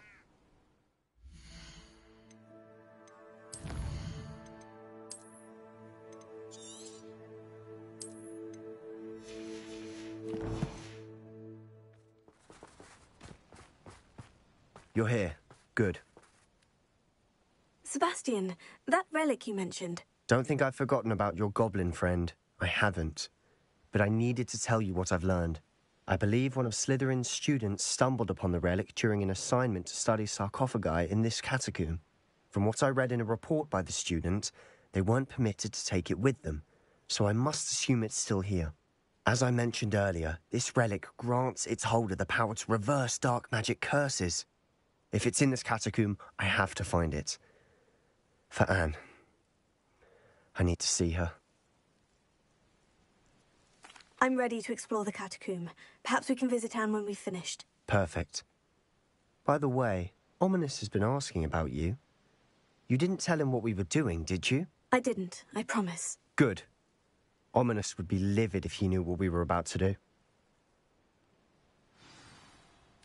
I'll be interested to compare what lies inside to what I've read about this catacomb.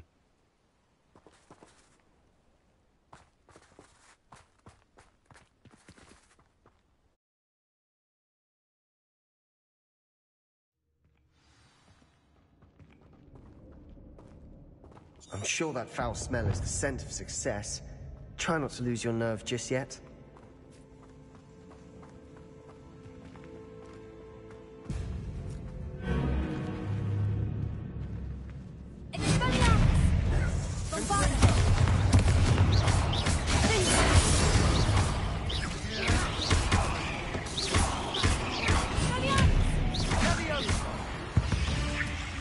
At least now we know we're not alone in here.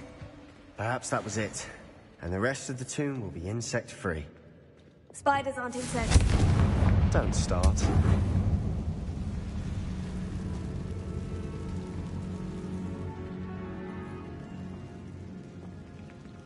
Confringo!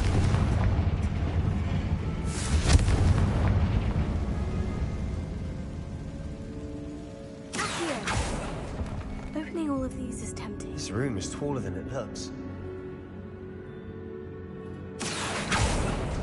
We're here for a reason. I'd say opening them all is justified.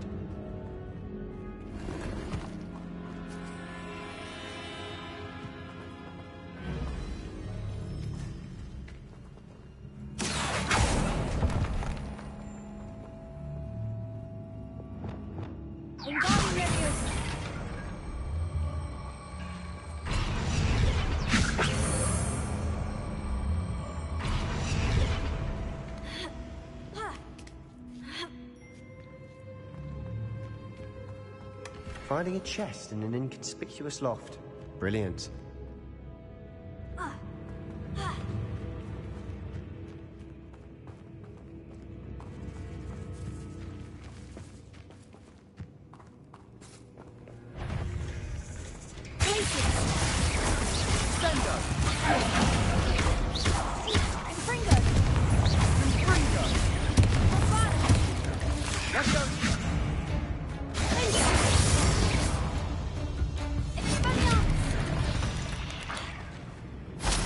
We've rid the world of another spider.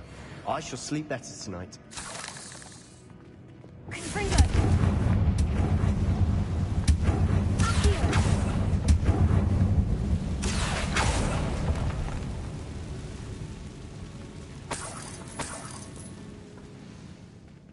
Revelio.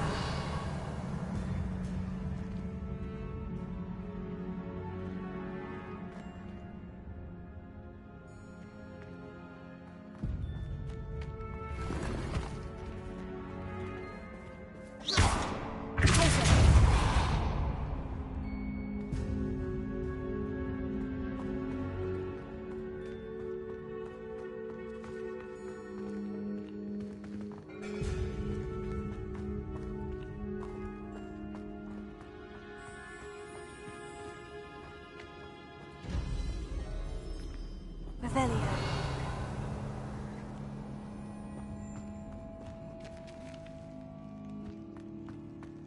Watch your step. I nearly slipped there.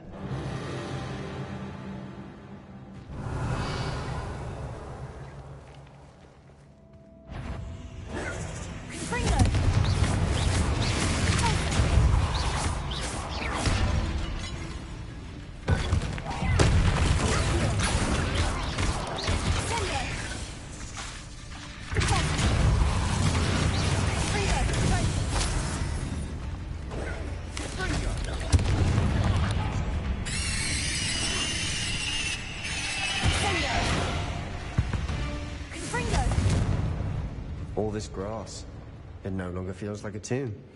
I've read about catacombs that underwent expansion efforts and ran into problems. Revelio. Often cave-ins. And then were abandoned. Exactly. We'll be fine, though.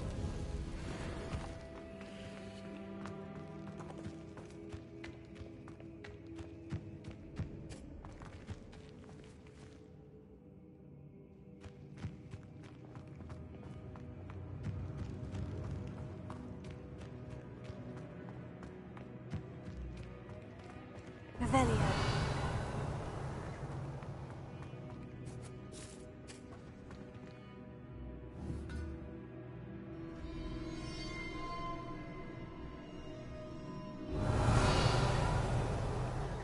Now this is the sort of great room I want to be buried in. Surrounded by grandeur. Grandeur and then some. Even an altar with a pile of bones. Lovely. Bones outside a sarcophagus. Seems odd.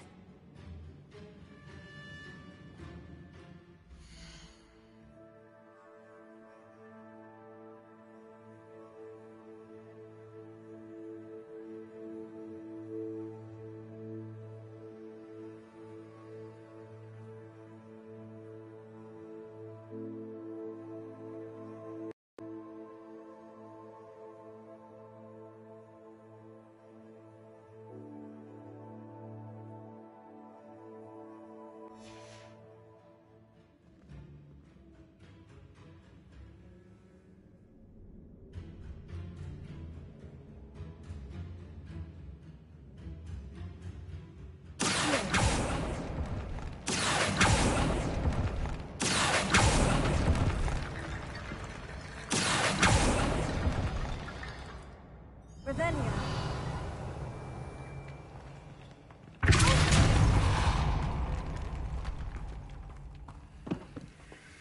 Did you hear that? We're in a tomb. I assume eerie sounds come with the territory.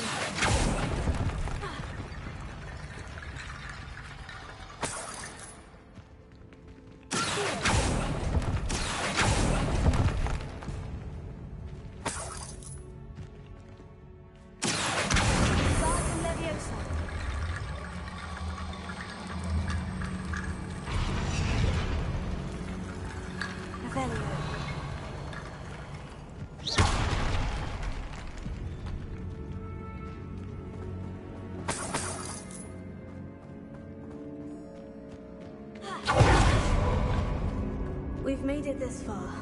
but clearly we have more to do.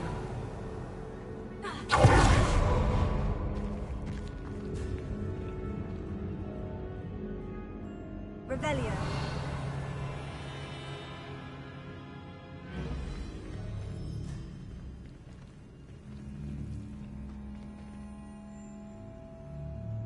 I need to find a safe way across.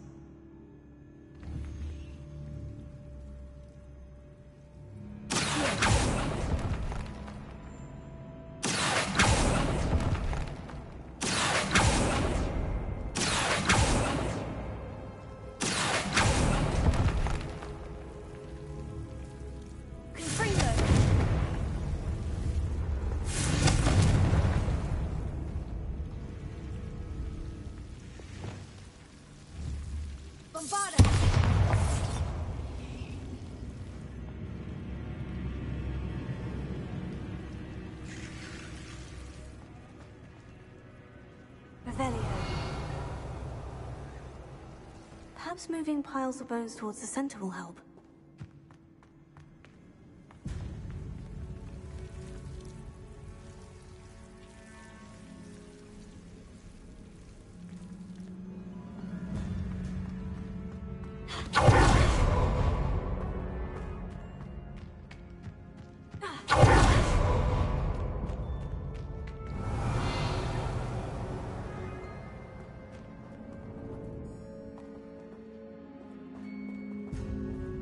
There's something here by the altar.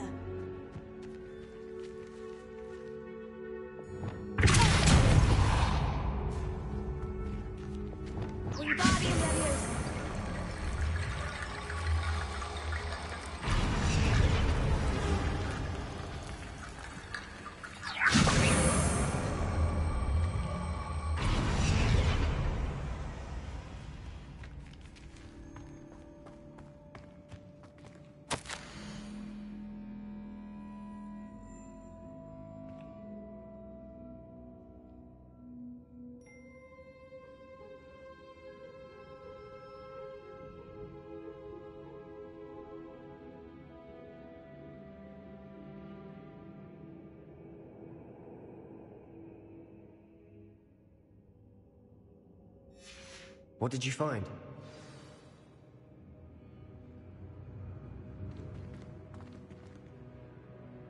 Looks like part of a student's diary.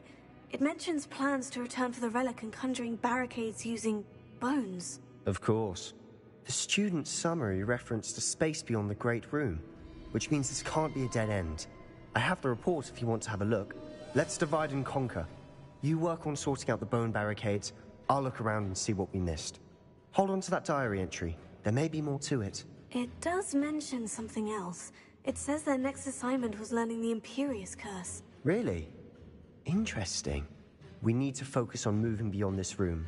But let me think for a moment.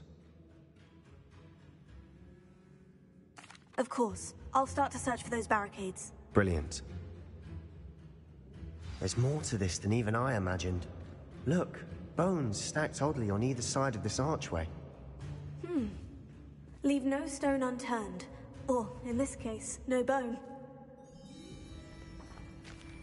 Revelio. This archway's been barricaded. We can find a way through.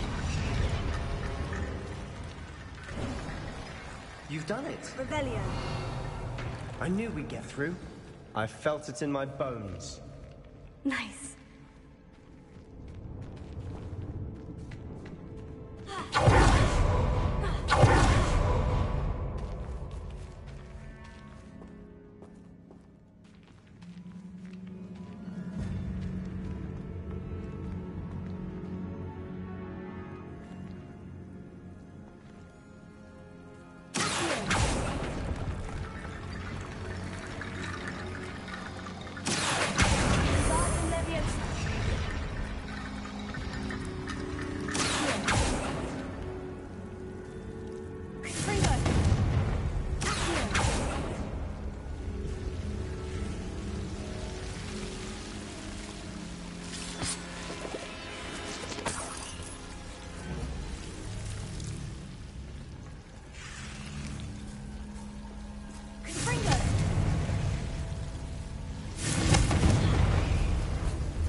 Telephone bridge complete.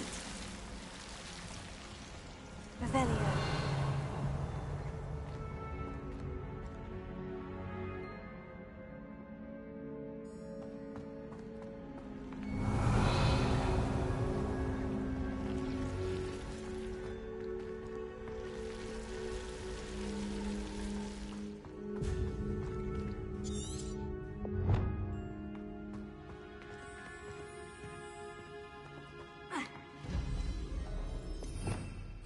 Revelio.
Before we trudge on further, I've just realized something. The student's diary mentions the Imperius Curse. I wouldn't be surprised if we're going to need it here. It's an unforgivable, but useful when you're outnumbered. Places the victim completely under the caster's control. So, if you'd like to learn Imperio, I can teach you.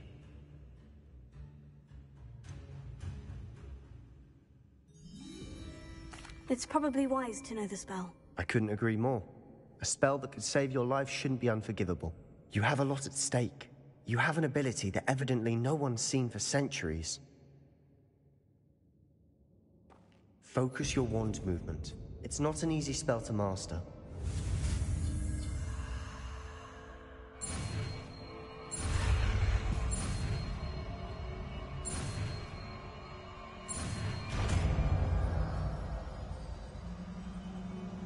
There we go. Something troubling ahead.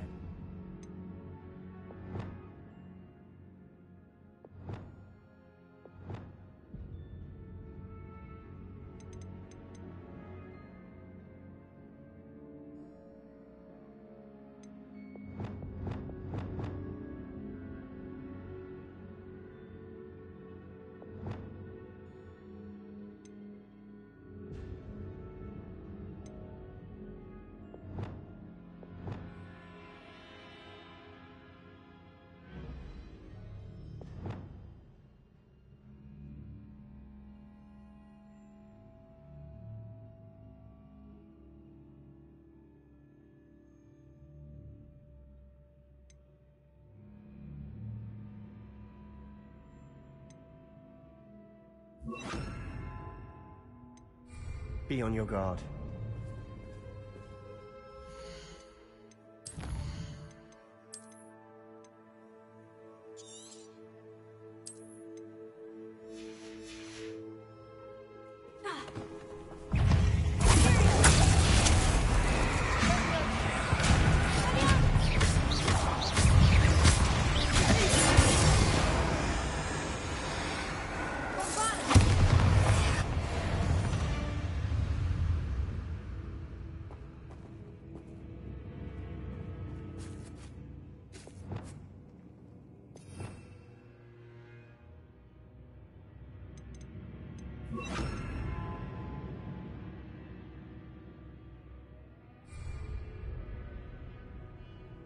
Revelio.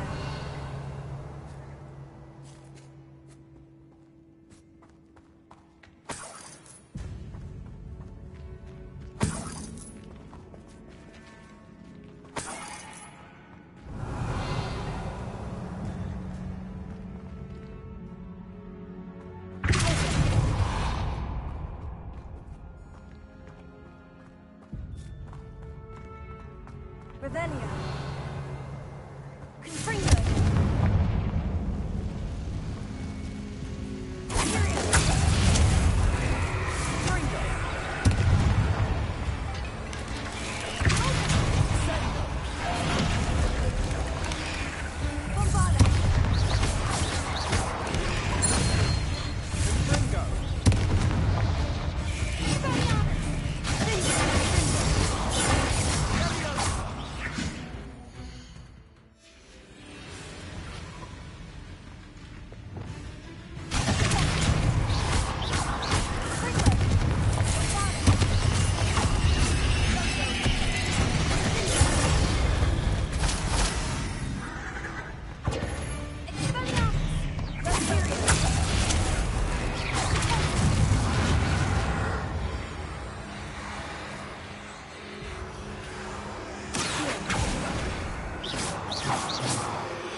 Never knew spiders could make such a mess. Bit dramatic, isn't it? Revelio.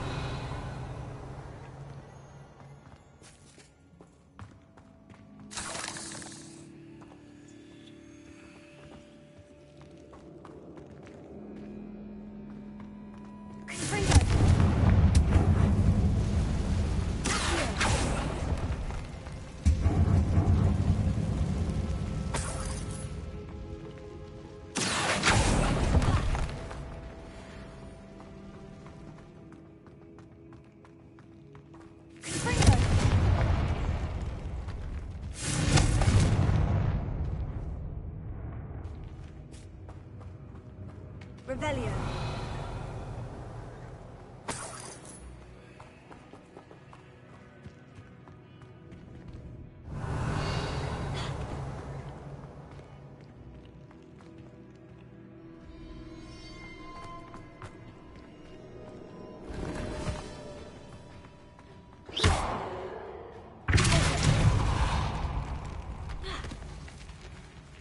This catacomb has suffered decay, just as the student's summary described. I doubt anyone's been here in quite some time. Revelio.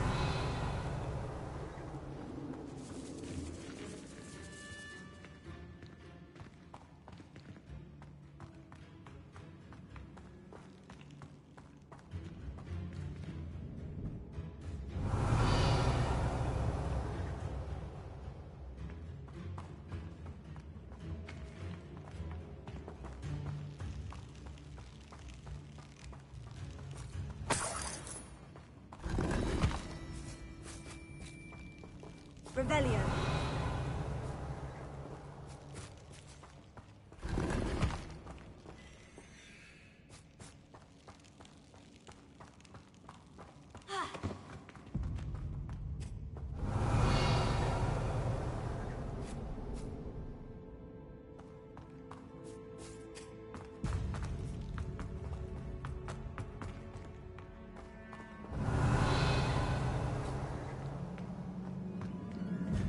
Another barricade.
Considering how well you did on the last one, this should be a cinch.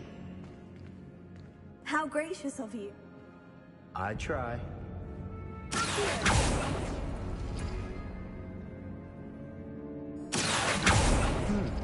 This looks different than... That worked. Keep going.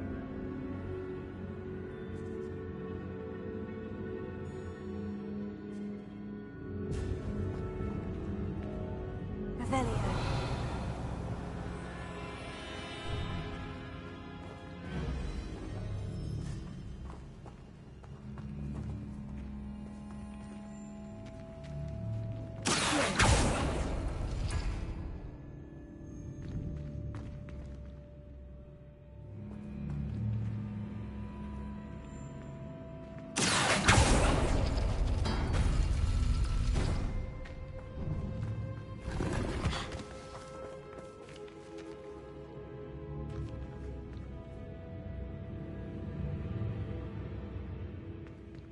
Revelio.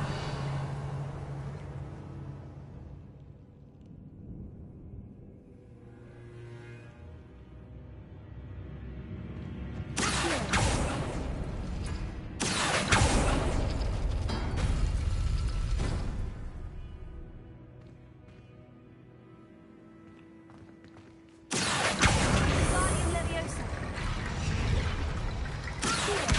Guardian Leviosa.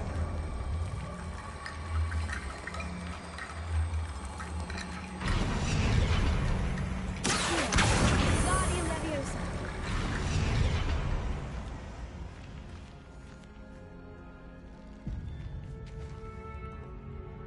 Revelio.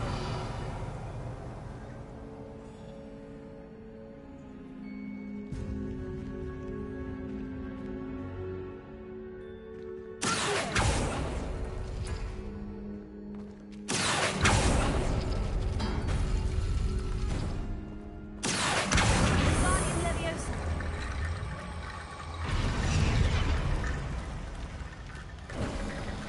You are head and shoulders above these bones. Revelio. Nicely done.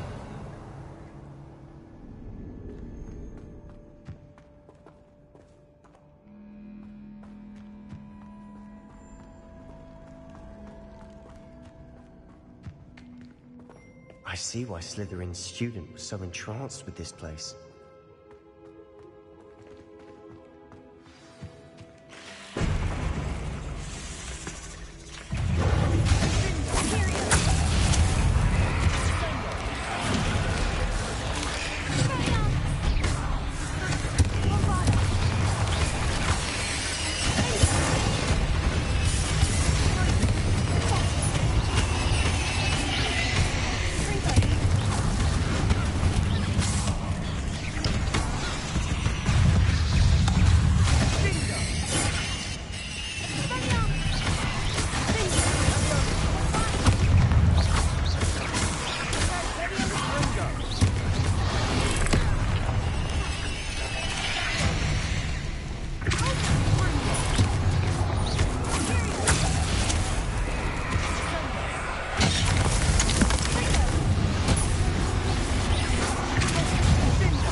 For a moment there, I thought that'd never end.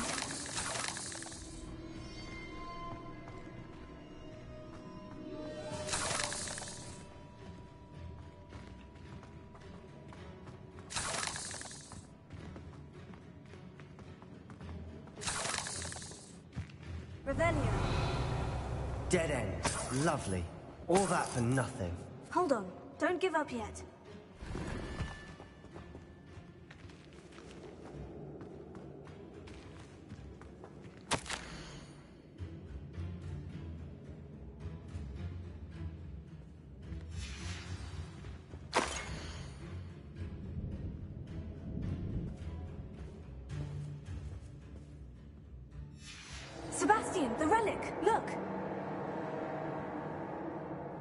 could it be? The note and rendition of the relic. It matches. This must be where the student left the relic. I can't believe it. After all this, it lines up. We've really found it. What do you suppose is meant by the dark sacrifice required to realize the relic's potential? I have no idea. But we're here for the relic. I'm willing to ignore what the journal says. We're taking the relic. Agreed. This is meant to be. For Anne's sake, I'm taking it. Let's get to Feldcroft. I must keep this relic secret, especially from my uncle.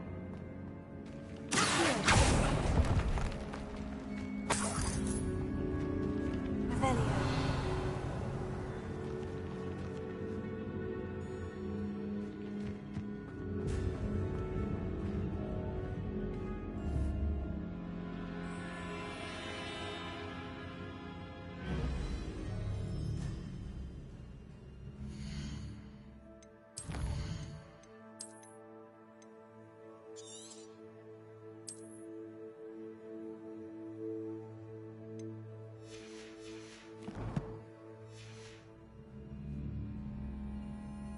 Revelio. Is that ominous? Ominous!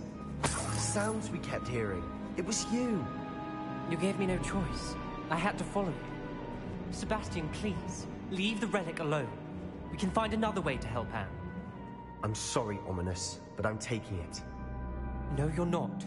If you won't put it back, then I will. Hold on, both of you. Sebastian, please, take a step back. Fine. But Ominous knows. I won't step back from a fight. Can't believe this.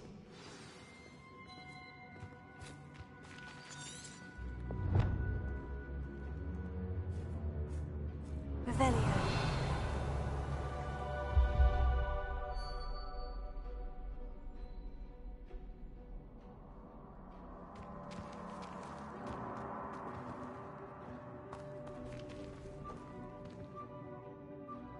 How much did you hear? Everything. I heard you encourage Sebastian to take the relic. Sebastian's done his research. He knows what he's doing. Sebastian makes things sound easy when they could be impossible or dangerous. We need to stop him. And if nothing will change his mind? Something has to. I need your help.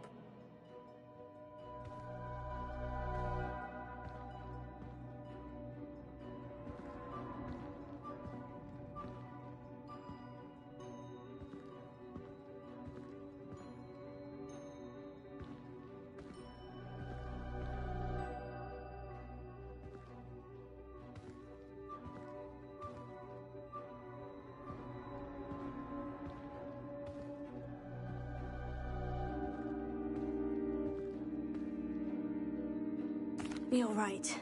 This seems far riskier than Sebastian realizes. Good. We're agreed. We don't allow him to leave here with the relic. I do think we should talk to him, but I fear we won't stop him from taking the relic. What are you suggesting? I'm suggesting we negotiate. We allow Sebastian to leave with the relic under one condition. After this, no more.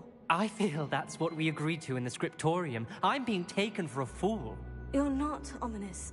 This may be the only way to keep your friendship intact. Let's trust him to know what's best. Fine. If I trust him on this, I'm trusting you too. The dark arts seem harmless until it's too late. Go then. Leave with the relic. I'll not say a word more. I hope I don't regret this. Sebastian, we're ready. What is it? I haven't changed my mind. Ominous has. Let's go.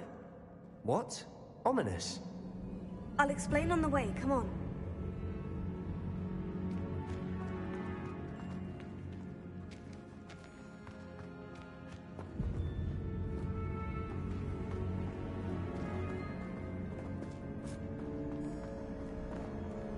Revelio.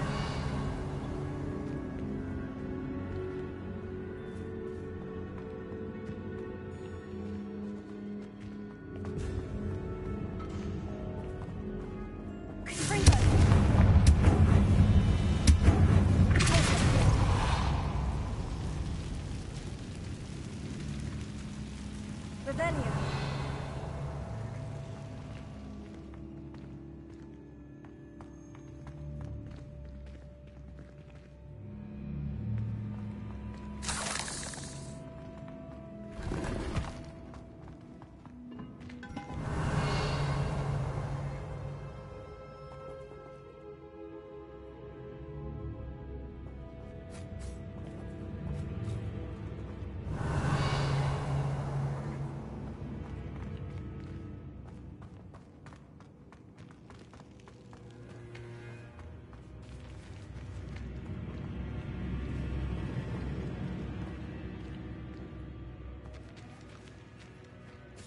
Revelio.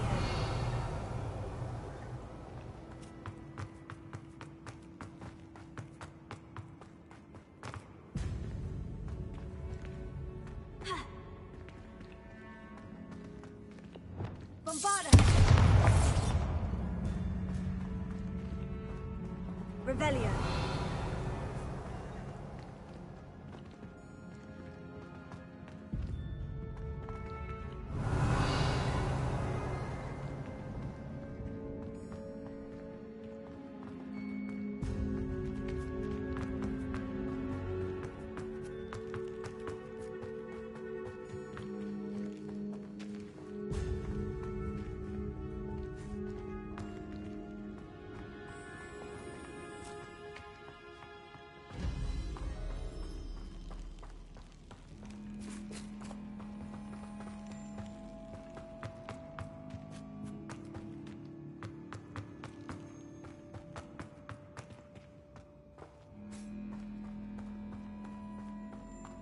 Well, what happened back there?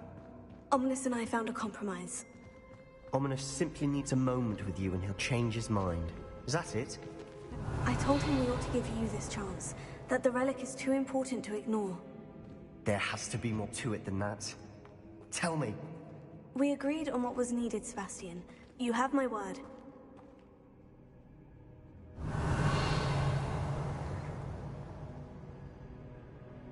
I never wanted to keep all this from Ominous. He just doesn't understand. And I didn't want to worry him all over again.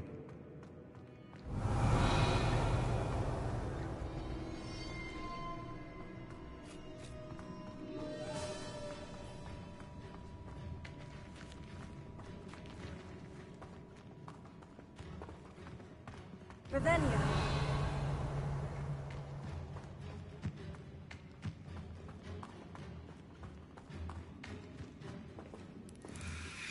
Bombarda.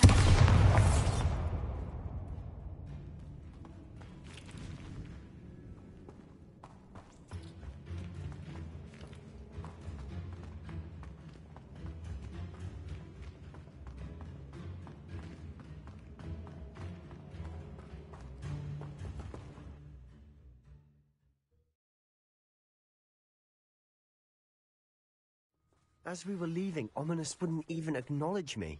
That's not like him. He was troubled, Sebastian. Even though we agreed to it all, it's been a lot to take in.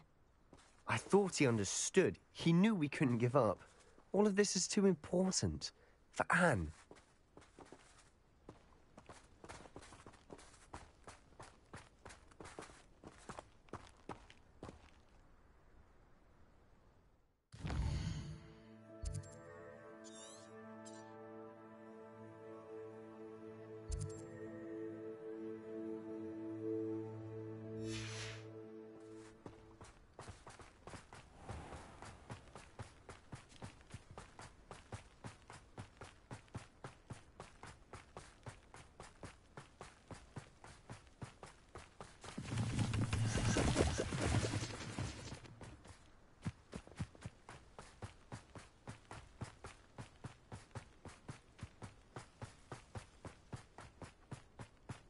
When we get to Feldcroft, I'd rather Anne not know what had to be done to get this relic. She thinks like Ominous. It'd only upset her.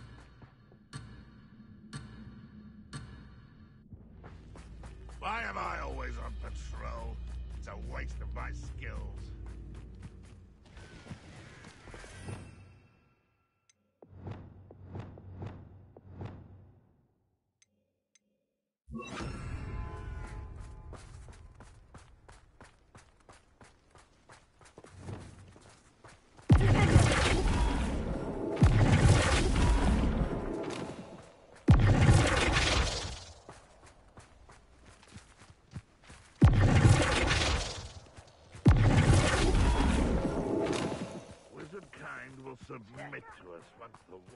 over. What was that? Enjoy suffering, do you?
Oh no, this isn't good.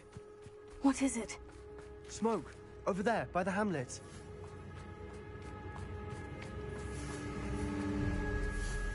Feldcroft's in trouble. They're under attack. Let's hurry.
Boy!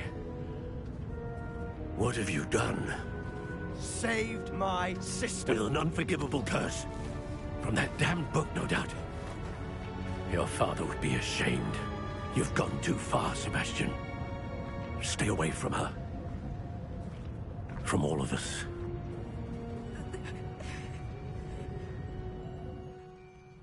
What did my uncle expect me to do? The Imperious curse saved Anne's life. That goblin was going to kill her.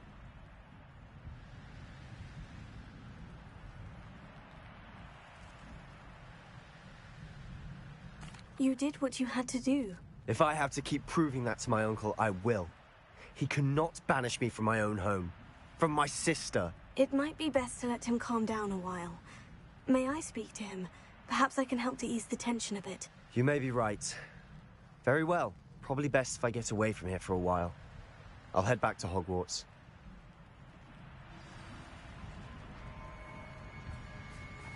Revelio.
What was he thinking?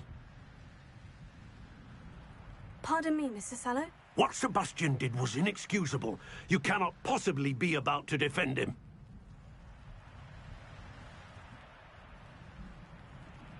Sebastian and I have encountered Ranrock's loyalists before. That goblin would have killed Anne. This family does not resort to using dark magic even against our enemies. What Sebastian did cannot be undone. That you are defending Sebastian's behavior at all tells me everything I need to know. You are as guilty as he is. Sebastian is to come nowhere near Feldcroft, nowhere near Anne. Unforgivable curses are so named for a reason. If I hear that either of you continues down this path, if either of you uses dark magic, I will notify the headmaster immediately. Why, Sebastian?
Keep out of sword's reach!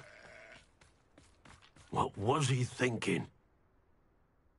Pardon me, Mr. Sallow? What Sebastian did was inexcusable. You cannot possibly be about to defend him. Sebastian acted rashly, but he acted out of instinct to save Anne. Out of instinct? With an unforgivable curse? This family does not resort to using dark magic, even against our enemies. What Sebastian did cannot be undone. That you are defending Sebastian's behavior at all tells me everything I need to know. You are as guilty as he is. Sebastian is to come nowhere near Feldcroft, nowhere near Anne.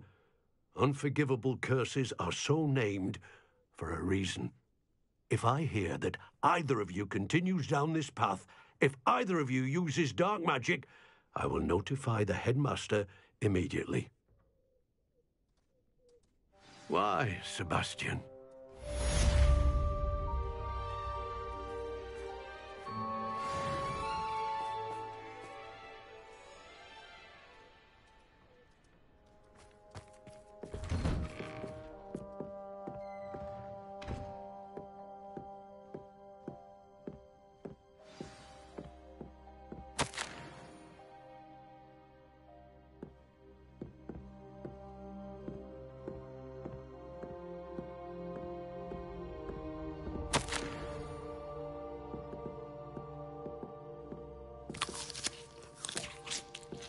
Revelio.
Did you speak with my uncle?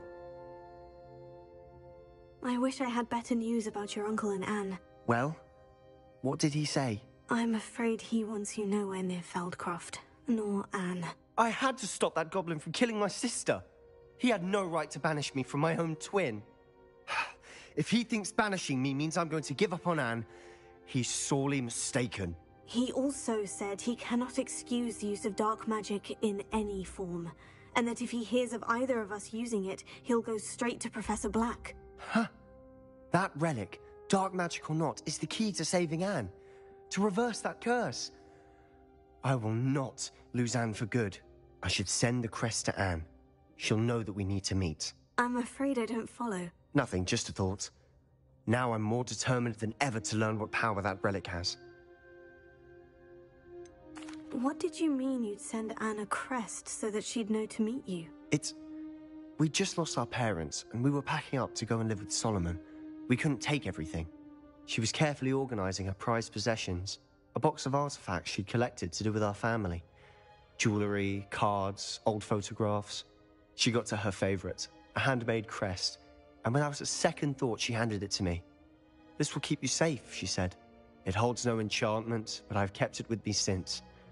That's how I can reach Anne. I'll get the crest to her with plans to meet. Be careful, Sebastian. Your uncle could intercept it. We'll be expelled. Even if Ominis is upset with us, he has no love lost for his family. He'd use their connections to the headmaster if we needed his help. I shall wait to hear from you then. Thank you. I very much appreciate you standing by me through all of this. I'll send you an owl when I have news.